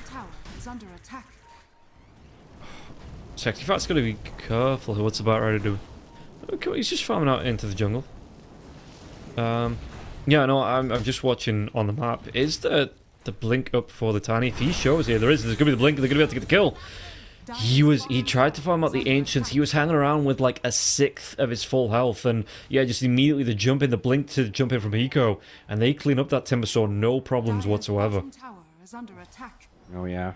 Let's see Benjamin here going for the Maelstrom Void Spirit. That has to be one of the first times I've ever seen this item being queued up, and they find Mr. Jeans. Mr. Jeans, no refraction charges. No, the toss! What? Oh, the rebound came in just as Hiko connected. He gets tossed away here from the Tiny. That looks so funny because she jumped into the Tiny and he felt like it was a part of the skill, but it's just Tiny tossing her. Oh, that is unlucky for... Well, I mean, it's not unlucky for Demonios because he gets him the kill on the board, but yeah, that timing, it was just so unlucky for the Tiny. He was looking to get the toss back onto the TA, but the Marcy was closer, and the Marcy goes back to his teammates. Looks like Benjamin getting a little bit closer to that Maelstrom. Blink's gonna be Sexy Fast first item, and the Dragonlance did get finished up here. So they're going double Blink. Mr. Jean is going for one as well. I think you have to. With the heroes they have in the state of this game, you have to start taking some fights, or else you're just gonna be... they're gonna start taking away your map, right? We kind of talked about the towers not falling, but all three of them are done just because of how far behind they are. Yeah, I mean... You look at the net worth, and it's only a 4k net worth lead here coming out from the side of Midas, but it's not telling the full story of how aggressive that Midas. You know, every time they want to look for a pickoff, they're finding a pickoff. They've lost they've lost a couple of supports sometimes. Costabil's died a couple of times too, but for the most part, they all are always trading off on a plus. They're eyeing Costabil here. Do they have that lasso? Does come through. They might have the physical time to get through this one, or maybe not. There's no ultimate for Costabil though, so in the end he will go down. Okay, pretty greedy build, and we'll pay the price for it. Not too shabby. And it's Benjamin that gets the kill, so that's his Maelstrom now up. And alright, I mean, I'm ready for some Rapier Void Spirit here. Chris, he throws that Fiery Spirit. He knows what's going on up here, but he doesn't know enough. He is dead, and the Bat Rider's going to be careful now as well. He's trying to come in, but there's going to be no jump. 4DR. He gets that bot on the Wisdom Rune. Will be able to consume that there as well. That's just a feels bad. And in fact, he's even going to be able to get to the other side of the map. Just takes both of these Wisdom Runes here, because if there's any hero that needs a Wisdom Rune, it's the mid laner that's 2, 2, and 7. I mean, rocks can always be wiser, as they say. And he's working towards that Echo Saber. Is that something people say? Yeah, I think it's pretty common. You know, maybe it's a Brazilian thing, but we definitely say that all the time. Okay, I can't question that. I know nothing about Brazil and their sayings, so. Costabil, though, has a Blink Dagger here, eyeing up 2 heroes, but this can actually find... doesn't matter. Yeah, Costabil gets that jump in. Echo Saber 4 points into the Hammer of Purity, that purification coming out as well. And with the help of 4DR, he makes the Timber Sword disappear as if by magic. Yeah, that is 4DR. I mean, this Tiny from him is looking pretty solid. This might be a hero you want to, you know, ban for it. I mean, he has a really wide hero pool, but because he's been out of the competitive scene for a while, Tiny is definitely one of his better heroes alongside Lina. Yeah. And we'll see how they want to play this one. I mean, you're going to send FCR into the jungle. He's already got his Gleipnir. Farming up net worth-wise, he's top of the board. He's had a fantastic time. 8-0-3 in this Wind Ranger. And pretty much every time he's picked out a target for the focus fire, they have gone down. I wouldn't be surprised, you know, like I say, to see him farm up. Does he want to be going for the Ags next, actually? Because I was thinking like a crit stick or something, just so he can definitely finish off heroes in these fights. It's possible. What is surprising me here is Enigma decided to go for a Vessel here, so a bit of a different build, but I guess against the Timber, he feels like that's very powerful. Yeah, Timber burns through the TA charges too, if I'm not mistaken. Now, yeah. I like the Blink Dagger that they went for both Fat and Mr. Jeans. The thing is, they have not smoked or done anything with those Blink Daggers. And they're just bleeding kills everywhere. FCR killing Christ again. I really feel like they need to start making moves, or else might as well just get Desolator on the TA. Yeah, no, the MKB coming out is going to be nice, but yeah, you really do want that Deso, so I assume that comes out next, if there is a next. But yeah, no, like you say, that they haven't really made that move. They could use one hero with the initiation, and then TA could have followed up, could have come in with that Deso and tried to do full damage. They are farming, you know, decently fast with Benjamin, considering how hard of a game he had. But, you know, tier 2 tower is taking damage. They're barely scratching the bottom tier 1 here as Demonios. Just, the map's shrinking. Yeah, they really are putting pressure on. You can see that the movement's coming through from everybody on the side of Midas. Like, they are moving with a purpose, you know, to try and take an objective or take a fight or get a pick out.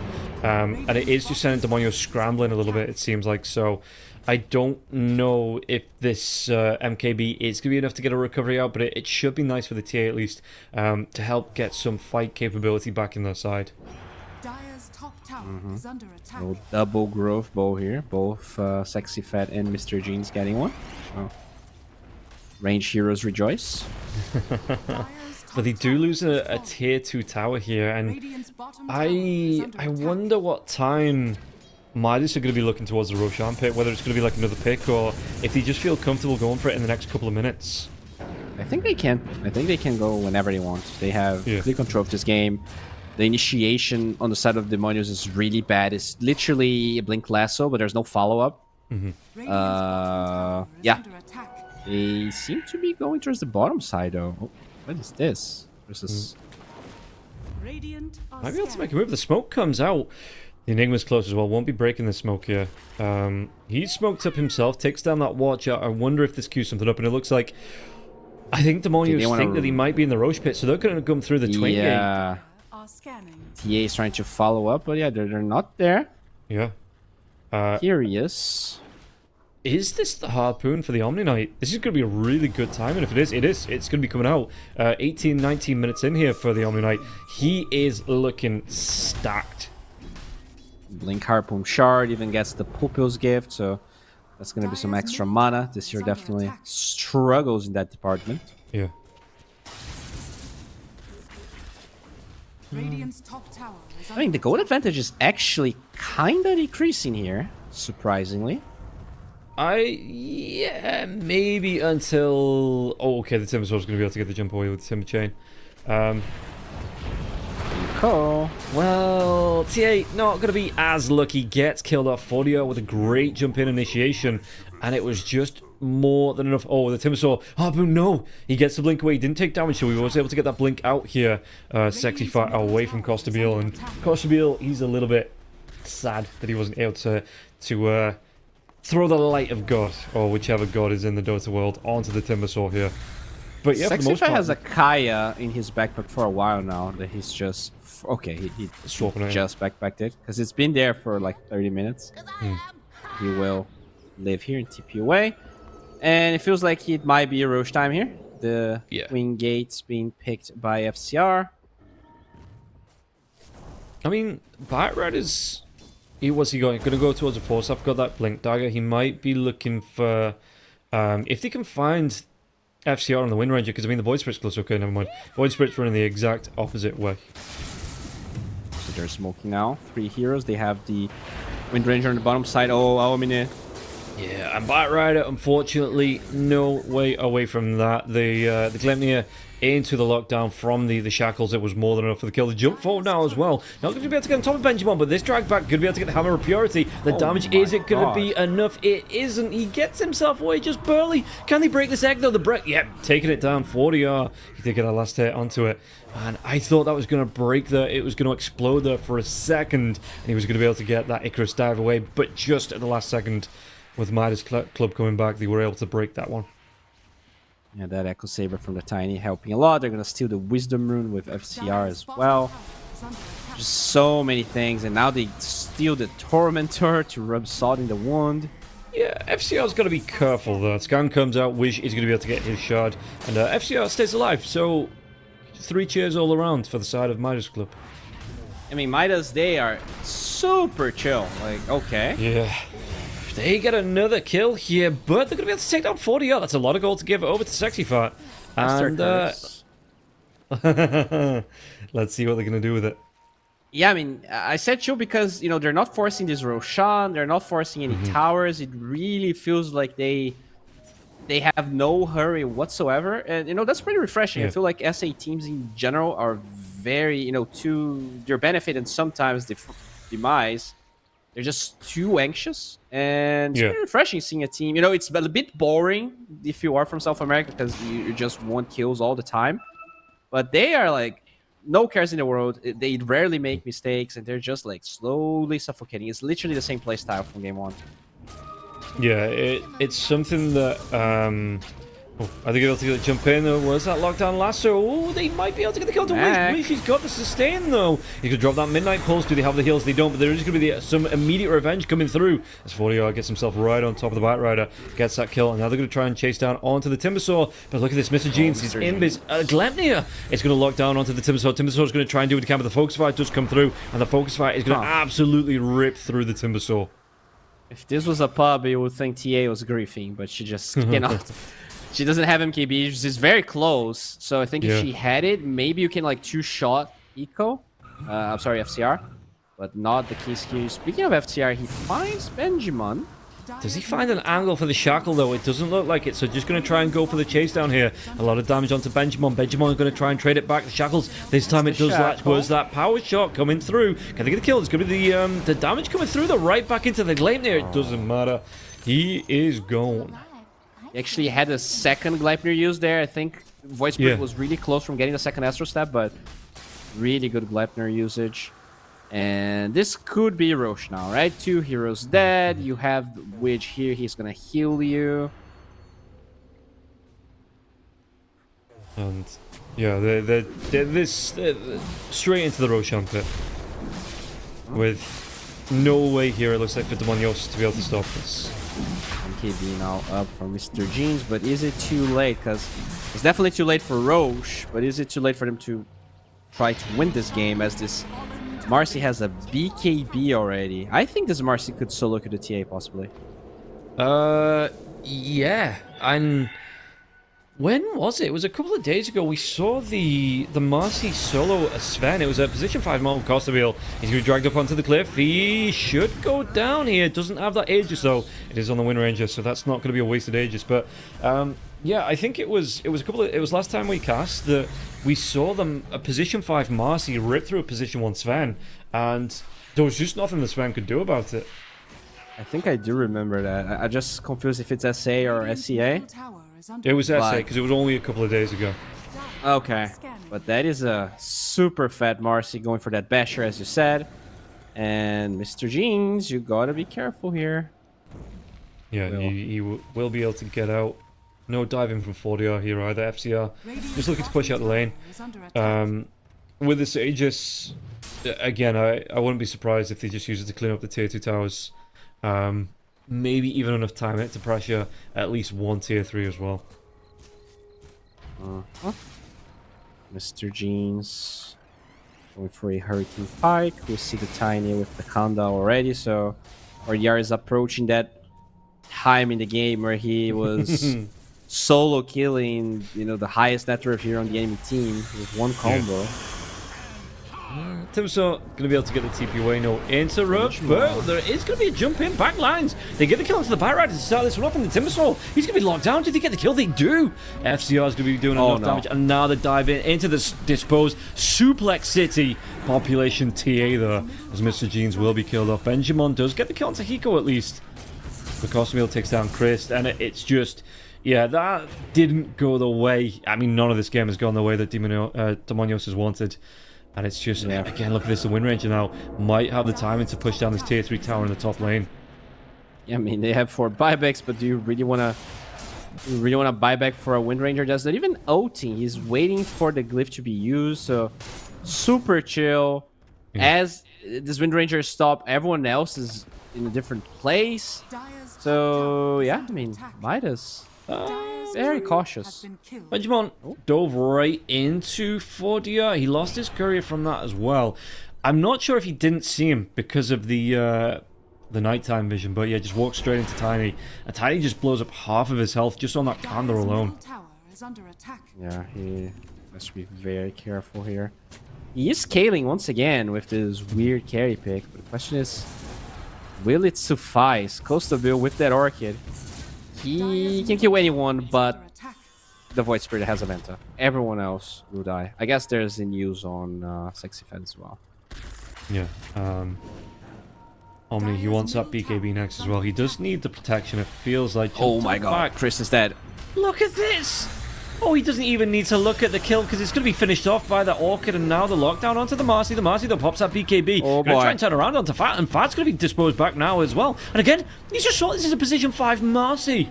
Standing up in the middle of 3 heroes saying, you can't kill me. What are you even trying to do here? 40R takes a lot of damage though. Oh, they find Witch.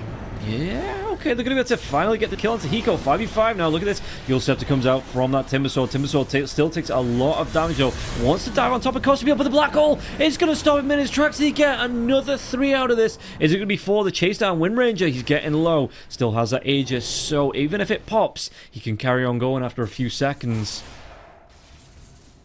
Yeah, just unfortunate. They're, like the 2 supports were fighting FCR on the other side, and you want to ignore this Wind Ranger. This is definitely not the hero you want to be fighting, but she's so strong you cannot ignore her, and it makes those fights really hard because isolating the Enigma like Benjamin was able to do, that was huge, but there's no other source of follow-up damage. If they kill the Enigma there, that could have been a good fight for them.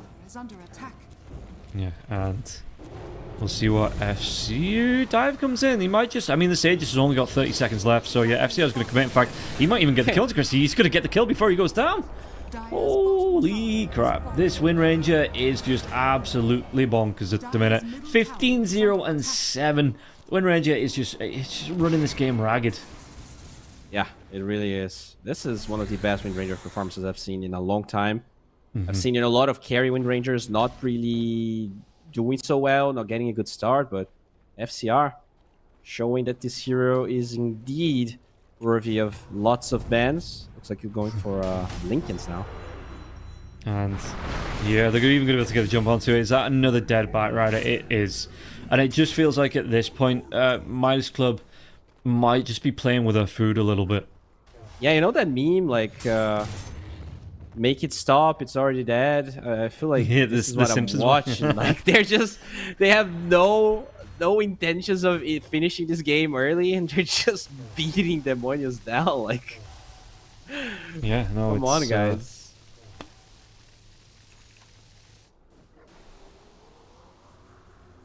And yeah, it just feels like say every time they find an enemy hero here in Midas Club, they're getting like, and it's okay they take 1, but they're getting a trade of like 2 or 3 heroes out of this. And Benjamin jump comes in, who's already in the dissimulate though, so the Avalanche isn't going to connect. Jump in from Hiko, just to back up. He's going to try and pop that BKB. Still, he's going to run away from the taunt. So just a safety BKB here from the position 5 Marcy with. Has he got the gold? What's he got coming in? He went for the Blink Dagger instead of the Basher. Oh, Timber. Did they get the catch-up? Was that a 4-man? It was a 4-man Avalanche on the back lines. They're not going to be able to get the kill. There is a Supernova going now as well, but they've actually separated that Fats in. So what can they do? Glimmer comes in. Are they going to be able to get the kill here onto at least a TA? This isn't actually a bad fight coming out from Demonios, but now they need to run away from this absolute monster of a Wind Ranger who's just doing everything. Batrider gets low. Won't be killed off now as well. The Courier could be in trouble. And it's going to be the buyback coming out from Sexy Fight, and the back Black line Hole gets wasted. Benjamin stealing the gem on top of it. Oh no, and the Wind Ranger not going to be able to run himself away. The 4-staff into the TP. Do they have the control? They do. They have the Remnant drag back. That is... Holy shit, that's 2,000 gold he gives up for his death. I mean, the entire fight is like a 6,000 gold swing with all those deaths. They bought back Fat, so that is, you know, the only downside here for the Demonios. But even the Black Hole's on cooldown, so they can even like smoke and do something. Goes to Bill. He is 1v2 in here. Dive comes back in. He was. Dude, this was like a 24k goalie that's been reduced to 12, and that's gonna go down even further because there's no hero farming for a minute on the side of Midas.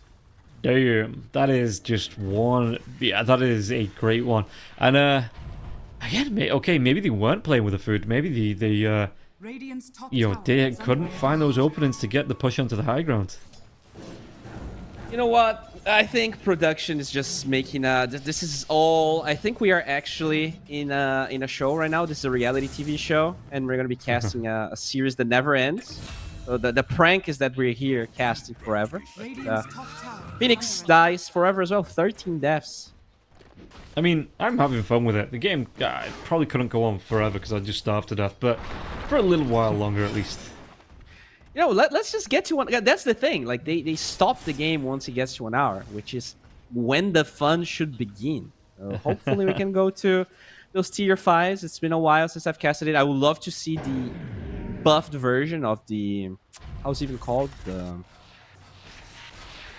unwavering condition. Which one? Yeah, it's the tier 5 that gives you 95% magic resistance, but sets your HP to 1800. It's kind of bad, this game, because everyone kind of has high hero pool. Maybe... Yeah. Have you seen the issue with that as well? What's the issue? It's not actually an issue. It's just like if you have under 1800 health, it sets your health to 1800, but you die before it hits the 1800 mark. What? So like, it's you know, it's something that will only happen during demos, because there's no way that a hero at 60 minutes is going to have under 1800 health. But say it has like a hero has 15. Oh, come back to this one. As the Tiny might, he's Tiny getting the jump in, going to be able to get the kill onto the Timbersaw with the help of the Wind Ranger. They might have fixed it, but last time I tested it, I had a hero with 1500 health. You get that item and it sets it to 1800, but as soon as you take 1500 damage, you die. Oh, okay, that's pretty weird. So it's like it shows you like a different HP than you actually have, basically. Yeah. So like I say, it says that you have 1800 because it sets it to that, but the kill threshold is still whatever health you have before it set it to 1800. Hiko is soloing Roche, by the way, right now. Yeah, man. This is literally...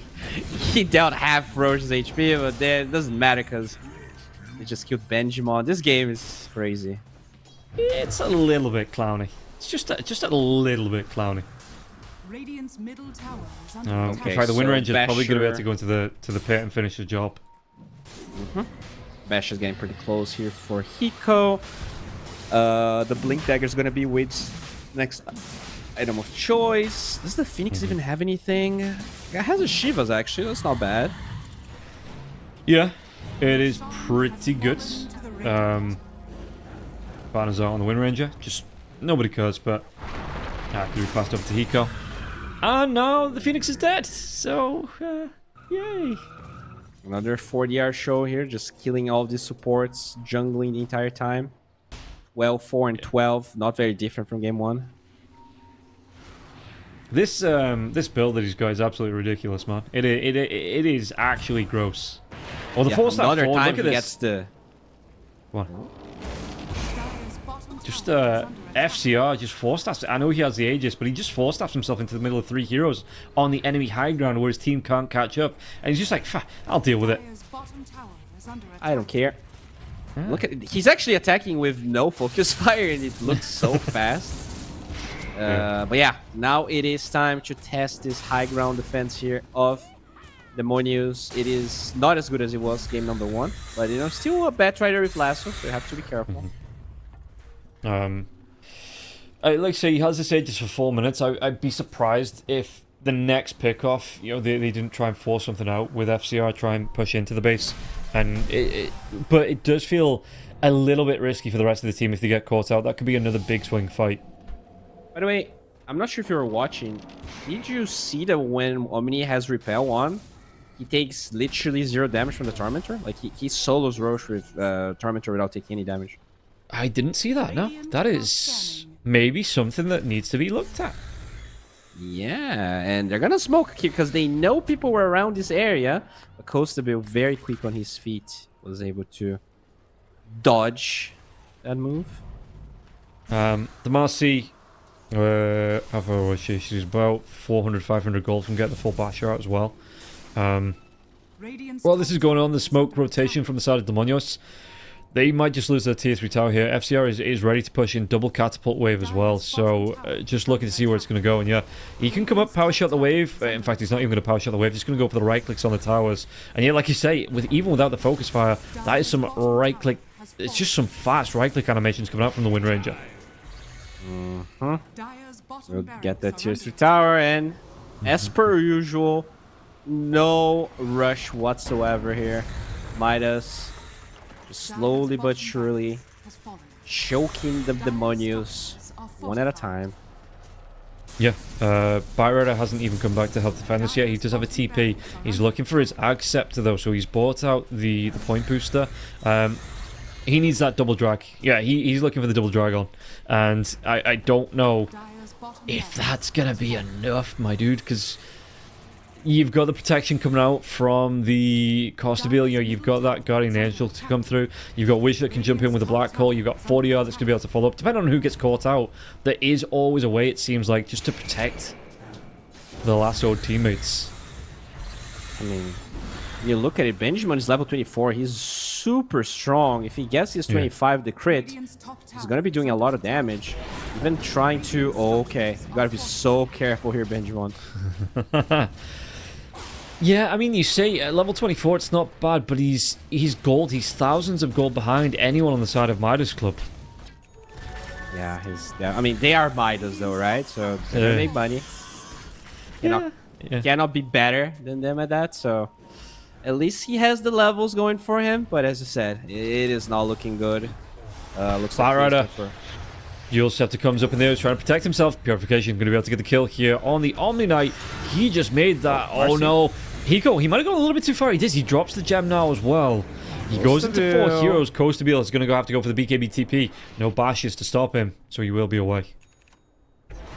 Alright. That's got some time there buying the Aegis. Up for only 50 seconds with no Marcy. And, oh, they find it's Yay. Yep. Great Black Hole now. Shackle not even needed. Maybe like a celebratory Shackle there. And it's just enough to get the kill. And now they're even going to be able to step up this tier 3 tower in the top lane. A couple of right clicks from the Wind Ranger from going down.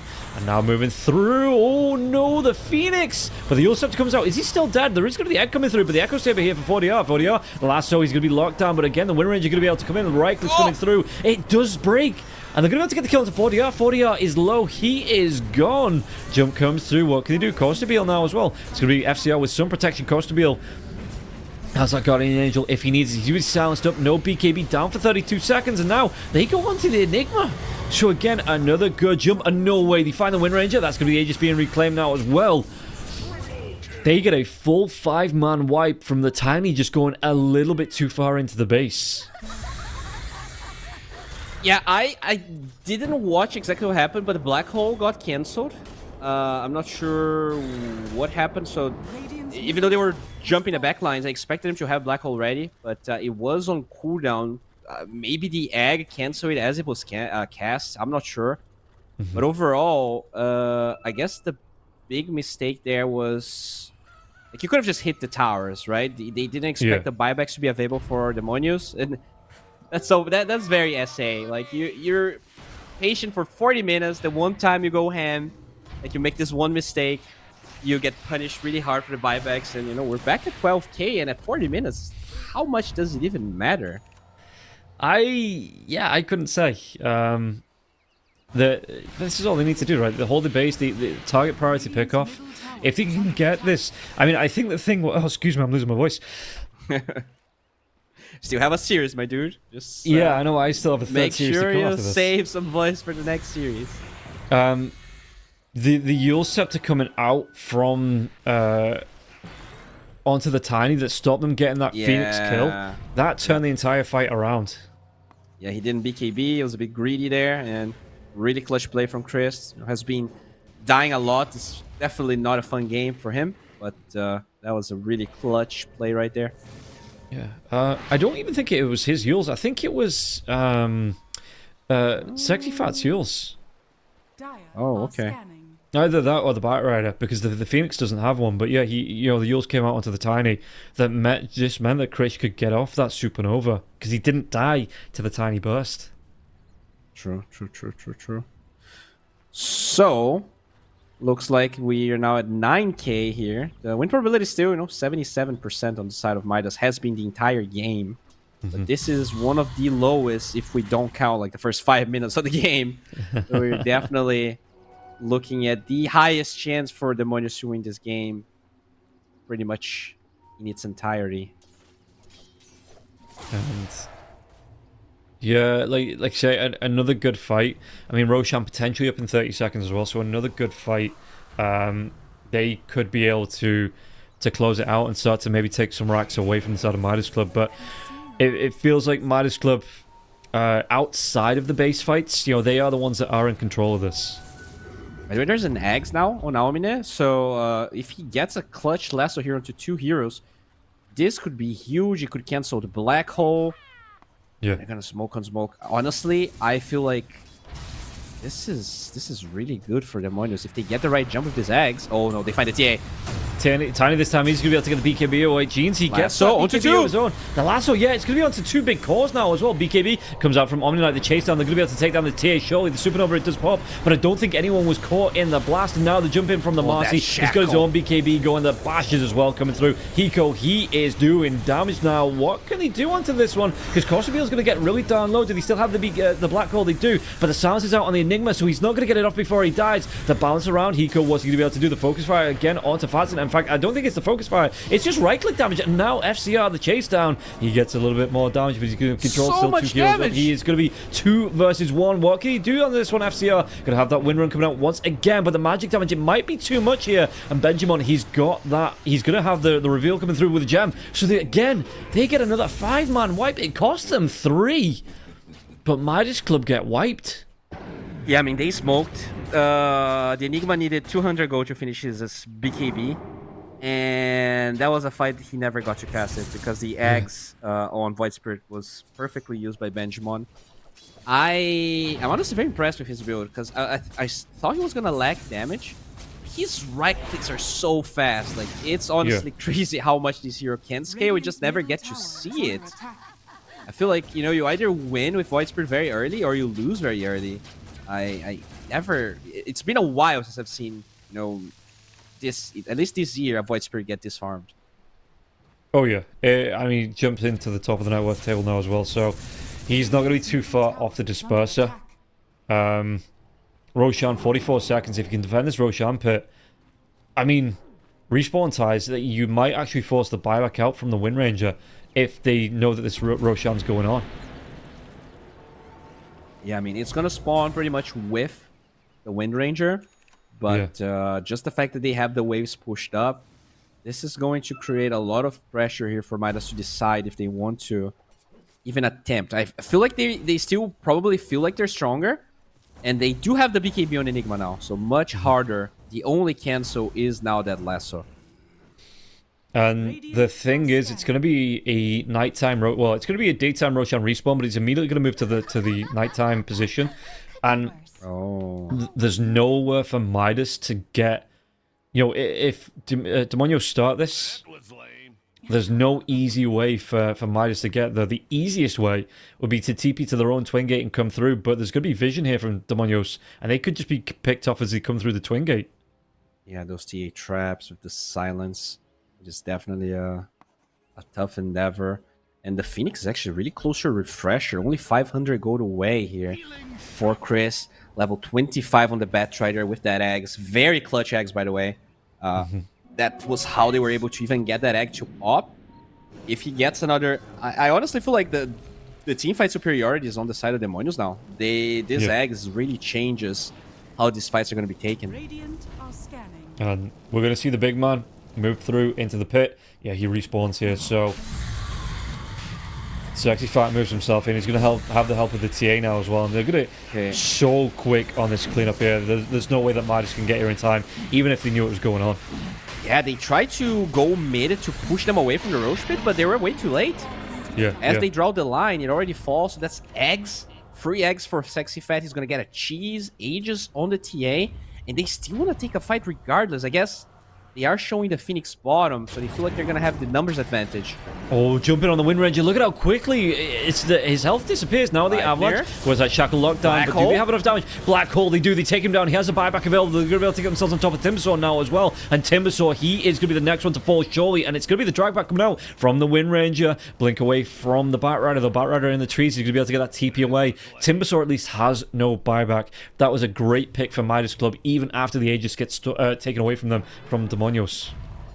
Good read from Midas / big mistake from Demonios. Phoenix really wanted the refresher. So you cannot be posturing the map like that if the Phoenix cannot assist you and they get jumped really quickly. I guess they didn't lose the Aegis, but the Timber has no buy. So we'll see how much Midas is willing to pressure here. And yeah, they could at least, like you say, try and get up, force out buybacks. But if there's no buyback to force out, they could just take this 4v5 advantage. Even with an Aegis here, they are going to have a spurt here. The big thing is, though, the Black Hole is down. Yeah, got to be careful against that Eggs lasso. Just trying to find a good angle. FCR is going to be coming in.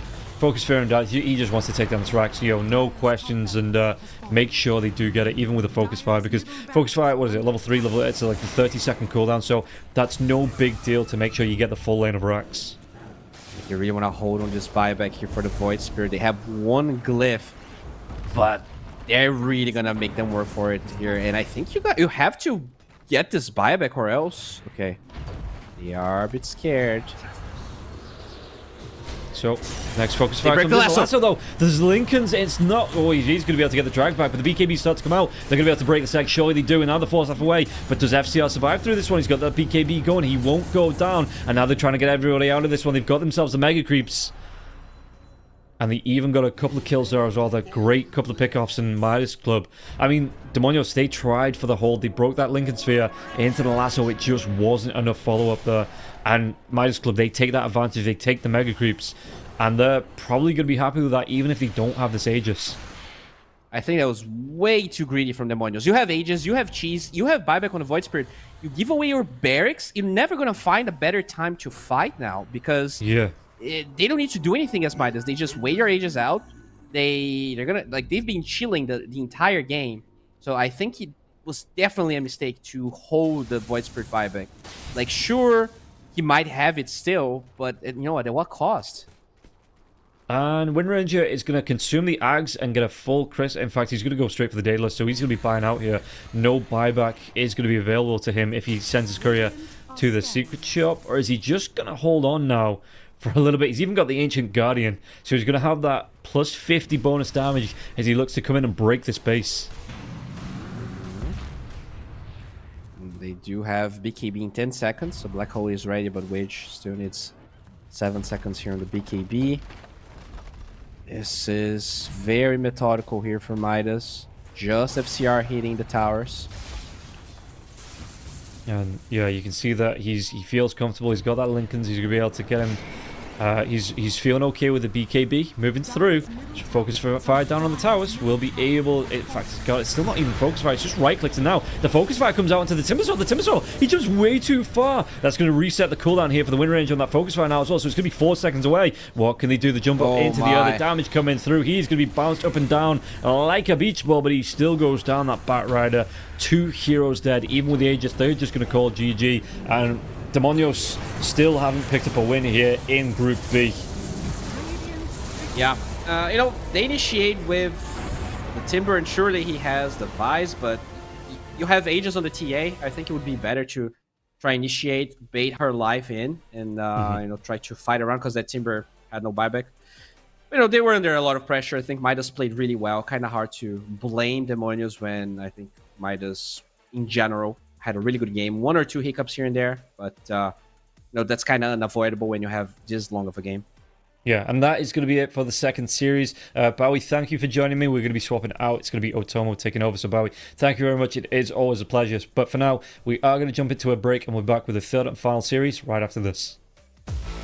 1xBet and EVA Alfie present betting on all esports events on the website and in the 1xBet app. 1xBet. Play with EVA.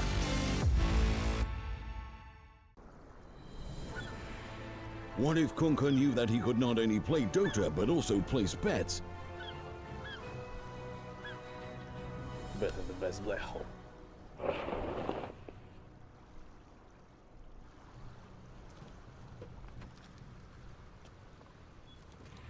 1xBet Bookmaker Company.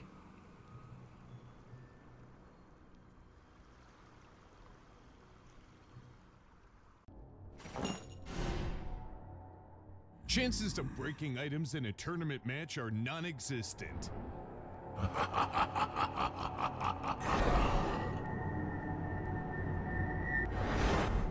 Chances of winning at 1xBet are always real.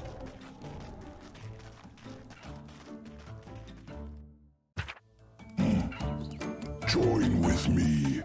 At your service. Stealing Aegis from Roshan is very difficult.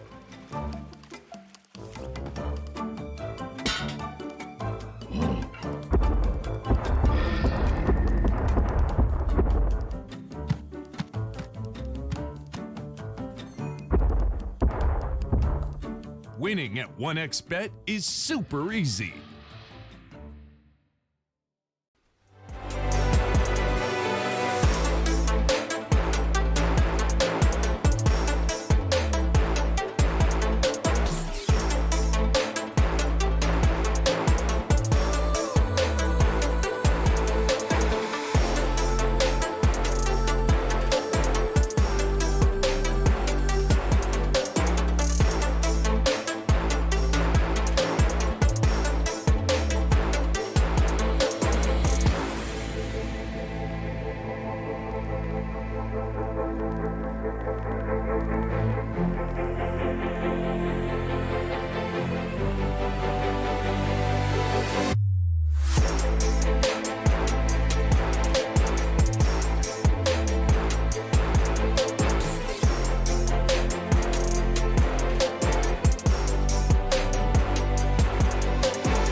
your skills in the gaming. 1xBet. Look around. Screens are everywhere. They allow you to immerse yourself in another world, into hundreds of different worlds. Here you can be anything you want, and we will support you in this. OG, Team Spirit, 1xBet. If you are with us, you win. Hello, son. Hi, Mom. Pretty girl. This is Eva. Nice to meet you. Thank you very much. Your dad's just making his favorite dinner. It's duck. Come on inside. They're all probably too gruesome to tell you while you're eating at the table. How's your food? Is everything okay? Good, good.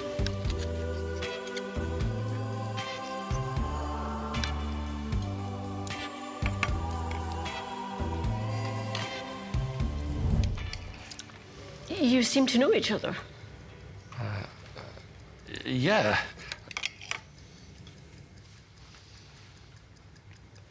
This is the new ambassador for 1xBet. Oh, I see.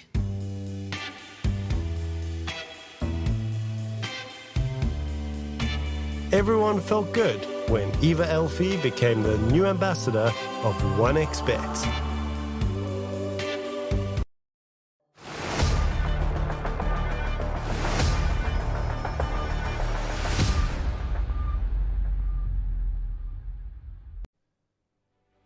Welcome back, everybody. It was a little bit of a longer break than usual, but Otomo will be joining me now, and we're going to get straight into this draft. As you can see, it's already underway. Otomo, we're getting into this final series now between Infinity and Infamous, the two predicted favorites of this group, but it's not the way it's gone so far. So, from these two teams, who are you favoring coming into this? I don't have a favorite. They both have almost the exact same score so far. They both beat Demonius. They both tied with South Team. They're both 3-3 right now, so they've just looked really, really even.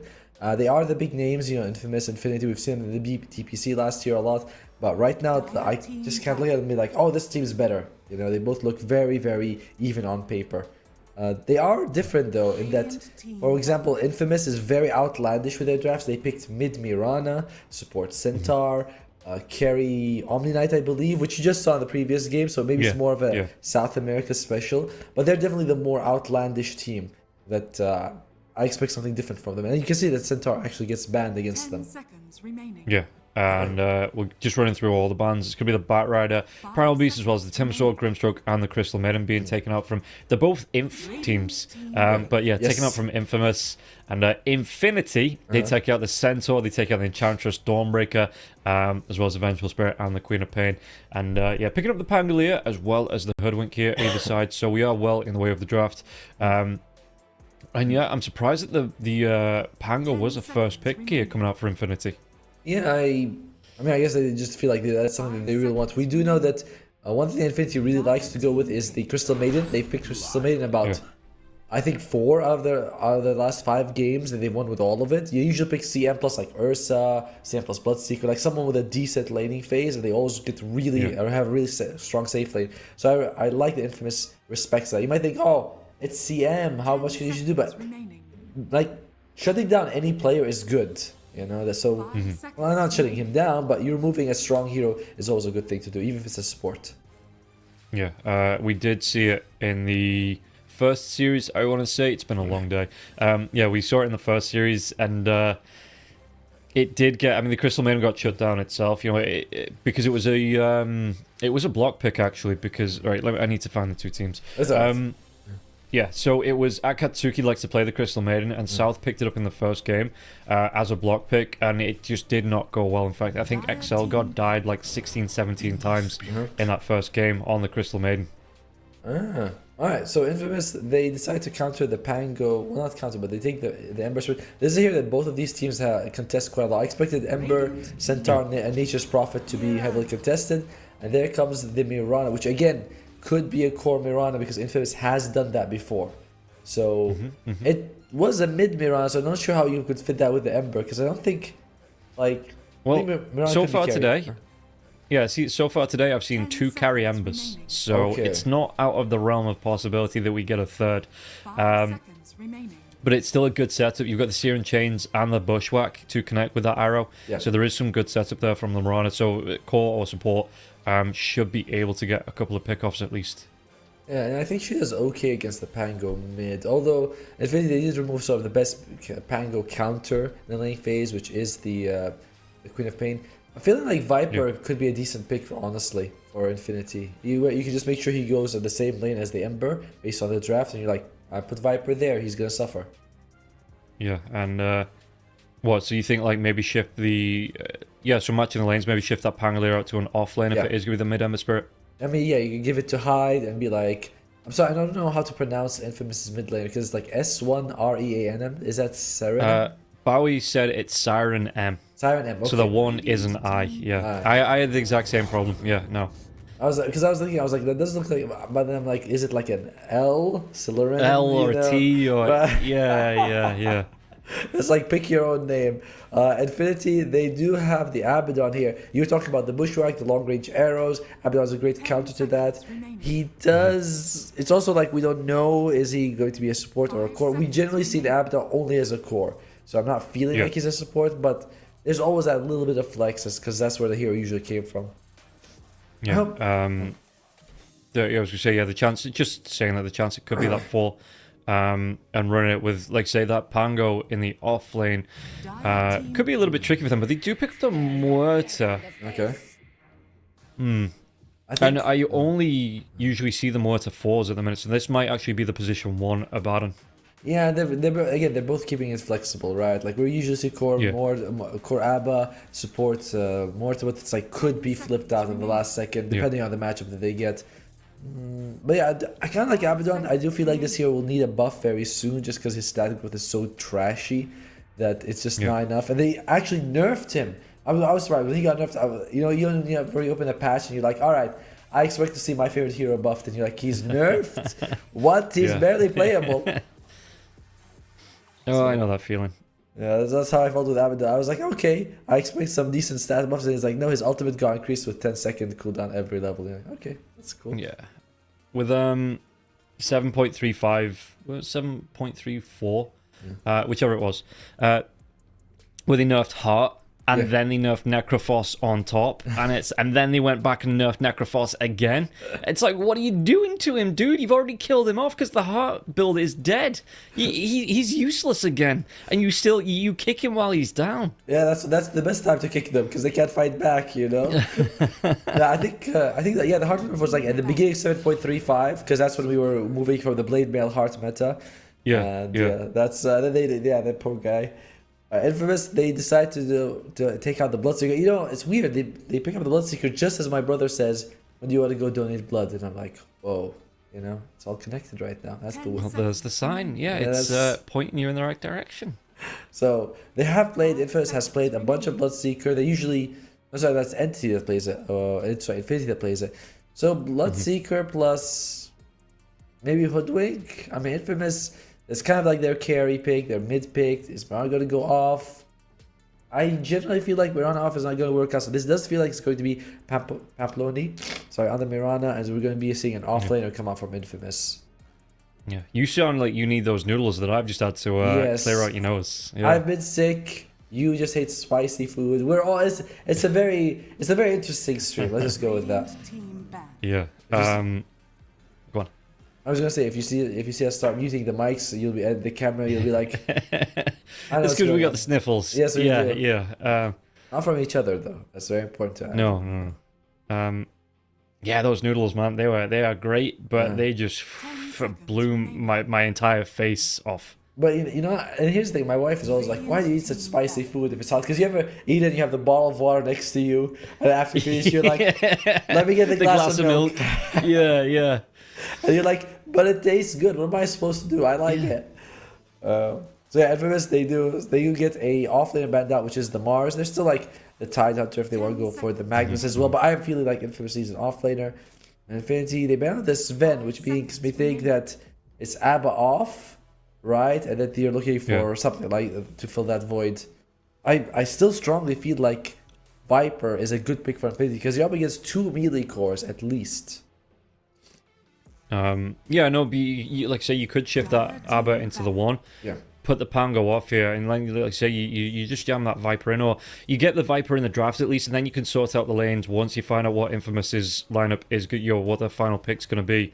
And yeah, like you say, match it up against each other. And I'm surprised we're not seeing more Viper for how strong the hero actually is at the minute. But it feels like in pro games, the hero is just non-existent. Yeah, it's, I mean, a lot of the laning phase heroes feel slightly less impactful in pro games and pub games just because people know how to play around it a bit more. It's kind of like Lion is better in a pro match than a pub match because you blink in and you hex and your team doesn't follow up. It's like some heroes just... There's just like, it's a different game, so that's why they go for the Tidehunter, which we were looking for. We're like, yep, this is probably the hero they went for. It's not the greatest matchup against Morta if it's a core, but if it's a support, you're like, I don't really care. Yeah, and I still think the Viper comes in good here, even up against the Tide. Yeah, three melee cores now. Yeah, and again, you can have the break. You have the break against either whoever you want to break. Like imagine Bloodseeker coming in really fast. The guess break's like, oh crap, or say they were the Tidehunter. I could still see Infinity going for maybe like a Faceless Void here. Again, 3 melee calls on the enemy team. If you can catch them all out of Chronosphere. With a BKB, there's not a whole lot Infamous can do in terms of control. True. So they don't have a lot of time left. They are thinking about this. We'll see what it is going to be in this last 10 seconds. Yeah, we'll see. I mean, well, what else could Infinity go for? I mean, they go. It's going to be the Viper. Yeah, I mean, cool. We've been harping on about it. We were like Viper, Viper. The Viper does come up. You're up against. It feels very much like. I feel like in first you got what you wanted, right? Like you pick 3 melee cores. If Viper comes out, you can't be like, what a surprise, or like you said, the Faceless Void. Like who could have seen that coming? Yeah, how could I ever predicted that? Let's see. So so it's going to be the Mirana and Tidehunter combination together. I'm okay. That's pretty solid. You have a decent amount of right click slows. The stun if the arrow lands. It's going to be the Bloodseeker and the Hoodwink. I feel like that's a great combination, just because if you can get the Bushwhack. And the Mid Ember. Who's he going up against? Actually, who? He is going up against... Oh, so it's going to be off-lane Viper. So Viper is going to go up against the Bloodseeker and the Hoodwink. I think that's pretty solid. I think actually top lane is going to be very hard for Infamous now. It's Viper as well as freaking Morta here. Yeah, and it is going to be... Oh, wait, I do believe it's going to be the carry Morta. Carry Morta, sorry. Yeah. Viper and Lion. Sorry, Viper and Lion. Tiger... Is he standing as the 5? Is it MJZ that's not played? It's MJZ, so it's the position 5 Abaddon, 4 Lion, and that mid lane Pangolin is still going. Yeah, Pango versus Ember, it's a wash. We've seen it a million times. Nothing crazy there. Viper Lion is very strong, very strong. Like, this is something that's actually going to be kind of worrisome for Infamous, that every time the Blister comes out, it's like you get Earth Spiked, a couple of poison attacks with a mana drain, and it's like, I can't do anything. And if Bushwhack ever misses, which at one point or another it is, that's going to be a dead Bloodseeker. Yeah, and we'll see how it's going to go. We get into game number 1 here, starting half midnight my time, but I'm sure the actual players are loving it. You know, just smack bang in the middle of their evening, so it's good time for them for the Dota. But yeah, getting into this, smoke's coming through both sides.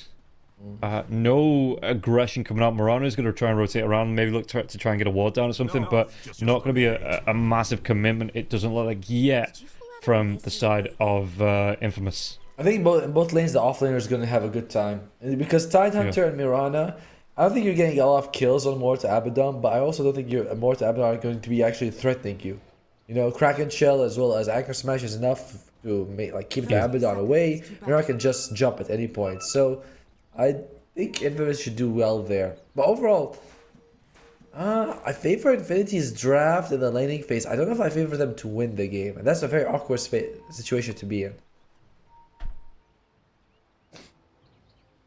Just watching the rotation say Tiger's going to be coming up, stepping up to the high ground. So up against Baz, he's going to try and immediately take away this watch. Oh, Bass has got to be careful now. He's not skilled anything up just yet.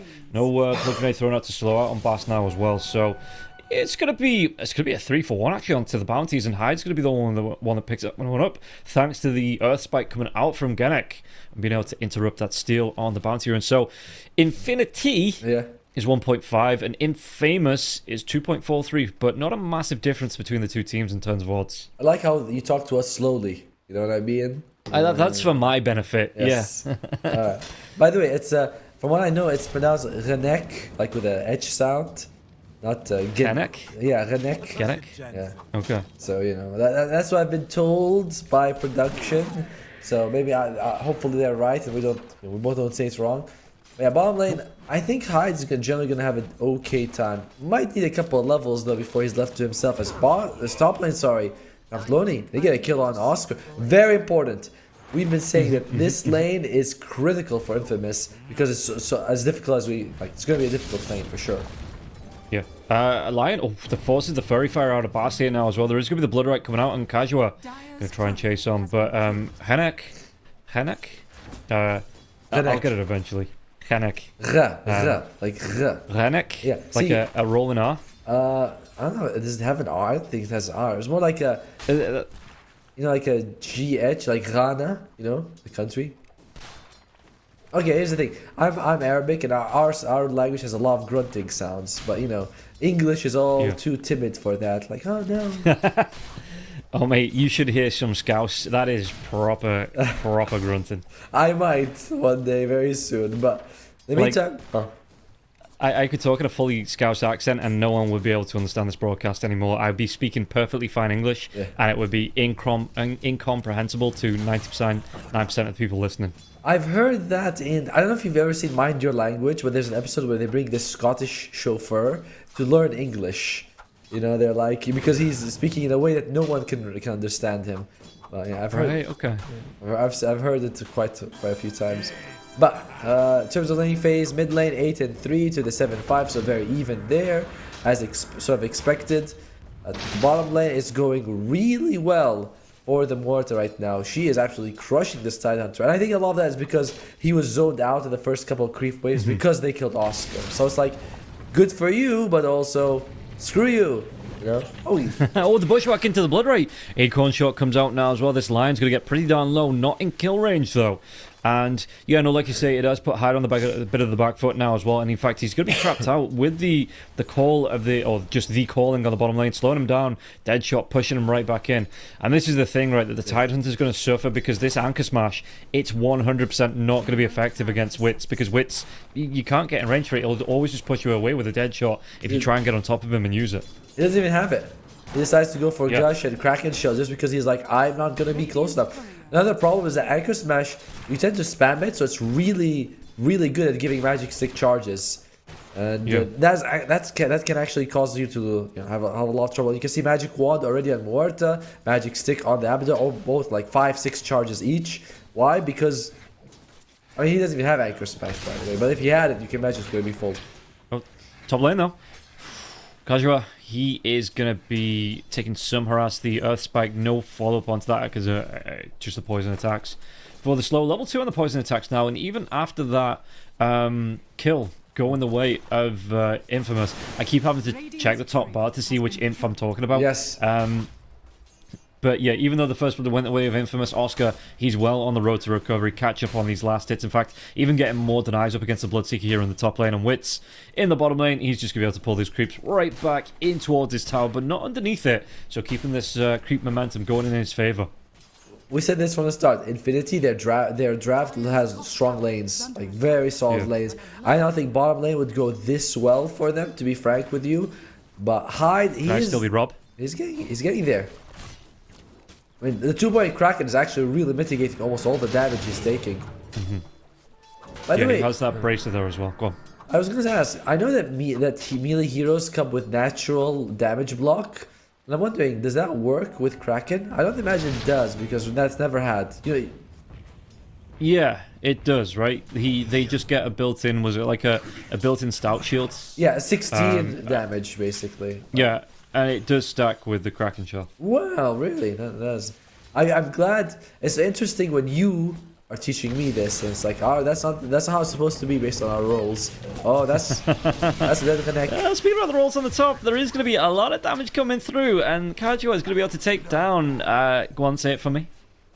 Renek. By the way, they've been playing this. Infamous has played top lane way better than I thought. They don't actually sort of Like, they wait for the enemy team to sort of extend and try to go for kills. Because if you're Viper Lion, you're always thinking, I should be getting kills. Honestly, and you should, honestly. But so they're not like playing the lane just for the CS, which they would have won. And if they're doing, you can see he's got 12 denies on the Viper. So Bloodseeker is zoned out, but he's getting these kills that keep him equal. It's yeah, like you said, just being able to keep that up. He's going to be able to go into the camps as well. Just get the side camp farm up. He does have those phase boots now as well, so he's going to have some good escape, some good chase down.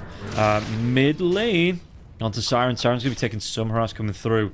And not really spoken about this mid lane, but yeah, you're talking about it in the draft, the Pango versus the Ember Spirit. It's just a bit of a wash. Yes.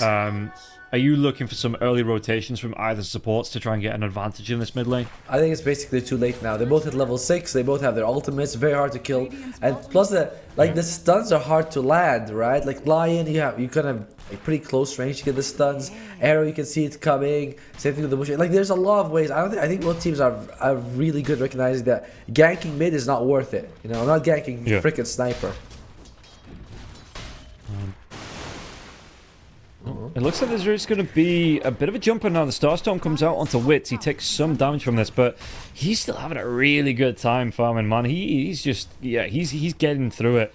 And pretty much uncontested here on his last hit. So we're going to see top lane, though. Is it going to be another kill coming out now onto the Viper? The Viper might be slowed down just a little bit. TP coming in from the Mirana as you're going to be able to get the leap-ins into the Starstorm. Blood Grenade comes out, but there's going to be the rotation in from the damage, coming out onto Pamplona.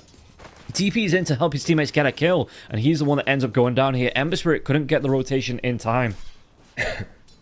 A little bit unfortunate for them, but it's not the biggest deal in the world for Infamous. You know, they just lose their Mirana, and again, we expect the lane phase to go like this. Viper is going to go just for cash double rate. Man, this item got a little bit nerfed, but it's still one of the best cost-efficient armor items in the game. So, and it's of course agility, so he likes that as well. Well, he's universal, so no, he becomes universal 25. Sorry, my bad. Which is an interesting talent, don't you? Change your main stat as Karju. He's getting a lot of harass coming his way. Drops that blood rate, but the damage, it should be enough here from the Viper anyway to get the kill. Ember Spirit's going to rotate in. The Abaddon might go down, but if he does, it's only position 5 Abaddon, so it's not... that's a really good trade coming up for Infinity. They're very happy with that. No, and plus, you keep Ember Spirit. Like, I want Ember Spirit rotating in that direction. I don't want him to go bottom and help hide, because I want that Tyrant to continue to suffer. So if he goes top and kills a support, that's perfect. TP. He does have his Rolling Thunder if he wants to use it. Yeah, if he gets into too much trouble now as well, he can pop that shield rune, get himself away to safety, and yeah, he's going to be fine. Shield rune does come out, though, on the back lines. Is it going to be jumping onto the line? It's a lot of damage coming through onto the line, but it's not enough to get the kill. And even if they did, Rolling Thunder probably would come through to get a return kill on that. So overall, it's a lot of punches being like thrown out, but no one's actually dying, as Infinity continues all 3 of their cores at the top, kind of shutting down their opponents here, particularly the bottom lane, as now that's a stacky stack. Not the biggest one, though. It's a good steal, though. That's a decent amount of gold to take away from, like, the Ember Spirit or the Bloodseeker. For a second, I saw the golems, I was like, oh, they died, these are the smalls. Then I'm like, wait, these are, Hulks over here. So it's a nice triple stack that they got for themselves. Yeah, just being able to get this rotation around it. And again, moving through, Diffusal Blade, he is top of the net worth on this Pangolin. So the Rolling Thunder, does he want to go for it? Yeah, decides not to. I mean, it's always kind of difficult against the Hoodwink, because you think, oh, she's going to go this way, then she's like, no, she has tree walking or something, so it's not so scurry. Doesn't actually have it skilled up just yet. Mid lane, it's going to be the rotation onto Tiger. Tiger here, this position 5, once again, only level 5, so not going to have the borrowed time just yet, but look at this, PP's going to be coming into with the Rolling Thunder. Does he get the kill into Bass? Following this one up, going to be on Bell, bouncing off the wall, and I'm going to be bouncing off the walls in a little bit. These games going on so long, but for now, I'm stationary in my seat as watching PP get a good return kill onto Bass with the help of the line. Yeah. Bottom lane, Hyde continues just to sort of farm away. He hasn't hit level 6. Wait, has he hit level 6 or not? He has level 6, but he's not taking the point in his ultimate. Because usually you're like, you see the green orb and you're like, oh, they got it. But yeah, Hyde, he does not want his ultimate, which tells me that I'm not looking to sort of help my team in the next minute or so until I hit level 7, at least. Yeah, and he kind of doesn't want to leave the lane. Like you say, he wants to be farming, he wants to be catching back up, and again, you see that oversized watermelon walking towards you as a mortar. You pop your dead shot and you walk away. Oh, there you go. Alright, that's going to be a nice one for him. Yeah, it's actually a really nice pickup, yeah. 4 points in the anchor smash as well to get that farm out. So he is going to be... hitting 8 after this, bro? No, maybe not hitting 8, but very close at least. Very, very close. Yes. Item-wise, what do you want to go for on the Tide? Do you want to be going towards that Vlad's build still, or has it been changed up again? I mean, that's what I see a lot of people still going for Vlad's Blink, Mage Slayer, and you get the Shard, and you're like, you have value. Yeah. We don't see the Meteor Hammer. The Meteor Hammer build has been dead. You know, it's like, since the patch came out, no one's been building it. But Mage Slayer's also got nerfed, so I'm interested to see. Vlad's definitely, will he go for Mage Slayer? I've seen a couple skip it so far. Okay, might swap the Mage Slayer up for maybe something like the Eternal Shroud, which got a little bit of a rebalance, but it's still, on the whole, a nice item, I guess. For sure. Wits, what's he going for? He just wants to go for the Maelstrom. DP, he is got the Diffuser, so he's a nice power spike right now. Especially because a lot of the enemy team has relatively lowish... I mean, they're early level, so they're not going to have a huge mana pool no matter what. Yeah, we can see that Kajua, just how is he looking? Wants to go towards that Maelstrom, so... The farm capability of him will start to, he will start to get up as, I think Mortar's doing the same. In fact, is it going to be delivered now? Yeah, it's coming in, and then going to go back, it looks like, for the Falcon's Blade, just to add a little bit of damage to this farming speed here with the Mortar. One interesting thing, though, is Oscar's going for the Mage Slayer. This item, it did get nerfs in a lot of ways, but one thing is that it does more damage per second now, which kind of makes it a little bit better at bursting people. It's not a whole lot, but Viper... you're going to be reapplying it the whole time. The extra 5 damage per second is kind of like, it's not that bad. It is a 25% increase in damage for the heat, for the item.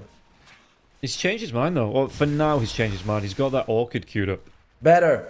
Although it's not... Viper. Yeah, there's no, like, dispel on the enemy side, apart from the Tide Hunter. There's no save, so I think I like that. I like that a bit more. Plus, magic damage on the enemy side is kind of like, it's okay, but I don't think that you're too worried. Actually, damage in general from Infamous seems very lacking, doesn't it? Until the Blood starts right-clicking, the speed of what a Focus Fire would be for a Wind Ranger, just chunking through heroes. Yeah, maybe a little bit lacking, but there's still an Ember. He's able to put out a lot of damage once he's got a few items behind him. The Bloodseeker will go absolutely full maniac. You hit that 20-25 minute mark. If he's not been completely shut down, he should have some oomph behind him by the time you get to that point. Yeah, but there, look at the other side. It's like Mortar tends to have a lot of oomph. You have Viper as well with the ultimate that pierces BKB. It's always you just put on the Bloodseeker, right? No one else is worth ultimate. Yeah, maybe Oscar, but then again, once he throws out the Ravage, are you really that scared of him? Tiger? Maybe Tiger. He does have that level 6 now. He's going to be able to dodge off the sharpshooter. Wide. Yeah, quick feet. And I guess it was because the Bushwhack didn't actually latch there, that he was just able to move himself around, and by the time the sharpshooter was coming out, he was well out of the way. Lion, he is going for the Aether Lens before the shot. I don't know if he's not spending his gold though, so maybe he's going to be shooting his mind, but he has the Aether Lens before that. And again, this slow pace, it does favor Infinity, because late game, I'm liking what they have.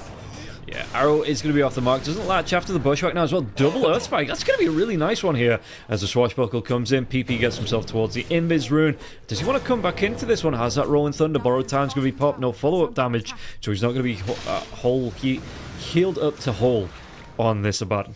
How about just to full? How about healed up to full? To full, yeah. To there full. You go. Fully healed. Fully healed, alright. By the way, win percentage is like 80% Infinity right now. I think that's a bit high even by Gaben standards, because I'm like, this is like a 65% maybe. But, man, it is looking like a very good late game draft against a team that just doesn't have that. Wits. He's going to be covered. The Ravage comes out. He's going to be hit with the Bushwhack now as well. That's a really good one. And Bass finishing up with a sharpshooter. So yeah, even though he wasn't getting aggressive in the lane, Hyde, he just walks right up, finds him in a little corridor, and Wits disappears. Much needed. And the fact that Tiger didn't have his ultimate available, you can usually eat a Ravage, turn on your ultimate, and save the guy next to you. So Ravage is always like a -2 against Abaddon. Same thing with RP, Renek, he is revealed. Damage coming through Finger and Bass. PB's going to be able to claim that kill, and Bass goes down. Quick disappearing act there for Bass. Really nice pickup as well. Gets, I think that's the Lion's first finger charge. Yes, it's going to get that first bonus off, but it just shows how squishy these supports kind of are. If you run across 2 or 3 heroes, yeah, especially like the Pangolier, he is just going to be able to blow you up. In fact, they might even find a Mirana out of this now as well. Don't think. I think the wards. Oh yeah, definitely spots him now. Definitely spots him now. And he's like, all right, I don't want to be caught here. Pamploni, just leap away to safety. He's gonna be fine.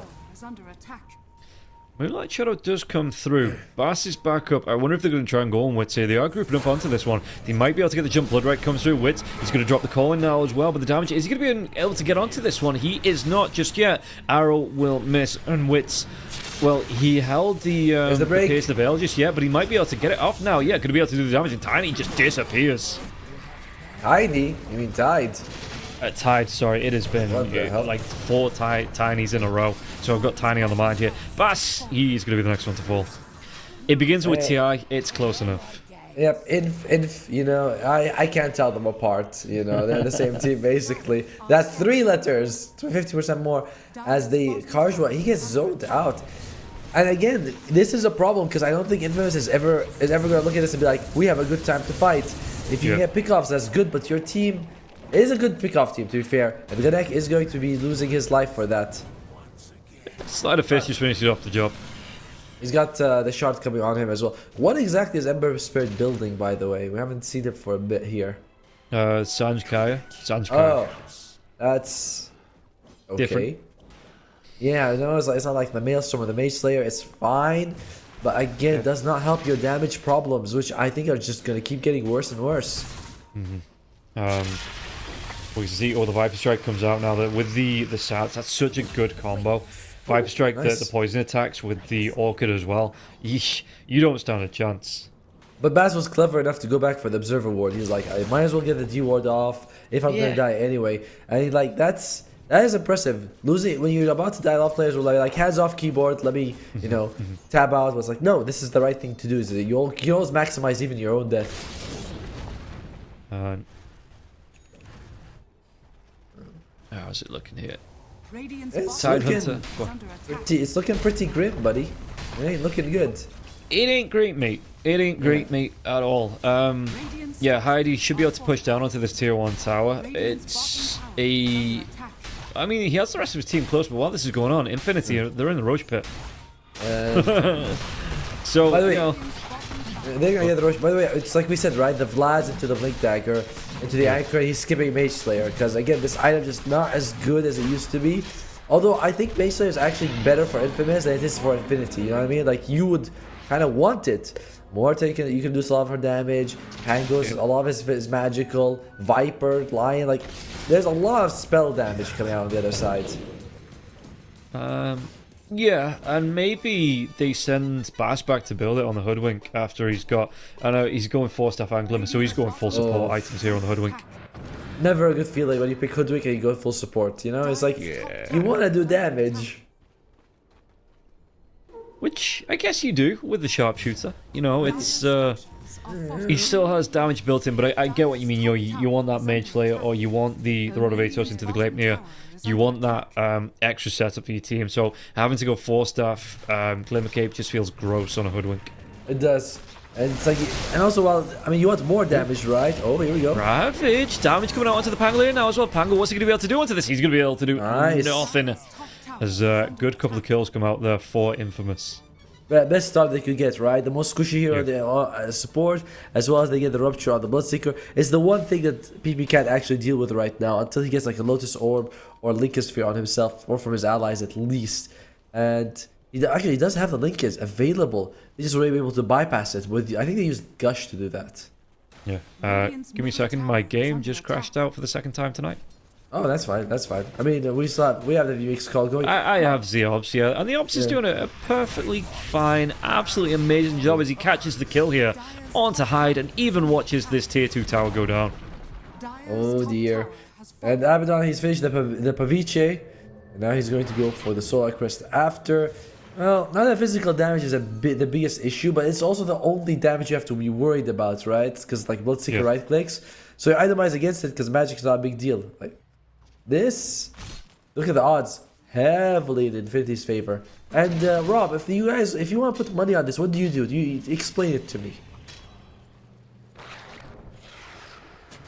What? Okay.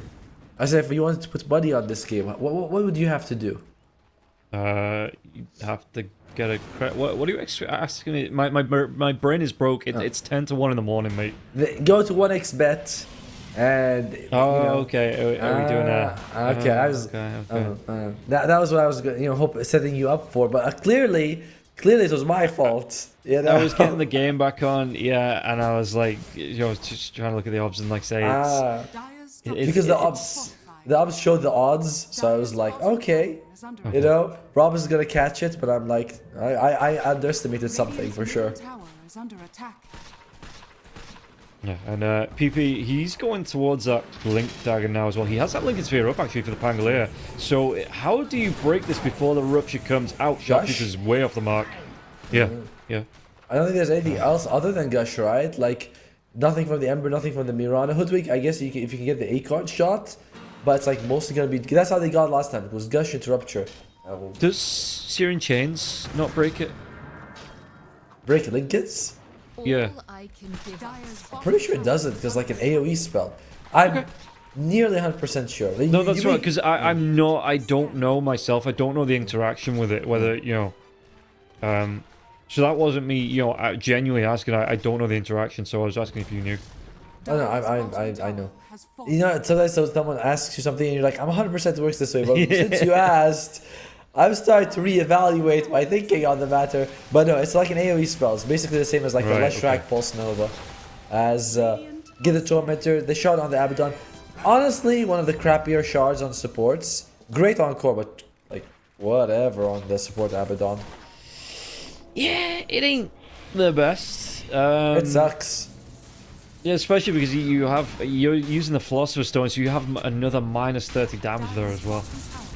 It's like I kind of toyed with the idea of building Abaddon 4 with like Phylactery and Shard, and you're like, oh my god, my Mistcall does so much damage because almost take as Ember, he's taking a lot of damage. Straight up dead. The Ravages are going to come out now as well. What can they do with this one? There is going to be the Pierce of Veil going on Wits. Can he get the damage to get the kills? It is going to wear off. Oh, they buy back. Ember, the buyback comes through from the Lion now as well as the Emspirit. Emspirit wants to get right back into this fight. It looks like Slider Fist, he breaks that shield. But not much else for the buyback. That feels like it was a hasty buyback there on the Ember Spirit. Yeah, it doesn't seem like it. I mean, it doesn't even give them anything. Sure, I mean, they get 2 kills, but it's not because Ember Spirit bought back. They would have gained these 2 kills anywhere. And he's kind of a waste for him. Alright. What does this Mirana have, by the way? We see that I can see Abaddon's he's got some gold, but that's because of the shard. But what does Mirana have? Just going for alright, straight up, support items as well. I'm falling in love again with Guardian Greaves. I'm really enjoying seeing this item again. Okay. I don't really play anyone that builds them, to be honest. So, especially because I'm on a brief stint as a carry, though I haven't played in the past few days. Oh, I know. Do you miss it? Do you feel like I wish I could play a little bit of it right now? No, because I'm getting my enjoyment of the game through watching the pro players play. So I don't feel like I'm missing out on those those high level 2K pubs that I play. I mean, I always approach it like, hey, if it's a good game, it's a good game. That's all that matters. Even doesn't like my game, By the way, the shard pixel is dropped again. They take the second Tormentor and 2 Wisdom Ruins on Infinity. The shard does go to the Viper. So again, this net worth for Infinity, the fact that their team is just able to take these fights, the strong laning phase into winning the game. That's basically what's happening. And yeah, there's only 2 shards left to be picked up on the side of Infinity because Lion already had his. I think between the 2 of them, you probably want to, if it's from a Tormentor, you probably want to pray for that roll up. But the buff for Wits, it isn't that bad actually, and I'm pretty sure he's already got a couple of kills. Oh yeah, it's actually. I would actually want it to come out for Wits so that it forces PP to buy it. You know what I mean? Because like it's good for you, and we know the other guy doesn't get it, but it's also good for him, but not good enough that's worth buying. So I would be like, let's go for that way. I mean, the 30% spell lifesteal on Perseverance, that might be worth it even if you don't have any stacks. Yes. Like I said, it's good, but most of the time I see people don't buy it. They just wait for it to drop. Abloni, he is in the forest, you know, kind of just hanging around, making sure no one jumps on him. And Roshan might be up in about a minute here, as both sides are jockeying for position, but in general, Infamous playing very much on their side of the map. Yeah, my Roche clock's blocked because my... Oh, they're going to be able to get the jump onto the Bloodseeker. Bloodseeker now, the Earth Spike into the finger. And the Lion shows Gaji with a finger there, just taking him down straight away. Good kill for Ganek here. With the Aether Lens, he's able to catch people from a mile away. And in general, we haven't seen anything come out from Bloodseeker. He is only been involved in about 5 kills. It's actually a very low kill game now that I look at it. It's only 20 kills in 25 minutes. Is this South America? This is not South America, Dota, is it? It's been South America today. It's been a little bit slower today than what I'm used to seeing it back in the mid lane, though. Bass, he just straight up goes down to Pango here. And Pango runs him down with a Diffusal Blade. Nothing that Bass could do. Alright, Infamous, they have to hope for a slightly longer Roche timer here, just so that they ensure that they don't just take it right now. Although they don't have that much time here. I feel like if you're Infamous, when do you... I'm trying to think, when do you take a fight? Because if you see Siren M is going for Ewells, this damage problem continues to like compound on itself because they're even going for defensive items. And yeah, it's just not looking in favor here. I know the kills are even, but it's an 11k net worth lead here for Infinity, and it just feels like they are the most comfortable here in this game so far, 27 minutes in. You have to think, let's see, is there any big item coming out here? We've seen the Guardian Greaves, we've seen a Yule Scepter come out, these are defensive items. Yule's on the Tie Hunter as well?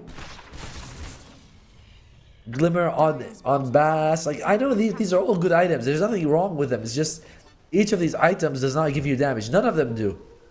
No, it is a bad... It does feel a little bit bad that you've got your entire like core lineup having to go towards these defensive items. I suppose the BKB isn't bad for the Bloodseeker, but we might see a Roche fight coming out here. I do get the second clock, so 22 seconds on this one, and everyone's grouping up. The Viper, he's a little bit far away from the party now, but it's going to be the first jump in. Did he pop that? He popped that real early on. Ravage comes out. What are they going to be able to do for the follow-up now as well? Look at the damage onto Witch, so Witch pops his BKB. He's just going to be able to run, chase down, get a lot of damage off, and keep himself going through this one. Yeah, he carries on going. The Rolling Thunder now blinks himself forward. He's looking to get on Hyde now. Was that Swashbuckle? A lot of damage onto Hyde. The Viper gets the jump forward. They will be able to take down the Tide Hunter. And now who's going to be the next target? Basta with the Glimmer Cape isn't going to be revealed by the dust. So maybe they just give up the chase, go back to the Roche pit.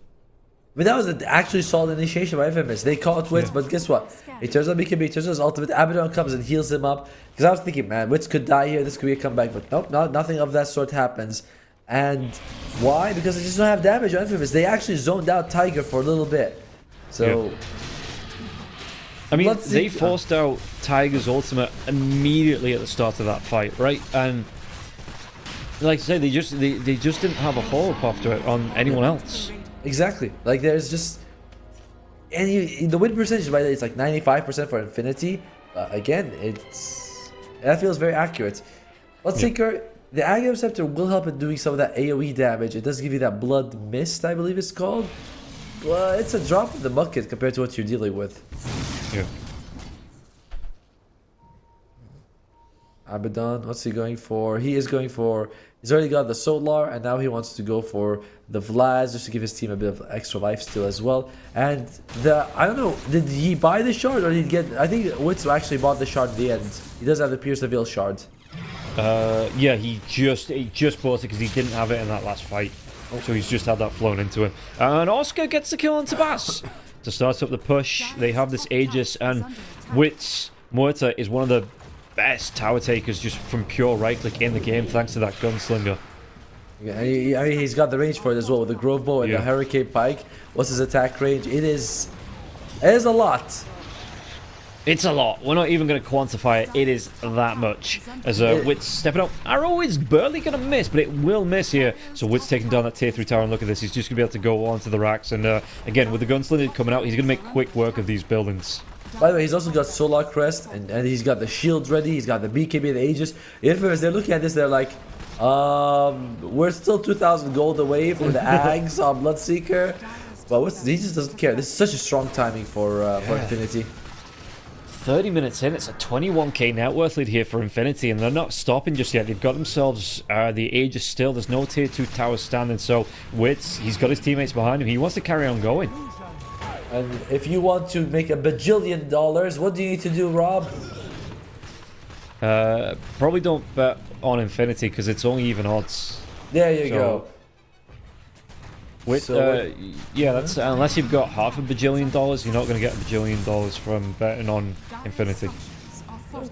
Well, it looks like Infinity, though, they might be getting $1 bajillion if they win this match. This is quite an important match for both teams because if you win this series, you're 5-3. That's going to be enough to get you off into the playoffs. So Infinity off to an amazing start in Game 1. It's not over yet, but it's looking pretty rough. Actually, 5-3 is not enough, but it's very close. It's much better than being 3-5. Yeah, and I think that's the thing, right? You asking if this is going to be South American Dota, with it being a little bit slow, backline jumping. We'll see what's going to happen here, though. The Vibe Strike comes out onto the Tidehunter. Tidehunter just straight up disappears now. And damn, he's got 10 stacks on the Mortar, so he can go on for a little bit longer. What else is he going to be able to do? There's going to be the Sharpshooter coming through. He gets Tiger low, but he pops his ultimate from it. And now Sirenem has to run himself away. Bass and Kaja in the base. And Wits, he just wants to come in and clear him. There's going to be the jump in here from the Pangolier. He's already used that Rolling Thunder, but the damage coming through from the Swashbuckle, it might be enough to get the kill. The Emissary, you'll stepped it up in the air, trying to keep himself alive for a little bit longer. No! The damage is more than enough coming in from Wits. Yeah. Yeah, I know what you're thinking. I am expecting them double Gs very soon as well, because like they even got the rupture on let's see on Pangolier. Usually a death sentence while he's rolling. He just stops rolling, stands still, and Tiger's like, "Get down, Mr. President." Takes the hit from the Sharpshooter. It was a very clean game from Infinity after they won the laning phase. As Bloodseeker is like, "I'm gonna get you. I'm gonna get you."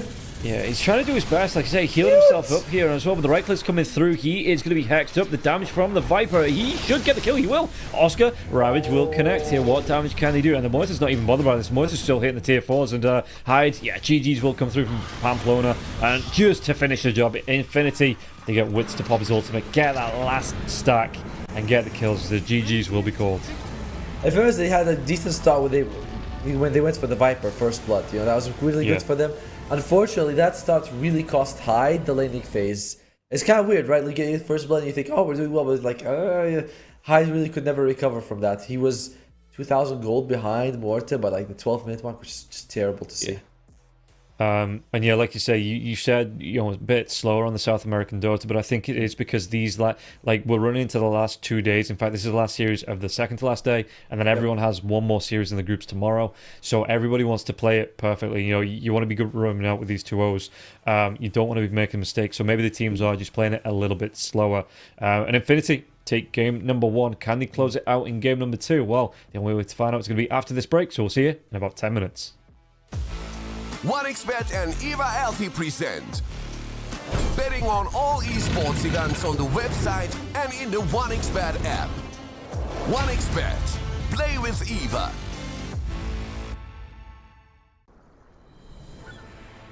What if Kunka knew that he could not only play Dota but also place bets?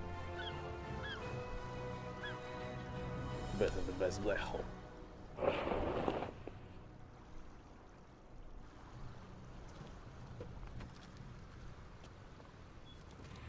1xBet, bookmaker company.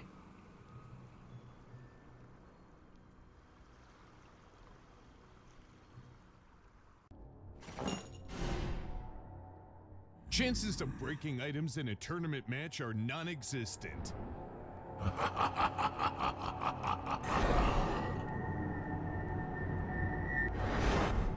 Chances of winning at 1xBet are always real.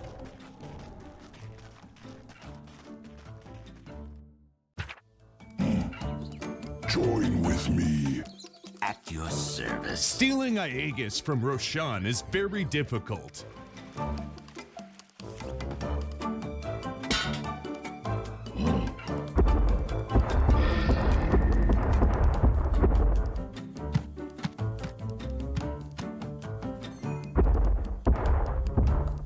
Winning at 1xBet is super easy.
your skills in the gaming. 1xBet. Look around. Screens are everywhere. They allow you to immerse yourself in another world, into hundreds of different worlds. Here you can be anything you want, and we will support you in this. OG, Team Spirit, 1xBet. If you are with us, you win. Hello, son. Hi, Mom. Pretty girl. This is Eva. Nice to meet you. Thank you very much. Your dad's just making his favorite dinner. It's duck. Come on inside. They're all probably too gruesome to tell you while you're eating at the table. How's your food? Is everything okay? Good, good.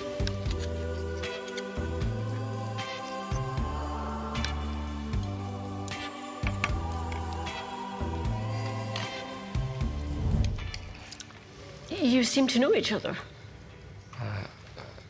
Yeah.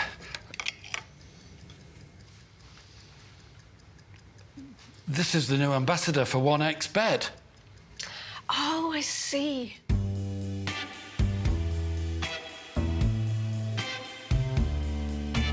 Everyone felt good when Eva Elfie became the new ambassador of 1xBet.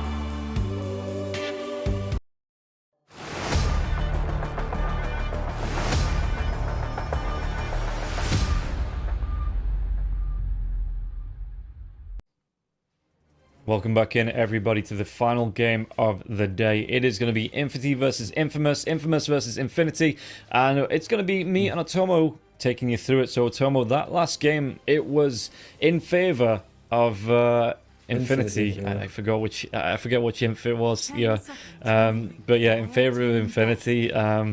And they're going to be looking to bring this momentum here into the second game. So are we expecting anything different in the drafts? Because Infamous didn't really ever get going after that first blood. You know, like you say, it put the Titans behind, and they could never really get themselves back into it. So how do they want to play this second game?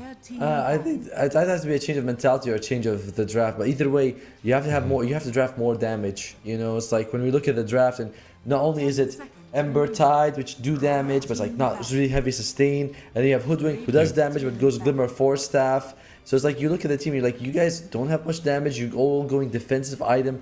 Vlad's Blink on Tide, which is fine. Sanjay Yasha Yules on Ember, like that's nice, but doesn't give you. So it's like there has to be a mentality where either we have heroes who naturally do way more damage and we can go for these items, or we just, you know, playing offensive. I think that's will be a lot better for them. Yeah. Draft-wise, anything too different? So the bench is going to be the last ban here, but yeah, Bat Rider, Primal Beast, Timbersaw. Timbersaw got through a couple of times today, but it didn't look. No, it did look. It looked amazing once. It looked really bad once. So, you know, evens out 50-50. It's either good or it's not. As Infamous, they do get the Hoodwink. Okay, I mean this is what they had the previous game as well. They put on Bass. It was okay. I mean, he was able to get a couple of bushwhacks in the lane phase. Definitely feels like he needs something better than the Bloodseeker. If you want to, like, he's good with the Bloodseeker, but we can see like it can be shut down. So, yeah. All right. Like, I mean, I'm fine with it though. I got the point because, like, this draft, the Pangolier came out early on, and the Bloodseeker wasn't banned out, so they thought, oh, Bloodseeker, you know, instant counter to the Pangolier, but. Pango had such a good start that he got such an early Lincoln's. By the time, you know, the Bloodseeker's ready to fight, it doesn't matter. The Pango was like 3 or 4 items in. Yeah, exactly. It's like it doesn't. It's just when I never really felt like the Bloodseeker was a counter to the Pango previous game, because a lot of times, like one time he ruptures Pango, Pango's like rolling, he just instantly stops and he's like, all right, you know, yeah, you still got the other guys to contend with. I don't have to do anything, so it was pretty good. All right, Infamous, they banned out the Grimstroke. Sorry about that. About the Grimstroke, a lot of supports being banned out. The Inch, the Avenge, the Grimstroke. Crystal Main is still in the pool. Infamous did ban it out in the previous game, thinking that it's just too scary to play against. Yeah. My mind has gone blank. That's alright. For the first time tonight. It's okay. It's not bad against the Hoodwink, to be honest, because it does give you that vision in the trees. And you can also pair it up with something aggressive as the one. We're totally connected in our my brain. Come on, Rob, we're brains. There you go. Brains. Yes. I was just trying to think of what they drafted around last time on Info, because was it the second pick, Ember Spirit, that came out for Infamous after the Hoodwink. I think maybe it may have been that one. I don't think, or the Abaddon. I'm not quite sure. I think the Abaddon actually came before the Ember Spirit for Infamous. That's how I remember. But either way, it's well, they would have had a problem doing that because it wasn't Infinity that got the Abaddon. Sorry, my bad. See, I was checking to make sure you're awake actually. But Infamous. Trust me, I'm doing the same thing right about now. Infinity, they do get the Lion, so they're very much sticking to their previous draft right now with their picks. The Lion, the Pango. We were 2 out of 5. I'd love to see the exact same draft played out again for Infinity. Infamous needs to make adjustments though. If they can't do the same thing. Because that was, I can't remember who said it. I don't know if it was on this broadcast or another Dota broadcast I was watching, but it was just that if you win a game comfortably with a draft, and it's not like a cheese draft, if you're not like going for Meepos or Huskars or something like that, if you have a really solid draft and you're a game up, just run it back. Yeah. Because the team has to answer, find an answer to it. It's the pressure isn't on you then. The pressure is on the other team to come up with something different to find an answer to your last draft. Exactly. It's like I heard someone says one team always feels like one team is proposing and the other team is answering. Now we're not talking about wedding bells, but basically in terms of ideas, it's like here is my idea. How do you respond to it? And Infamous, they do add the the Clockwork. Solid against the Pango just because of the battery assault. Pretty good in the laning phase as well. Like, usually Lion's going to be standing still for the Mon's range, so you can interrupt him with the hook shot. Although, I generally find Clockwork, as the game progresses, to be harder and harder to play, right? As the fights get more chaotic, people get more stuck together. So, I like him early and mid. I don't really like him late game as a hero. I don't mind him late. As long as, because that's the thing, right? He's an initiation hero, but you kind of want his skills. If you win the fight, you want his skills to lock down heroes that are trying to run away. And if you lose the fight, you're using him as a barrier. But the thing is, with him being in that initiation hero, he never really survives long enough at the minute to get those spells off at the end of a fight. And they gave him like the cogs that blocks 200 magic damage. I'm like, adorable. It is so cute. You ever cogged some guy and you're like, yeah, I'll survive because of the 200. It's like, never happens. But it is a tough thing. Firstly, you could hook shot your team. Hook shots is so fast and so from long range that you actually assume your team is going to be there much sooner than they will. That's a problem. You are a support, you're squishy, you die sometimes even if you get right. And of course, there's always that lovely thing, you miss. And then they just know which direction you're coming from. It happens, it happens to the best of players as Infinity. They go back, so they do swap it up a little bit, go for the Tiny as well as the Death Prophet here. So some good control coming through in the Tiny. And this is what I was talking about. The last series, both games, Miners Club went for a Tiny that went straight into the Kanda. Silver Edge and the Echo Saber. Well, he went for the Echo Saber Blink first, but the Kanda came out third item. Silver Edge was the next one. He was literally just jumping in, blowing heroes up. Because obviously the Tiny has such a big base damage and the bonus damage coming out from the items. If you were the Hoodwink, I think it was a Phoenix as well, you were just getting right on top and they were just disappearing. Yeah, I like the idea of the counter. I imagine the only thing it procs is the toss, right? Because I don't think toss. Okay. Wait, does the tree thing when you throw it, does that also proc it? No, because I don't think it's hero target. You can target it on a hero. I don't know. That's a good question. Thank you. I mean, and as a person who watched the series, you should be giving me the answers. But either way, the toss is still fine. As Infinity.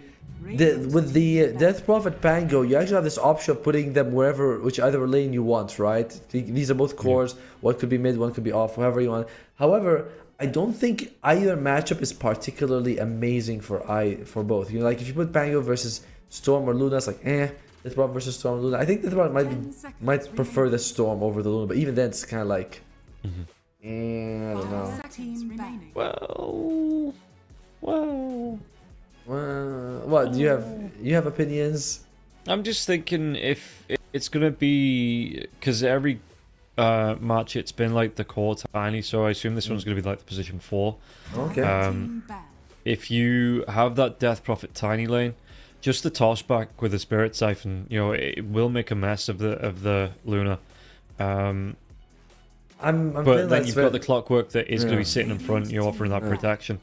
Yeah, I don't think that's the thing. That, like, I wouldn't mind it that way, but the clock feel is he's like one of the best bodyguards in the laning phase to have. Yeah. You know, the cog is super disruptive. The barrier's also super disruptive. He also gets like there's no way the clockwork or Bass is gonna let that happen. So no, I don't. Yeah. That's the problem. I don't like it for that reason. In general, looking at the draft, Infamous does feel a little bit like a lot better here. It's Core Omni. All right. And already seen this once tonight, though it was the carry. Costabile was playing it as the position 1 Omni. This was absolutely disgusting. It was just coming up against a Timbersaw, and you think, oh, it's a melee hero coming up against a Timbersaw. The Timbersaw easily wins. And the Omni Knight was 1v1 him and just destroying this Timbersaw, man. The Hammer of Purity into the Purification. Timbersaw was just disappearing. It was gross. And this has came up before from Infamous. They won the game with Core Omni in 17 minutes, by the way. The NWT team was like, yeah, we should. In the first game, it was close, it was like 50. But the second game, they were like, nope, we're not going to play this one.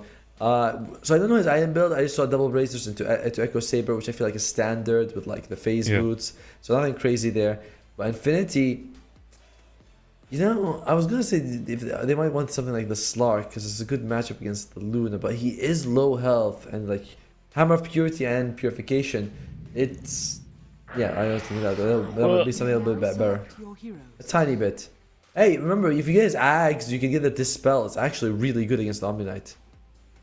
You don't like this? No. Okay. Alright. Someone, so you're backing in Infamous in game 2, aren't you?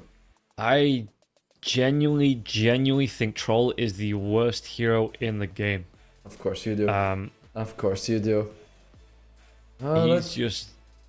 He's bad, man. He's bad. It's a bad hero.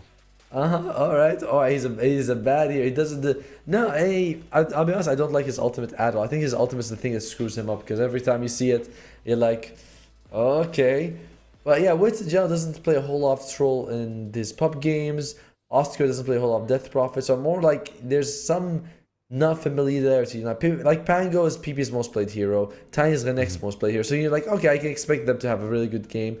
Line is somewhat easy to understand, but yeah, with Death Prophet and Troll Warlord, I'm not feeling the Infinity draft, so I think I'm gonna go Infamous. I assume you're going Infamous as well, right?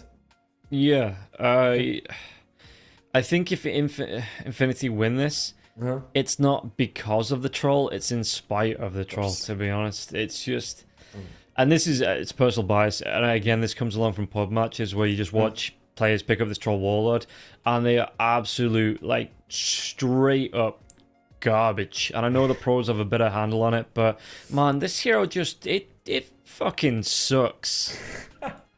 I know. I like that you were being honest about it, because some people are like, oh, it's like this. Like, no, we also have our own experiences, and we definitely like feel them. And I gotta admit, I like, for me, it is Morphling. Every time I see a Morphling on my team, he's walking around with 300 health. He gets hit by Thunder God's Wrath randomly. He's like, how did I die? I'm like, what are you, a moron? You or in the laning phase, they just go full Agi for some reason. Like, why are we going full Agi? You're up against Timbersaw. Like, you know, Timbersaw Lion or something like that. Well, why would you do that? So I feel the same way you feel towards a troll to Morphling. Yeah. And then you see RTZ played and he goes 20, 0, and 14. And you're like, okay, I can see how it's a good hero, but you can never make me believe in this hero. Yes. I don't care. Yeah. I like nothing will convince me. I despise seeing him on my team, and I'll never, even when I win when Morphling's on my team, I'm never like, oh yeah, we won Marvel Course. I'm like, we won because he was there. Especially because there's so much lockdown on the side of Infamous here. Like there's so much characterability on the Troll Wall that okay, cool, he pops his ultimate and does what if he can't get close to anyone? I mean, yeah, it's like just the cogs by itself are very disruptive. The Omni Knight early on, like you can focus on one guy, and that one guy gets the Guardian Angel, I think it's called now. The ultimate still, yeah. So yeah. It's a single target, so actually it's pretty good. And the lane phase, the bounties are going 2-2, so even game. Yeah, and I'll move off it because people don't really want to hear it. I'm pretty sure they'll get sick of it, but. Let's focus on something like this mid lane. Siren M coming up against the Pangolier in the mid lane. You were talking about it again. Bit of a wash lane, just a bit of a farm lane between the two. or are you Yeah. expecting any kills? No, not expecting kills, but I think Siren M will have a better time than PB. By the way, crushed Ember the previous game. He was like 40 CS to like 24. I thought it was I was at like from start, I was like, oh, it's gonna be a wash, but I think this matchup might favor Siren M a little bit more here. So overall, I am favoring the Storm, particularly in the early levels, right? Where it's like we can't swashbuckle in, you take so much damage, and it is 4-0 to the 1-0. Although the lane phase, the creeps are gonna be starting dying now for the Radiant side. Yeah, I mean, like, first wave, you can't really take too much from that. There's going to be denies going either way, thanks to the tower shots as well. So, yeah, we'll keep it on it. And the Pangolier starts off with the 4 branches and the tangos.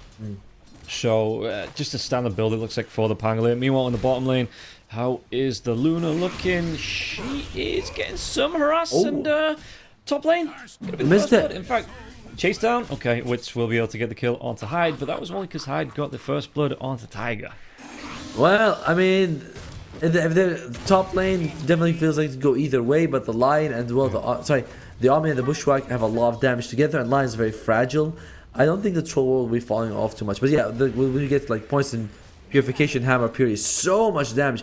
Even as a support, I remember I take like level 1 Hammer Purity, and you go like, oh, it's 100 pure damage, or like 120. It's a lot. Yeah, it is pretty nice in terms of a spell, and I wouldn't be surprised if you see the Omni Knight just kind of creeping back into the meta here. In terms of builds, you're talking about it, double brace. I'm seeing the double braces Blink Dagger, or double braces Echo Saber Blink Dagger into the Harpoon, just to be able to run heroes down, and the Shard comes out there as well. So you have your Hammer of Purity on right clicks as well. Every 6 attacks. Yeah, every 6 seconds. 6 seconds. Yeah. I knew there was a 6 in there somewhere. Yeah. Rob is always able to. He's like, I remember there's a 5. I don't know if it's 35 or it's 95. It's a 5 somewhere. By the way, every time I hear that voice line by Wars, I remember that I actually talked to this guy on Discord. It's crazy. It's like, oh my god, he has a voice line in the game, and I have him on my friend list. How is that? You ever get that feeling? You're like, what? It's Mike Lee Phoenix, and I'm casting with him. No. Well, I do.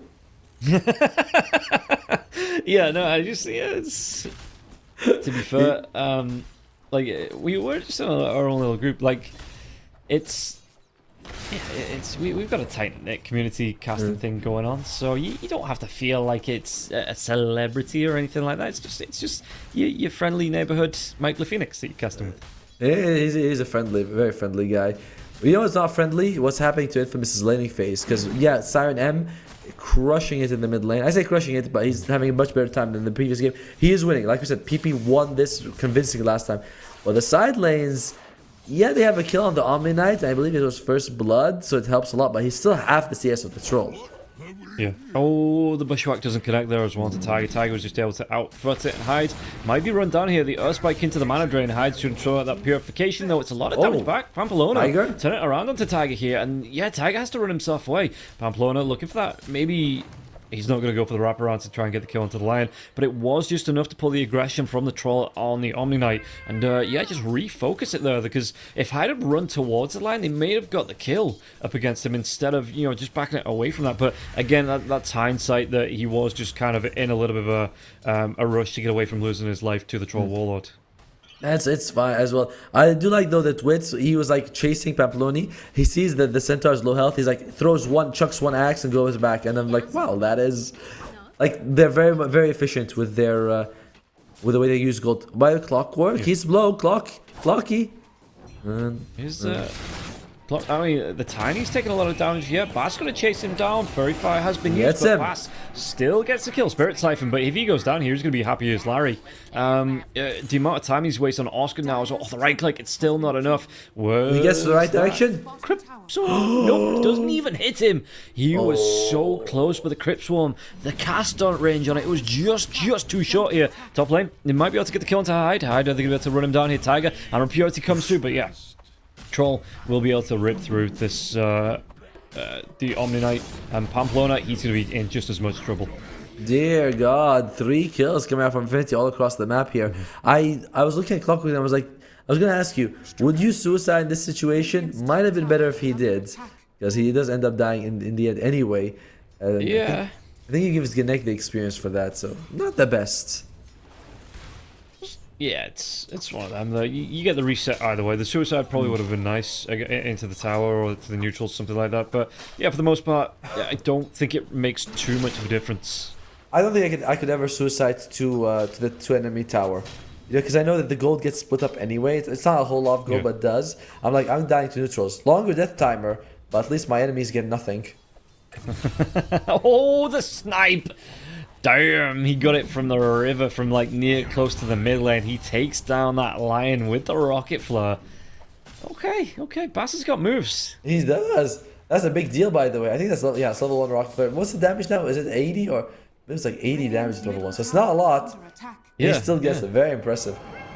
And while Luna being spirit siphoned, but she's just gonna be fine. Takes the second point in Lucent Beam. Usually we see it like left at 1 point, and you max out the glaives and the lunar blessing. So this is. You think Luna's going to get a little bit more involved in the fight set? That's what the skill build sort of suggests, right? Because the damage I think does double, right, from 80 to 160 or 75 to 150. Siren M, nice jump away. Yeah, because you don't usually get your Eclipse till around level 11, level 12 as well. So we'll see at level 6 coming up here for the Luna soon, whether she does go back for that Eclipse and again, maybe wants to get a little bit aggressive here with the rest of her team. Because you're going to be hit by 5 beams. That's 800 magic damage with level 2. It's 400 with level 1, which is not much. Because, I mean, I know it is a decent amount, but it does double. Like, that is a big deal here. As Luna again is getting Spirit Siphon forced out.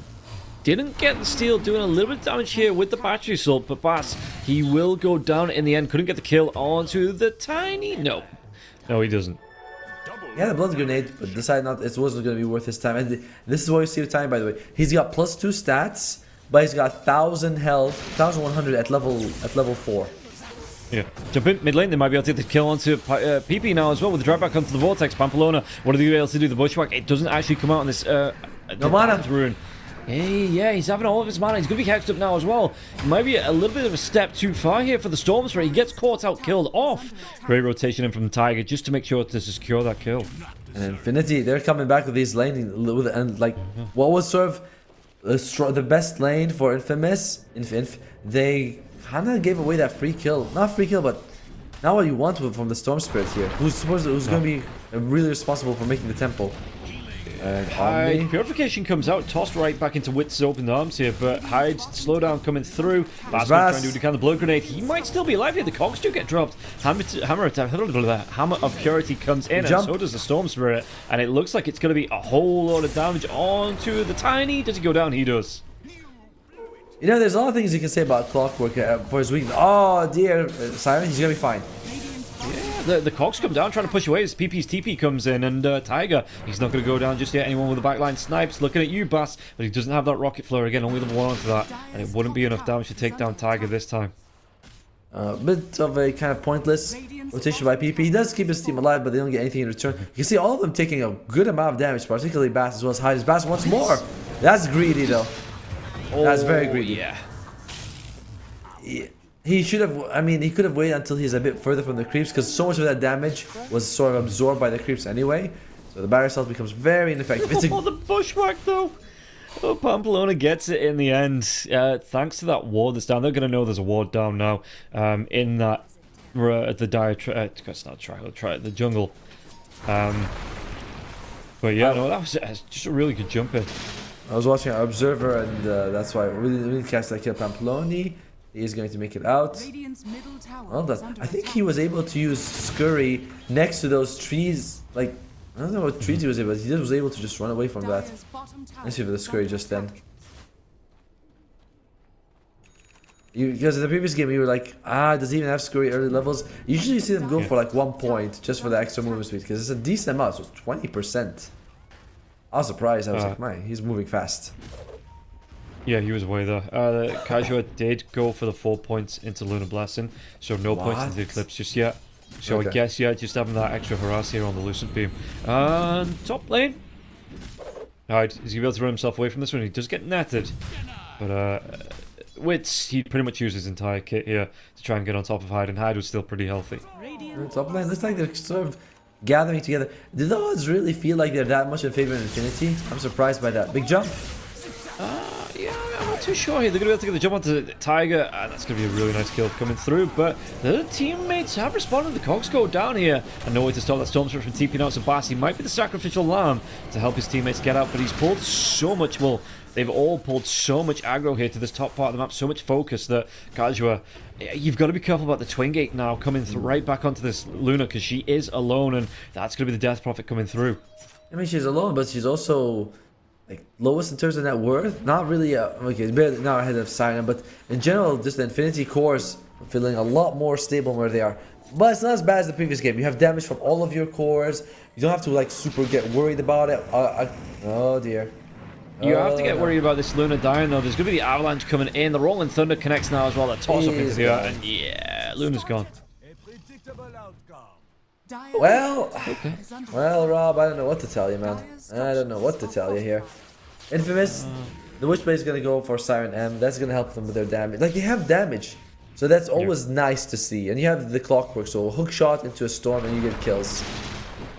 Speaking about kills, Storm Spirit tossed up into the air. Actually, no follow coming in from this now as well in Pamplona. So you want to go, Sharpshooter coming through, connects, he gets the break onto Pangolier, but no actual follow-up from the rest of his team. So that was just a warning shot coming out from Pamplona. They'll do it again, you know, it's like, hey, yeah, watch it.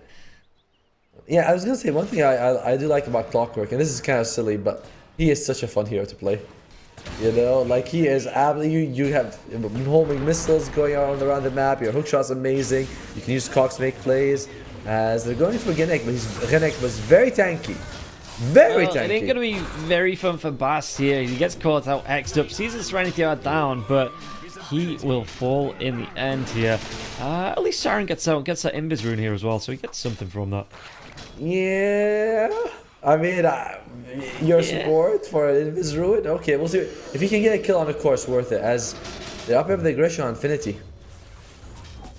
And what? I mean, you get this tier 1 tower from it, and it doesn't look like Infamous are going to look to defend this one. They're just going to let this tower go. So it is going to open up some map control here, but for the most part, Infinity were going where they wanted to anyway. Ludwig is going for a lot of 8-ups. I like that for the control. Oh, are you?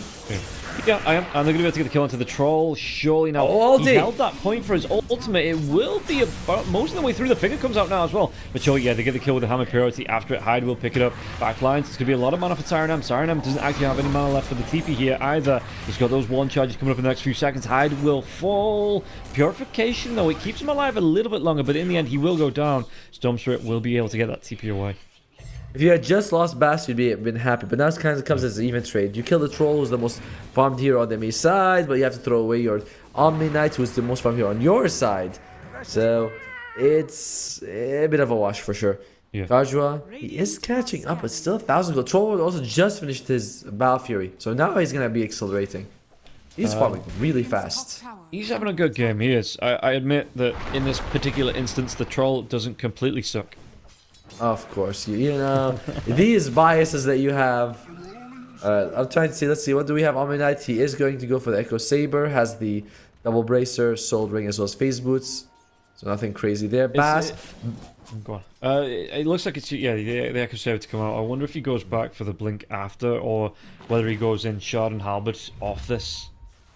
Halberd feels really good in this game, but... no, not Halberd, sorry, Harpoon even. I mean, he might go for Halberd. You know, unlikely, to be honest with you. Unlikely, but the Harpoon and the Shard a lot more. Smoke comes up for Infinity. They could walk into Kajua. There is... could they... Will they get it? Luna backs away just in time. But they're also making beeline. They're going through the towers to get this kill. This is... How do you not have warning bells going off here? All the heroes are missing on the map. And you're just kind of like, yeah, I'll go to the Ancients and...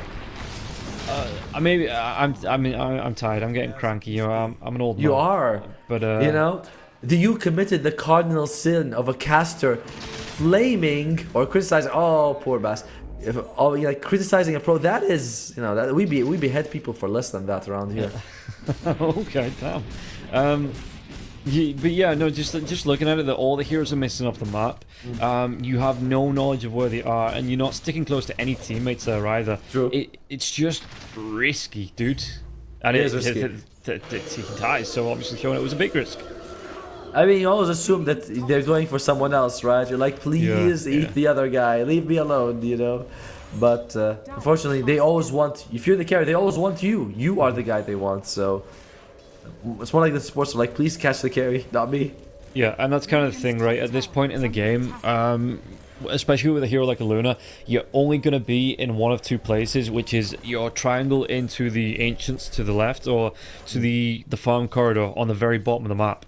Yeah. So it is a good chance here, the enemy smokes that way, that they are going to be able to come across you. And the farming corridor is kind of seen as less efficient anyway. So it's like, you would definitely, you know, that's the more likely greedy one that you're going for. Connect does have the Blink Dagger. He's going to be able to jump on Bass. Oh, does not get caught by the cogs, so he can still blink. Yeah, it looks like, I mean, he's going to be getting himself in there anyway. It might cost him, it will cost him. It's like, oh, the hook shot onto the Pango. What's the follow-up? The cogs were already used. He's going to try and run him down. No, he's not going to try and run him down with a battery assault. He's just going to give up the ghost there. And they're going to be happy with a tiny kill. That's good. I mean, it does open up, give him a bit of breathing room. By the way, the Clockwork first item he had was the Agam Scepter he's going for, but now he changed his mind to the Force Staff. Boo! Give us Ags. I mean, at some point, if the game goes long enough, he'll probably get that Ags out.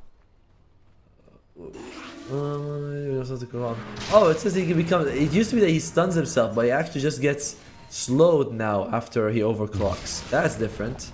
Like that more. Ass? He's in trouble.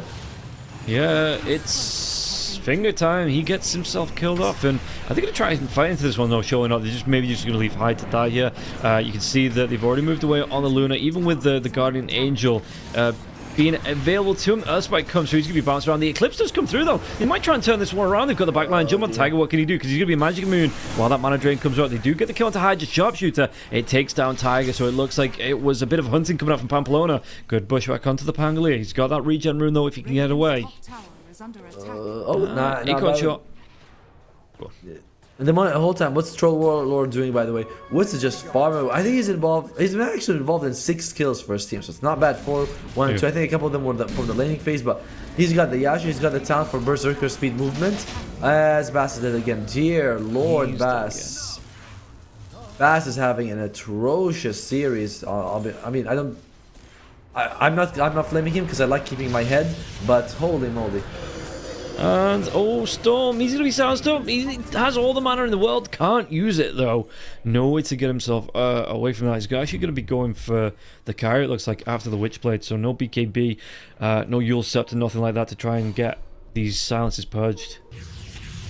There's, by the way, a Guardian Greaves on Oscar and Mage Slayer on PP. So a lot of damage mitigation coming up from these two by themselves. As did someone get blown up? Someone did get blown up. It is going to take time. Connect gets blown up there by Hyde. PP? Yeah, he's going to be coming through. Oh! Thunder. He's caught in the little crevice now. But he's got Tiger on the back line. It's going to be a really nice Earthspike come through the Guardian Angel. It's still not going to be up in Hyde. He's going to be the next one to go down. The team from the side of Infinity, they are just going one by one, cleaning up here, it feels like. I mean, that was with Infamous getting very lucky with the Pango roll being useless. You know, it's like, oh, here we go. He's a free rupture for you, basically. This is... I mean, this is 10,000 gold. Yeah, I feel like I blinked and it became 10,000. I could swear that a minute ago it was like 4,000 or 5,000. Now just down to 10. As Infinity kills the Luna several times. The Bass is something like 210, which is in... Oh, okay, they're going for BB. He's tanky. He's got Mage Slayer. Yeah. Sharpshooter, actually Tiger's just going to stand right in front of it though. He's going to tank the entire shot. And PP, he gets the kill onto Pamplona. Yeah, so it was a good setup, but the control coming out, I mean, you've got just the ways, like you say, the ways to survive through it. And that magic community again coming through from the line, he just says, cool, I'm going to stand here and any spells you throw at me won't affect me and I can just tank that sharpshooter shot. Yep, apart from like what? Hook shot, everything else doesn't matter to you. This, what is the win percentage looking like for Infinity? It's 80. Yep, that looks like a solid 80 to me. You know, that's a hard 80, as we call it in the business here. Is that what we call it? Or are we talking a different business? No, not that business. Not that business, you know. Definitely a hard 80 here. Okay. And, well, It's not looking really good for Infamous, and even the bookies are like, we think it's a 10-1 odds, ladies and gentlemen. Yeah, it's not looking good. Infinity, they're having a really good game, and yeah, okay, fair enough. Again, the Troll, it wasn't really aggressed on in the laning stage. You know, there was no rotations to shut the wits down, and he's just been farming. Like, he's 12k net worth, so he's in full destruction mode here. I mean, you've seen bigger comebacks though, and didn't you see that in your last game with Bowie, where it was like they were 40,000 ahead and they were still getting pickoffs? Oh, I don't know, was it 40 or 20,000? But they were getting pickoffs and they brought it down to almost to an even game. They still lost. See, that was making a comeback, but it's still good. Yeah. Oh, that is new. I've never seen anyone take the scurry evasion talent on Hoodwink before. They almost always take the bushwhack talent. This is very different. I guess Pamplona's just been run down enough that... Oh, does he get it? No, he didn't get the kill, but it's going to be the steal on the Aegis here. Clockwork, he doesn't have a TP out, so he might just give up his life. He's hiding himself in the trees. PP, though, he gets a kill into Siren. Did he leave him? They're going to leave him alone. They don't know where Bass is. Bass is just... He's found his little hidey hole, and he's alive. So he gets the credit for the Roshan kill, but doesn't get the Aegis. I think they assumed that he would have TP'd out, not knowing that he actually TP'd into the fight. But it's still... I respect for it being like, let's not waste our time, it's not worth it. And they do get a kill on the Storm Spirit. I think, was it the solo kill? No, it was +1. Okay. No, the Tiny got involved as well, yeah. But overall, the net worth from Infamous is just... That Roshan steal makes a big difference for them. Huge, but it's not the Aegis steal, which is what you wanted. Yeah. Yeah, no, the Clockwork would have been very, very happy to give both lives to take that Aegis away from the Troll. I mean, to be fair, I think you would love to get both the Roshan kill and the Aegis, but getting the gold from the Roshan kill isn't so bad. And Carjo's net worth is not atrocious. It's the other two cores who are really struggling. Well, this is the Luna has been able to farm going towards that BKB next, which I don't mind. It's going to be a really nice item, but it just means that again, you look at this. Because it's going to be a ways away now. It's still about 1,400 gold away from completing. So while this is going on, Storm Spirit's going to die Siren! Again. And yeah, it's not looking good for Siren. He is pretty much every time he gets caught out, silenced up, and straight up dead. Because it feels bad to have to go to that Yule's Scepter or the BKB, but it feels bad to be in 1-4 as a Storm Spirit because you are a high momentum hero in this early game, and the fact that he didn't get these early kills, it set him right back, and he's not been able to go into the items that would make him that kill machine.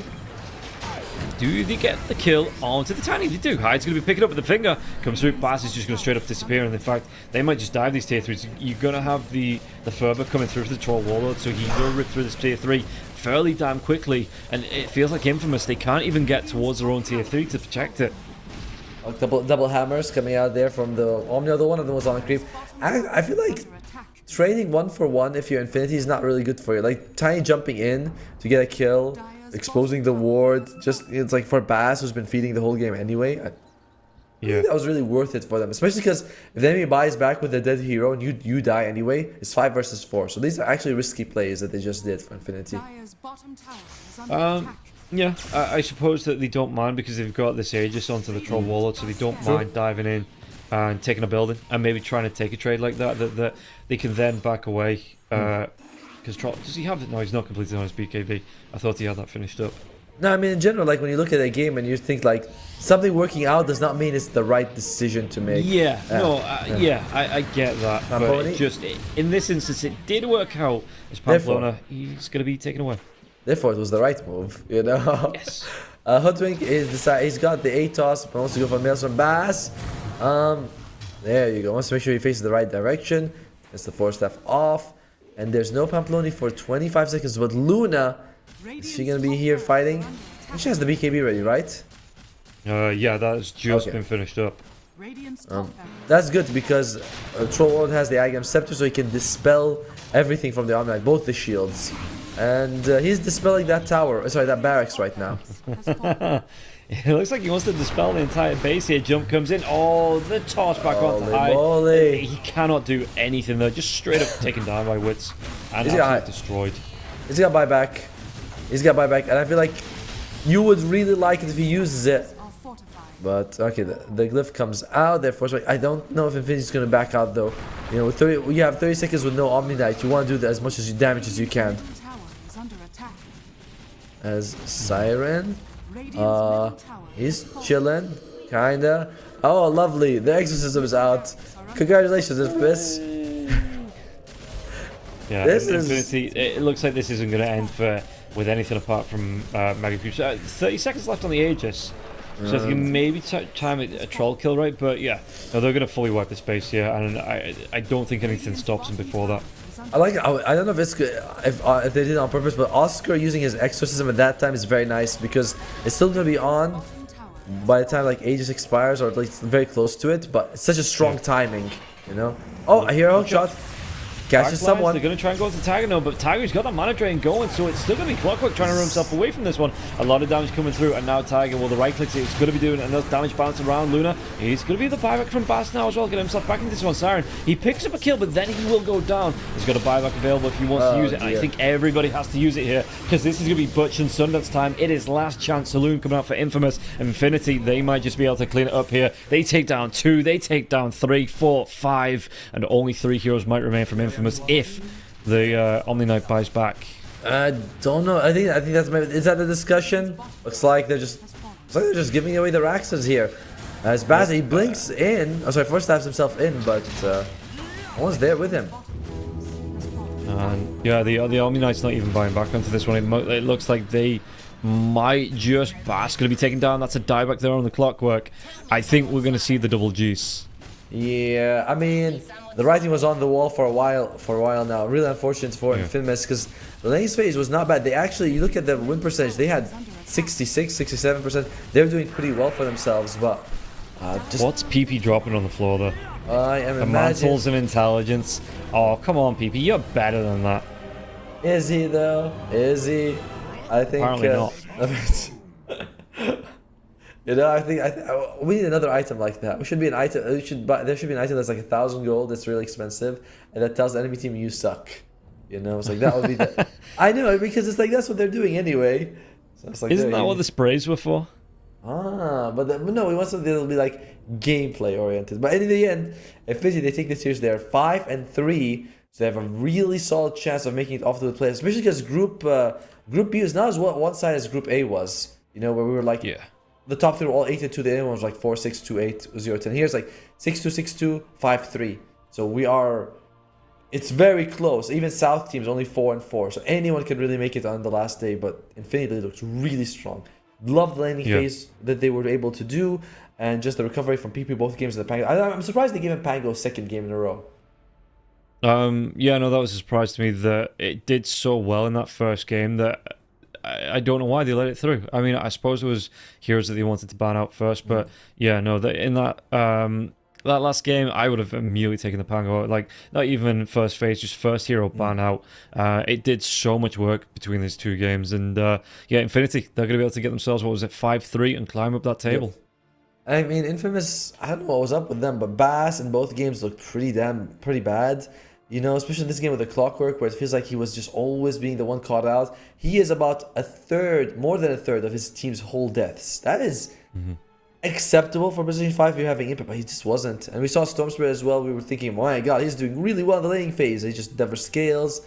And I don't know, just everything for Infamous felt like it was falling apart.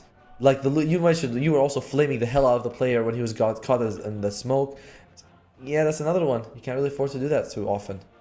Yeah, I wouldn't call it flame. I'd just say constructive criticism. Oh yeah, sure. More criticism than anything constructive there, but sure. Either way, Infinity, they're like constructive or not. We like the results of this game. Yeah, Infinity. I think just taking a look at the table where they move themselves now, up to that, like you say, the 5-3 score. So they are going to be jumping, I do believe, into second place. Third place, I believe, because they're behind the Midas team who's 6-2. But South team are only 4-4. Yeah, but that's what I'm saying. They're third place. It's Akatsuki, the Midas club, then Infinity. What did I say? You said 4th place. Did I say 2nd place? Okay. Wait, I thought you said 2nd place. Yeah, you said 2nd place. I was like, why did you say 2nd? Well, yeah, okay. So they jumped themselves up to 3rd place then. Yeah, there you go. Above South team. That's okay. Yeah, it is going to be the final day tomorrow as well. So if we take a look at the actual matchups, it's Midas versus Infinity. Looking to, if they can win this one, Infinity, they might be able to jump above Midas. But that's what I was looking at. Yeah, and then Infamous versus Akatsuki, and South versus the final team, which is Demonios. And yeah, that is going to be it for the day. Any final thoughts before we log off? I'm just glad that we were here. It was a pretty solid series, despite the fact it felt one-sided. It was nice to watch Infinity, the way they played the laning stage, the way they came out ahead. Infamous, I don't believe that they have much of a chance of actually making it to top 3 now. They're basically guaranteed elimination, but they still have a chance tomorrow to get some EPT points. So their next match still matters. So despite it being the last day tomorrow of the group stage, usually seen as inconsequential, there's a lot of important matches to be played. And I'm sad that I'll be missing out, but kudos to you if you're going to be there.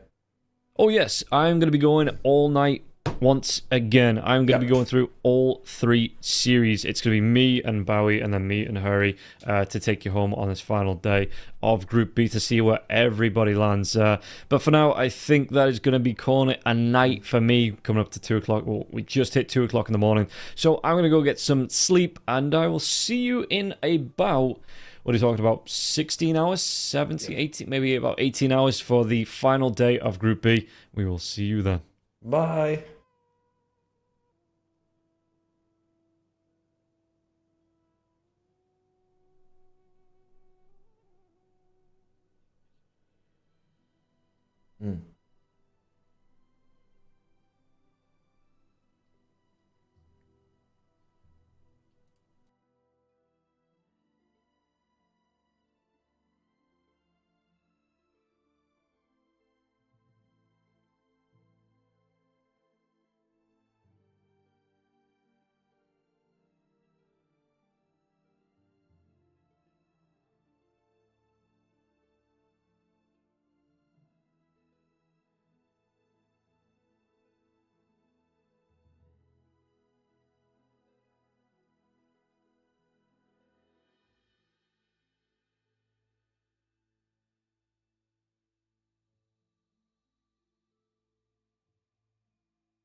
Fuck.